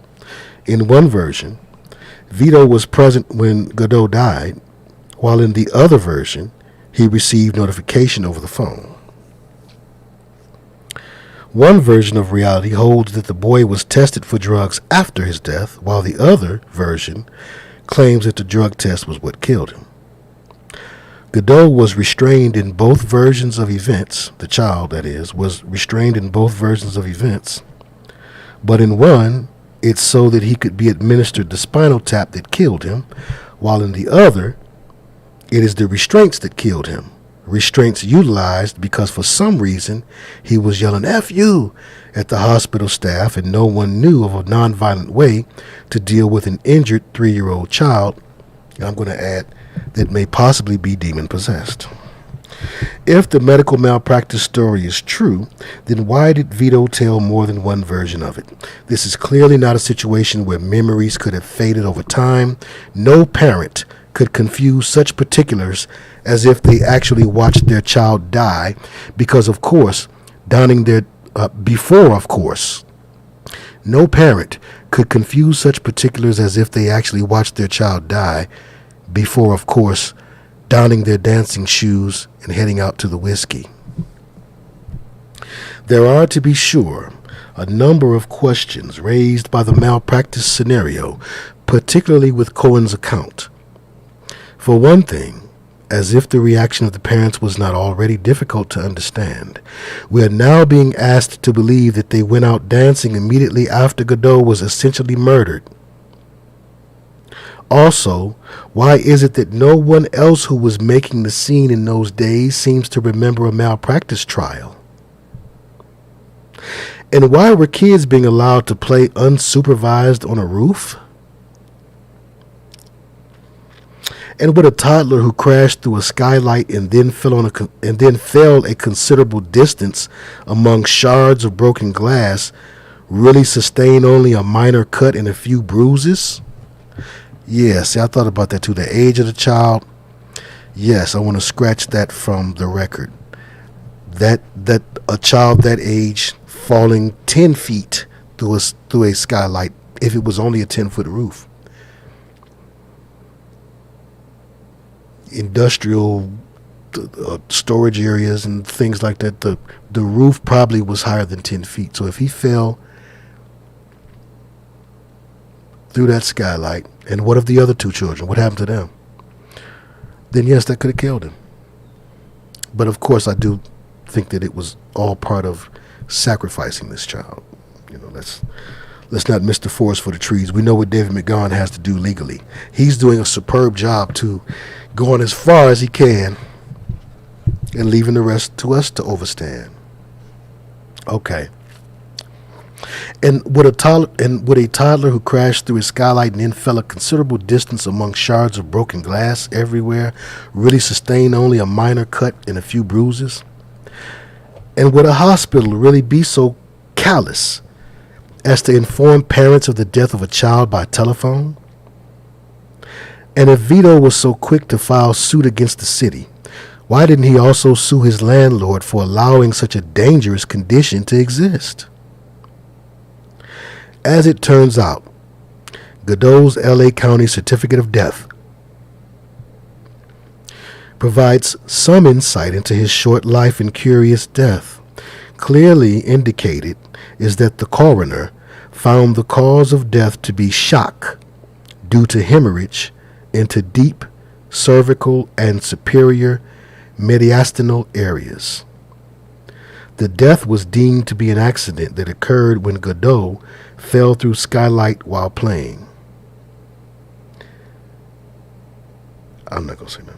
He did, though, die at Los Angeles General Hospital at 7:30 p.m., precisely 5 hours after the accident occurred at 2:30 p.m., though the times seem oddly appropriate. Pardon me, though the times seem oddly approximate. The timeline offered up by the document certainly seems a bit odd. Despite the fact that Godot died on December 23rd, his autopsy was not completed until April 13th, a delay of nearly 4 months. Was that delay caused by the fabled second autopsy? Even if that were the case, 4 months seems like an inordinately long time to hold up the release of the body for burial. To further add to the mystery, even after the body was released, it was almost another full month before it was buried. On May 9th, 1967, why did it take some 4.5 months to lay the child to rest? The tragedy was reported not by the parents, but by a Mr. Marvin Kahn, C-A-H-N, attorney. After a child has suffered a serious accident, do parents with nothing to hide generally delay the arrival of help by calling an attorney and having him contact the proper authorities? It appears that there are and probably always will be unanswered questions surrounding the short life and curious death of the angelic hippie child. Not so angelic, he was in there cussing like, well, he was doing what he had been taught. He was doing what he had been taught. There are and probably always will be unanswered questions surrounding the short life and curious death of the angelic hippie child who missed his big screen debut as Lucifer. That would have been his big screen debut. I'll let a member of the Polikas family provide the final words on the king of the freaks. Asked by the author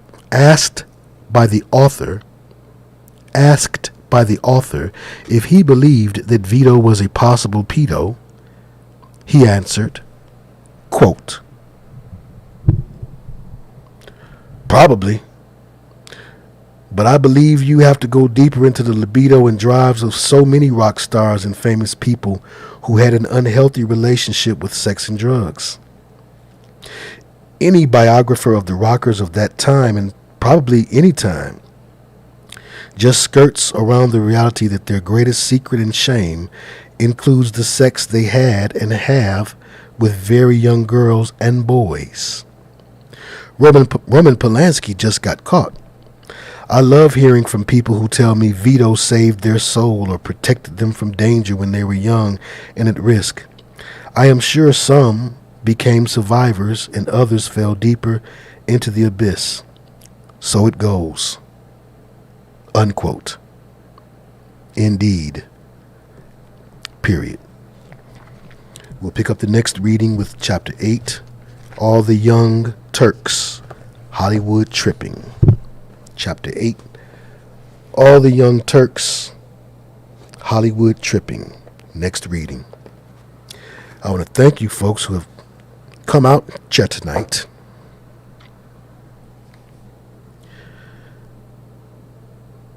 Wow, it's that late? Wow. And, and what we're going to do, as opposed to keeping you any longer tonight, is we'll come back and we'll do another show tomorrow night. Now, I'm in the process of moving about, so I'm going to say tomorrow night, expecting that I will be able to set up and ready to go tomorrow night. That's my goal. Now, if I need a little bit more time, at the very latest, we'll be back Monday night, okay? And I think that's the best way to do things. Now, of course, okay, just an update on things. Now, once we get business took care of, which is the prayer request, which we only have a handful now. If you'd like to get your prayer request in and read on the air so you can get all of the prayer warriors who would be listening to touch and agree with you, please refer to the information in the description box below this video. brothermintheo@gmail.com is the email. The spelling of it, the link and everything is in the description box below this video. And and we're going to do some more fun things like I promised. I do want to have a little talent thing where we can kind of share each other's art and music and the gifts that God gave you that are without repentance. And of course, that's all I want to see and hear. If you have worldly gifts, there are plenty of worldly platforms. Get good enough to get on one of those. And don't play no games with me, because I got bars. And if I hear them bars and I can tell what you're doing ain't what we talking about, you're going to get the gong and the Sandman cane in the same time. So come correct or don't come at all. But so we will be doing that. I don't have a lot of submissions from folks. Oh yeah, this is my music. I got maybe 3 or 4. And so maybe we can get a couple of more. And I did want to do that on the weekend. I just thought that's a weekend thing to do. It's not a weekly thing to do. It's not business per se. So we'll pick back up. We're about our Father's business each and every day, but we'll come together concerning that business in the next live stream, which I'm shooting for tomorrow night.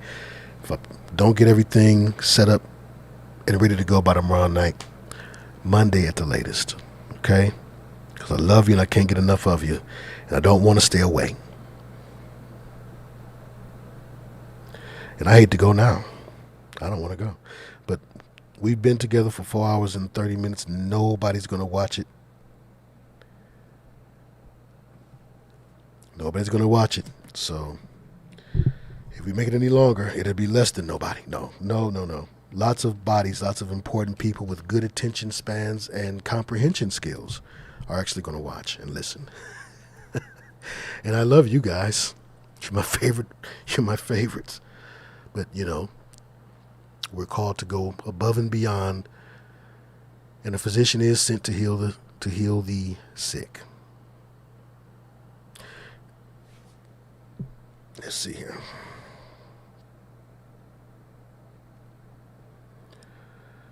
Okay. Oh, okay.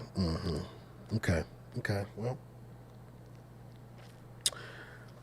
Lottie-dottie, we likes to party. We don't cause trouble. Lottie-dottie says, thank you so much. Thank you so much for listening.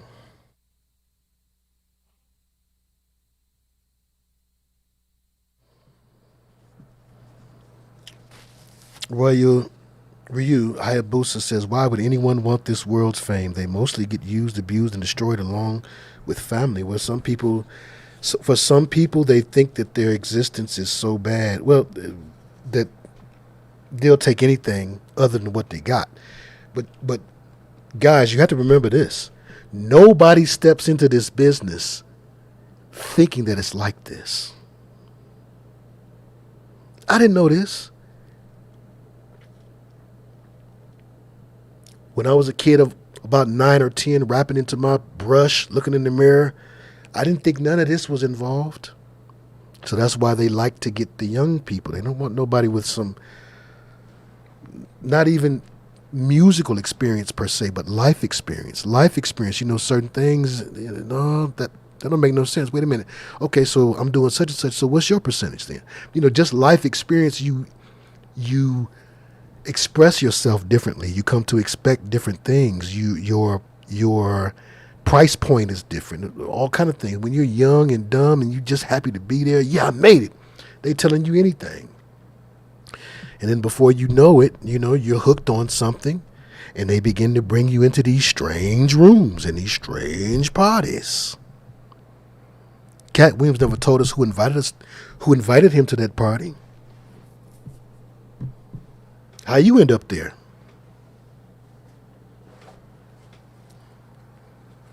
So, yeah, there's that part. Boski in the house. Is Geno Jennings sanctioned here? This ain't Geno Jennings' house, so he ain't got nothing to do with it here, I guess. That old Jackson is sanctioned here. Karen Eccles says, I love you too, BrotherTheo. I don't care how long. I listen and learn. Thank you again. SS Stoltz said, let's do 24 hours. I got 24 hours under my belt on YouTube. I did 24 hours. We was in, I think it was in Alabama that time. I did 24 hours. I sure did. Don't play with me. Free the Captive says, peace, y'all. Thanks, brother. You're quite welcome. Sent you a new image and intro video. Oh, beautiful. Be unique. Be in the place to be, my sister Kim. So good to see you. Okay. I'm going to get to where I can open it up ASAP. I had to take all this stuff loose and move my caboose. Leslie Vonderheide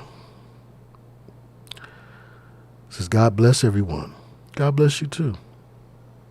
And shout out to all the loved ones from the UK. Anybody listening in from the UK, shout out to you. I saw somebody chiming in from Hawaii earlier.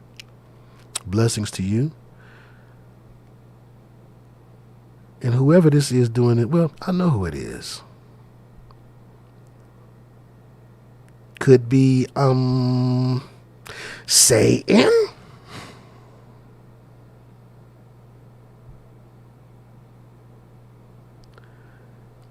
Keep spamming us with the same thing. That's the same individual or the same organization over and over and over again. Hating because they ain't participating. Mona Morrison says, I too love the way I lose track of time while praising the Lord. I do too.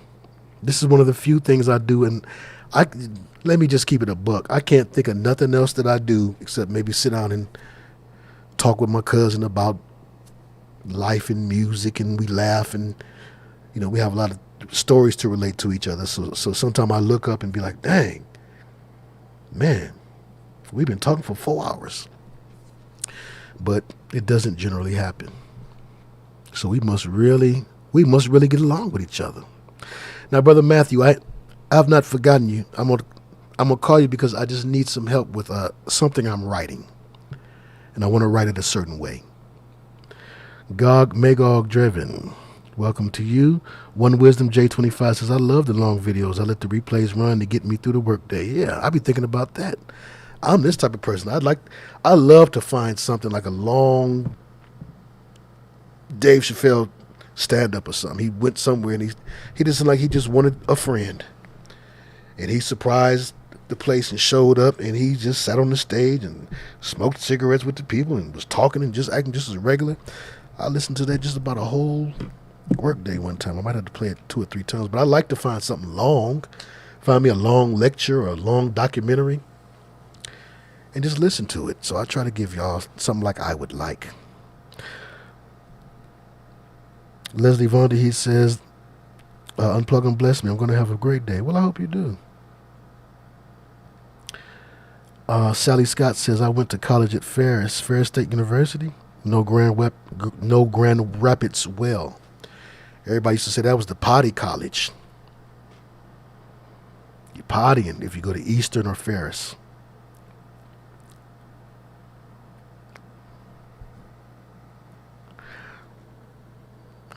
Would I consider baptizing some of you in water? Well,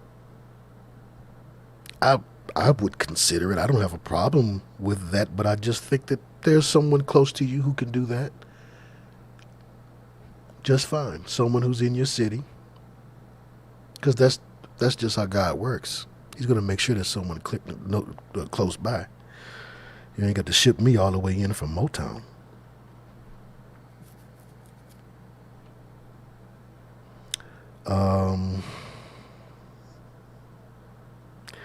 Yeah, everybody is on Johnny Depp's side. Johnny Depp has got to go home and laugh about that. If that's not some media manipulation, but a lot of people didn't see the documentary about him and Hunter and their relationship and the things that they said. And I was like, man, this dude is not only a witch, but he's an evil dude. He's an evil witch, and he has a super dark sense of humor, and so did his friend Hunter Thompson, who you can see on a David Letterman show interview. Hunter Thompson actually made it to David Letterman for some reason. Well, because he was connected. And Hunter Thompson is an evil man. These are two evil people. They scramble the brains of the girls. They usually get the women and do them bad. It's a rare case where it's a Jada Will situation. It's a rare case where the woman is the handler of the man. Sometimes it happens, Sharon Osbourne and Ozzy Osbourne. Sometimes it happens. It does happen because it's about the power of the witch, not whether they wear panties or boxer drawers. It's about the power of the witch. But generally, the suggestibility of the female makes the female more often the victim. The suggestibility of the female makes the female more often the victim.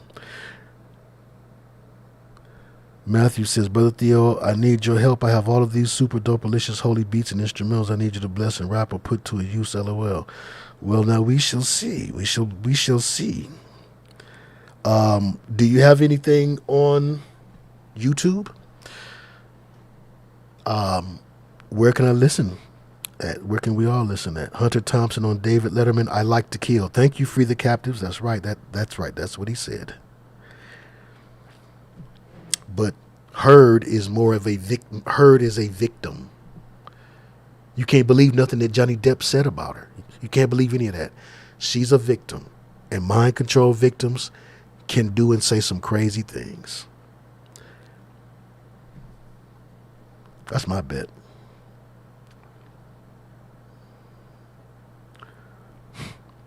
Rebecca Walker said, these videos are a blessing and help me make sense of many things I cannot discuss with any people I know. Yeah, that's another reason why I like to talk about these things with you guys. Who else can you do this type of talking with or to? Who else? Sun is out today in Ottawa, Ontario, Canada, right across the river from beautiful and historic Motown. Been to Ontario many times growing up. Cozy Toes 10 says, thank you, blessing from Ireland. Wow, all the way from Ireland. Aaron Go Brock. Let's see what we got up here. I'm scrolling up. I'm scrolling up, Jesus. Seventh Word Creole. I know I saw. Sis, we spoke. Brother Dwight N. We spoke. I bring it air day. We spoke. Okay, Boski. Respect your elders. Thank you for being here and listening tonight.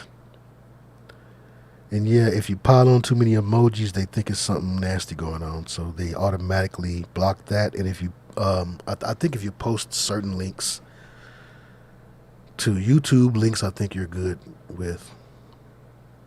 Is there a channel I can watch and never ever see any tranny commercials? I'm talking about I don't want to see Tranny Motel. I don't want to see RuPaul. Senior Citizen Drag Contest. I don't want to see two men kissing because they happy they both taking Vivaldi. Is it any channel? I ran to the Discovery Channel and said, I can't watch BET no more. I don't care how much I like Martin and I need a laugh from time to time. I can't watch BET. I can't do. So I ran. I said, you know what, Discovery, I'm going to run back home. Going back to Discovery Channels and History Channel and the American Heroes Channel. I'm going to learn something. Let me learn, even in my leisure. I found them good programs I'll tell you about today. But they steady running these commercials. Pride, always pride. Pride about everything. Pride. Pride come before the fall. You shouldn't be proud of everything that you do or are. Some of the things you need to fix. Don't be proud. Lizzo proud she fat. I'm not proud I'm fat. I want to fix this. It's not something to be proud of. Everything ain't to be celebrated. Paneros, welcome. Yeah, right. And I don't want to hear about some kind of new draws that separates everything. And I don't want to hear, again, it should be some kind of parental guidance thing. Is there some kind of setting I can put it in? Is it something I can watch? Lord have mercy. Yes, we know many actresses are actors. We don't know who exactly. But yes, we know. We've talked about that many times. It's not a new thing that the celebrities are doing. You got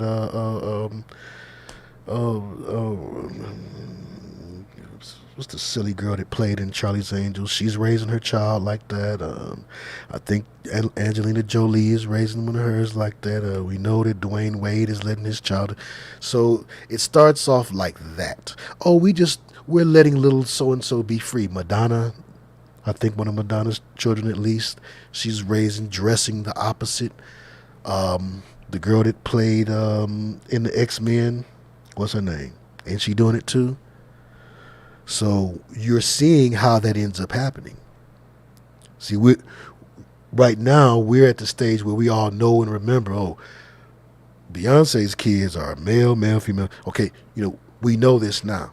Now imagine a couple generations pass by, and as those kids grow up, and you and I fade out of here, then they grow up, and the new generation don't even recognize or remember, or they don't pay attention to history, whatever the case may be, and they just bring them out as a whole other sex. That happens too. Doesn't happen as often as some gung-ho truthers would have you to believe, because it is for a purpose. It's for a purpose, and it's considered to be a privilege. It's a Luciferian privilege. For you are raising your child up to be as God. Everybody can't do it. So stop saying, I'm not talking to anyone in particular here. Please, so no one in particular take offense. But I cannot stand juicy mouth truthers who don't explain things very well. And then they send y'all over here. Ice Cube was born a woman. No, you go back to her channel. This ain't that. So yes, it happens. It is the making of the child as a god. When you see Baphomet, their representation or a representation of Satan or Lucifer as God, it has the phallic symbol sticking down in its pants, usually portrayed as a staff with the two serpents. And it also has mammaries, breasts, women's breasts. And it's obviously a mixture of male and female, and this is their thing. This is one reason why homosexuality is pushed. How do you think they get some of them manly men, or some of them men who thought they was manly or who's acting manly? Because maybe you can't make somebody do something that's not in them, period. But some of the men, they explain it to them. I can see them telling Sammy Davis now. Oh, Sammy Davis, you just have to develop in advance. You have to do more research. That's what people like to tell you when they doing something weird. You need to do more research. What did you research? Made in the image and likeness of God. You see, we have everything that a woman has except for a womb. That's all. We've got the two nipples. We have everything that a woman has. We have the same amount of it, and all that type of talk. And then the next thing you know, here's some bearded, nappy-headed man is in somebody's office with the door closed on the casting couch, busting it wide open with another man. That's bad business, but that's the business that they in. It's not good. I'm sorry, I was looking away. It's hard for me to talk and read at the same time, believe it or not. hard for me to think about what I'm going to say and read what you're saying. Cypher, Epiphany, Mona Morrison, The Mercy Seat, FM, Dr. Dave was here. Oh, wow. I didn't even know who was here. Cookie Cruncher. I think I did shout her out. Let's see, what else? Amen. Thank y'all for ministering in the chat, those who do that. It's important. It helps people out. Truth Seeker MD. In the place to be. And that's all they're going to let me see. They won't even let me go up high. Sorry about that. They won't even let me go up high. So that's how they got it set up. Yep. So, all right.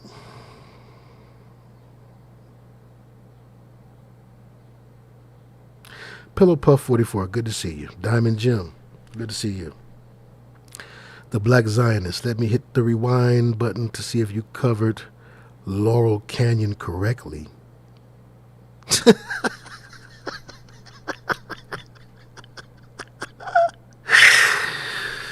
Oh boy, the arrogance.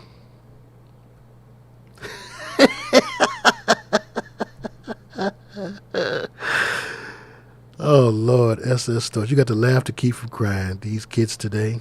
Boy, I was through with it before you knew what to do with it. Now. Anyway. So we'll come back for another time. I done got riled up now. I don't even want to talk no more. I'm trying. Boy, oh boy, the arrogance. That sounds like me. Let me see if you covered it correctly. Boy, please. You still learning about grooming, well. All right, y'all. No. If they was joking, I was joking. If not, you want to smoke, it's already smoking.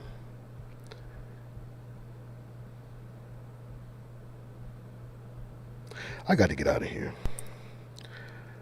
I got some chicken tenders. Thank you to Big Nephew Drew. Thank you so much for the blessing of vittles. Vittles is a blessing, especially when you ain't gotten there. So thank you so much, Big Nephew Drew. Appreciate you. Appreciate you. And thank you all. Thank you, Sister Ramona. God bless you. Copyright claim. Of course they hit me with a copyright claim. Of course they would. Jive turkeys. I knew that. But that's okay. I make those sacrifices. It's more important to get the material. All right. So until tomorrow night or Monday night, I hope you did enjoy. But yeah, I think we're going to shut down for now. Unless I get to feeling really, I don't know. It's 5 o'clock in the morning. It's 8 o'clock in the morning. Yeah. Let's say goodnight. Catch y'all later. Count on him like a calculator.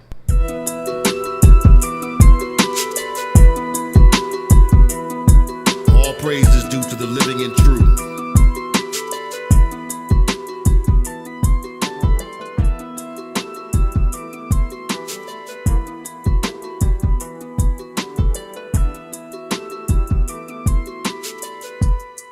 Misconstrued, I'm not your dude, I'm just your mister, my brother minister. Son, don't you maybe get sinister, keeping it simply scripture. Come here, child, let me draw you a picture. Mixture, flow, sound, and texture. Fixture from Motown, a lecture. Lyrically bonded together with a song that forever uplifts the creator. Now that's the endeavor, now that's being cleverly undertaken. While they making us sicker than Hannibal Lecter. But don't be mistaken, it's Jesus, they broke every fetter and tether. To God be the glory forever and ever. His kingdom will never be severed. When the Northwest meets the Midwest, it's Reg mine and unplug them together. My face may be salted and peppered, but lose my favor and flavor, oh never. You can count on my father, he's faithful. faithful even when the hateful band together against me. Whatever weapon they form will fail. I know I'm blessed through sleet or hail. No matter the weather, better than USPS. I count on my God to prevail. That's what the deal. That's how I fail, for real, for real. The one thing I count on to be done is His will. The Alpha and Omega. There is no other greater. I count on my Creator, just like a calculator. Calculator, when I call, He comes for me. My Lord and Savior, I count on Him to comfort me. Calculator, in any emergency. Calculator, I count on Him to comfort me. He's like a calculator, the Alpha and Omega. My Creator, nothing greater, since I count on my Savior. Just like a calculator, the Alpha and Omega. My Creator, there's nothing greater. I count on my Savior. Young Neff's on the lodge with it, doing donuts in a Dodge with it, in a snapback or a fitted. That lean and rock with it, even get it if you're not down with God. Get it right and vibe hard with it. If they smart with it, I'm gonna be famous and heard. But this ain't the game, it's the word. The lame is the skirt. What the devil is giving me, spit ain't the flame, it's a turd. And that's the word from Diddle the Third. In the authority of the Lord Jesus, we ask that you forgive us for the sore grieve us. Sins that we are guilty of, once more free us. I heard three things, that's for sure. Taxes, death, and trouble. But there's one more. You'll be there on the double. For the poor and the needy, He will arise. Just endure, and you'll see Him come in time. Calculator, when I call, He comes for me. My Lord and Savior, I count on Him to comfort me. Calculator, in any emergency. Calculator, I count on Him to comfort me. He's like a calculator, the Alpha and Omega. My Creator, nothing greater, since I count on my Savior. Just like a calculator, the Alpha and Omega. My Creator, there's nothing greater. I count on my Savior. Detroit hustles harder, the harder that Detroit hustles. Neffs and nieces know their uncle's flavors wavier than Ruffles. Everyday flexing muscles that's made by Chevrolet. Them 470 Hemis, they weigh too heavily. When I spit all that drip from the D-oozes. Boppers that bass drop slapping like the Three Stooges. I can do it cause I'm used to it. I was through with it before you knew what to do with it. You bit it, but I did it back when there wasn't nobody with it. Cheers, I stand alone like Sam Malone, tending to these bars, out cold fooling. Y'all bars granola, my bars go bullion. 24K all day, ain't trying to hate your family. But if he's whack, I have to send the rapper back to the lab, Nature's Valley. My God, stop it, if you winning, then the scoreboard's broke. Heavy topic when I drop it, every floorboard broke. Your flow is sing song, my flow is King Kong. I commune with the Holy Spirit on this tune, back and forth like it's ping pong. Calculator, when I call, He comes for me. My Lord and Savior, I count on Him to comfort me. Calculator, in any emergency. Calculator, I count on Him to comfort me. Calculator, when I call, He comes for me. My Lord and Savior, I count on Him to comfort me. Calculator, in any emergency.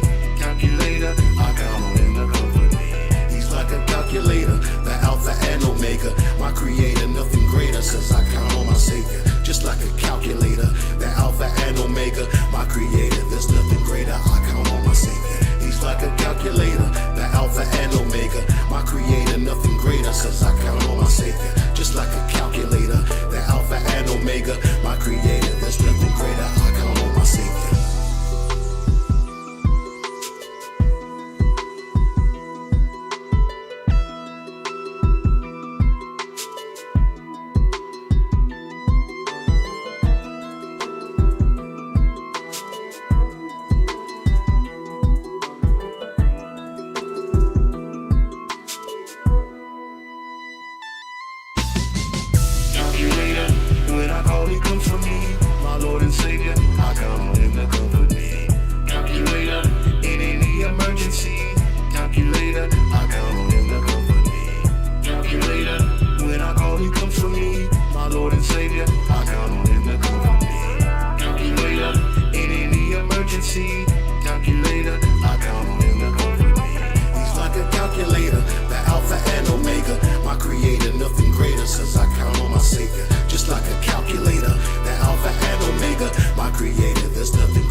And again, thank you all for attending the third reading and discussion of weird scenes inside the canyon, because of course I wouldn't just sit and read someone's work and not put my own spin on it, as listeners surely would know by now.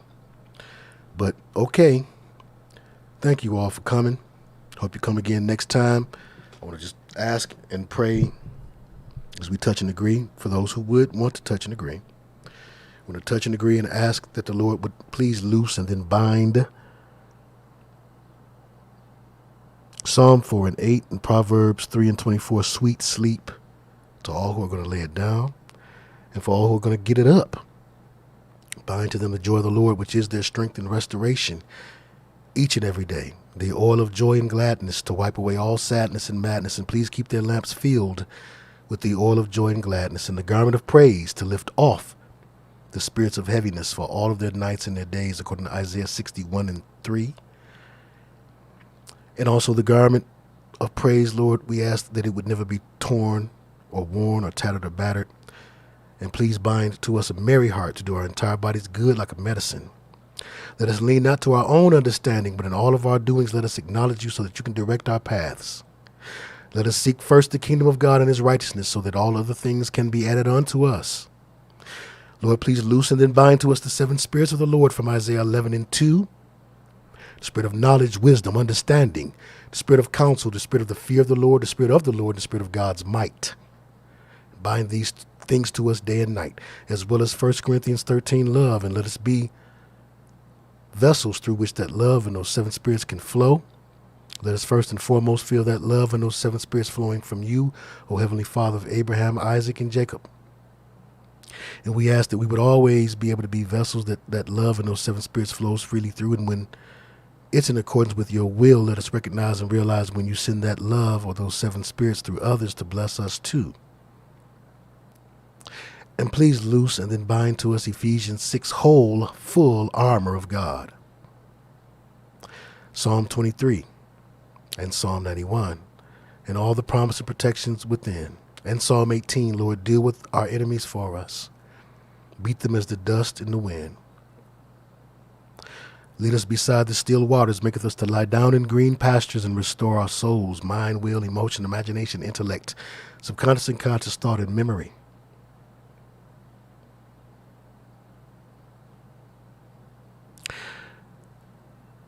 And Lord, we also ask that you would loose and then bind to us all the promises of Psalm 91.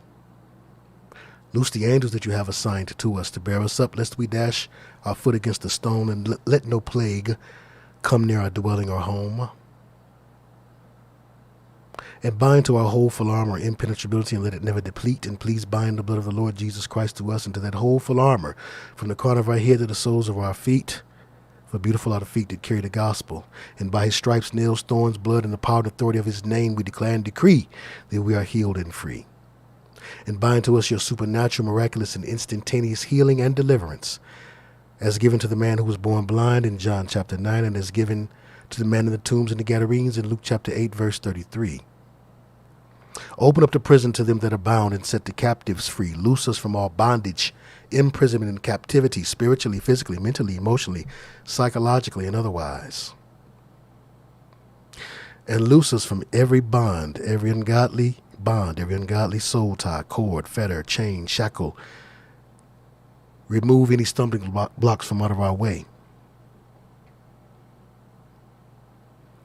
Loose us from death, hell, and the grave, resignation from life, suicide, inviting death, wanting death. Loose us, Heavenly Father, Lord, from any of these things wherever they may be found. Heaviness, depression, isolation, seclusion, desperation, desolation, and despair, despondency, defeatism, dejection, rejection, resentment, abandonment, betrayal, disloyalty, bitterness, bitterroot, judgment, disappointment, anger, rage, hard-heartedness, heart of stone, retaliation, revenge, avengement, vengeance, and grudge, and every unloved spirit and every spirit that tries to make us feel unloved. And loose us from lust of the flesh, lust of the eye, pride of life, and respect of persons, and idolatry.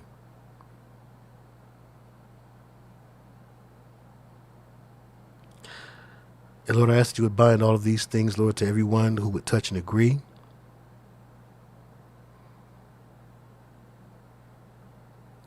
Bind all these things, Heavenly Father, Lord God of glory, to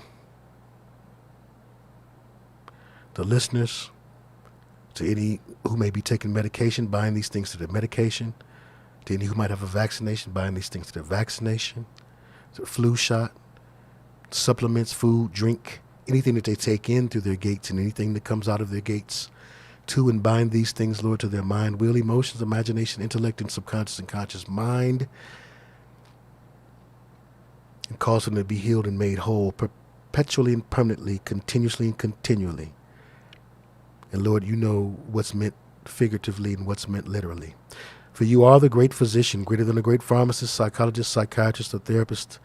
Please we make our medications and vaccinations and flu shots and supplements and food and drink according to your specifications, even retroactively from the first time any was ever taken. And please loose us and said things from any negative effects, special effects, side effects, hexes, spirit spells, chemicals, curses, or ingredients that you, the great physician, would not use, prescribe, or agree with, Lord, and bind to us that those things would only bless us and add no sorrow with them, and that they'll only be vessels through which rest, restoration, peace of mind, healing, wellness, wholeness, and good health can flow.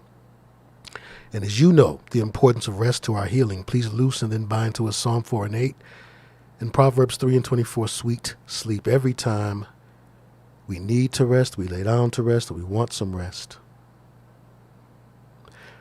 Bind to us the knowledge that you maketh us to dwell in safety only, according to Psalm 4 and 8, so that we can have sweet sleep and sweet dreams. Let that be our underpinning and underlining thought, that you make us safe only. In Jesus' name.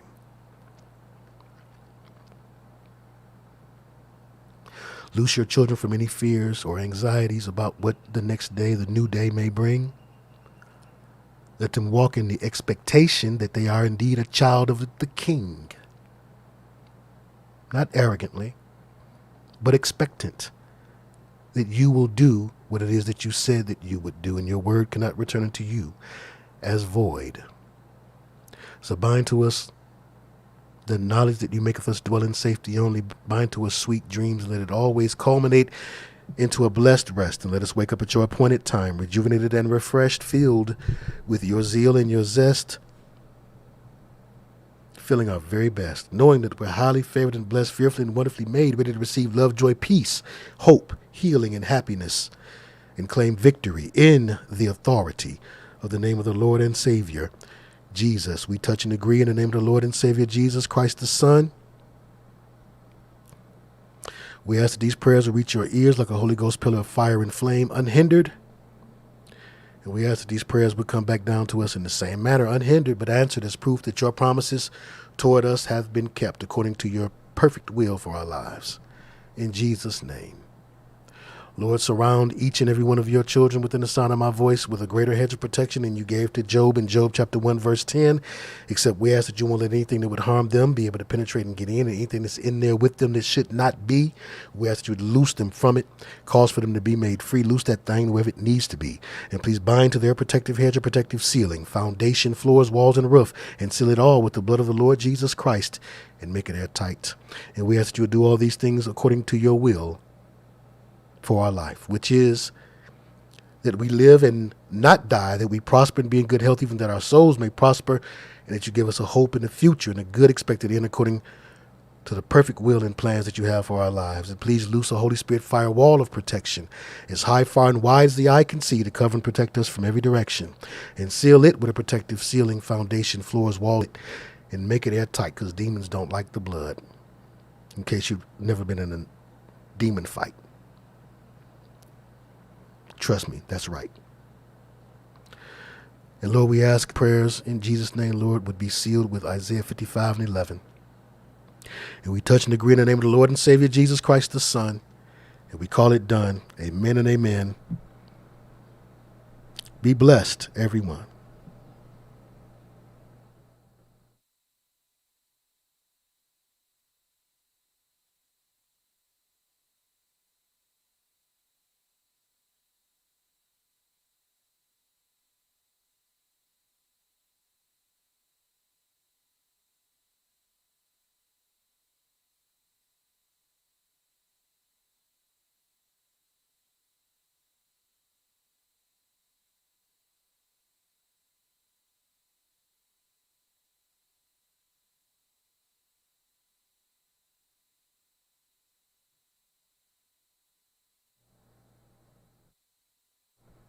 And much love to you, the Black Zionist. Now, you know, if you can't play with me, you can't be my nephew. Now, we play like baby lions in Detroit. That's how we play. Anyway. No, Amen Ra. See, that's the thing. You got to learn how to listen. Again, Jesus was the Amen before there was an Amen Ra. Because in the beginning was the Word, and the Word was God, and the Word was with God. And that's that. So you teach on your channel, I'm going to teach on mine. Good night.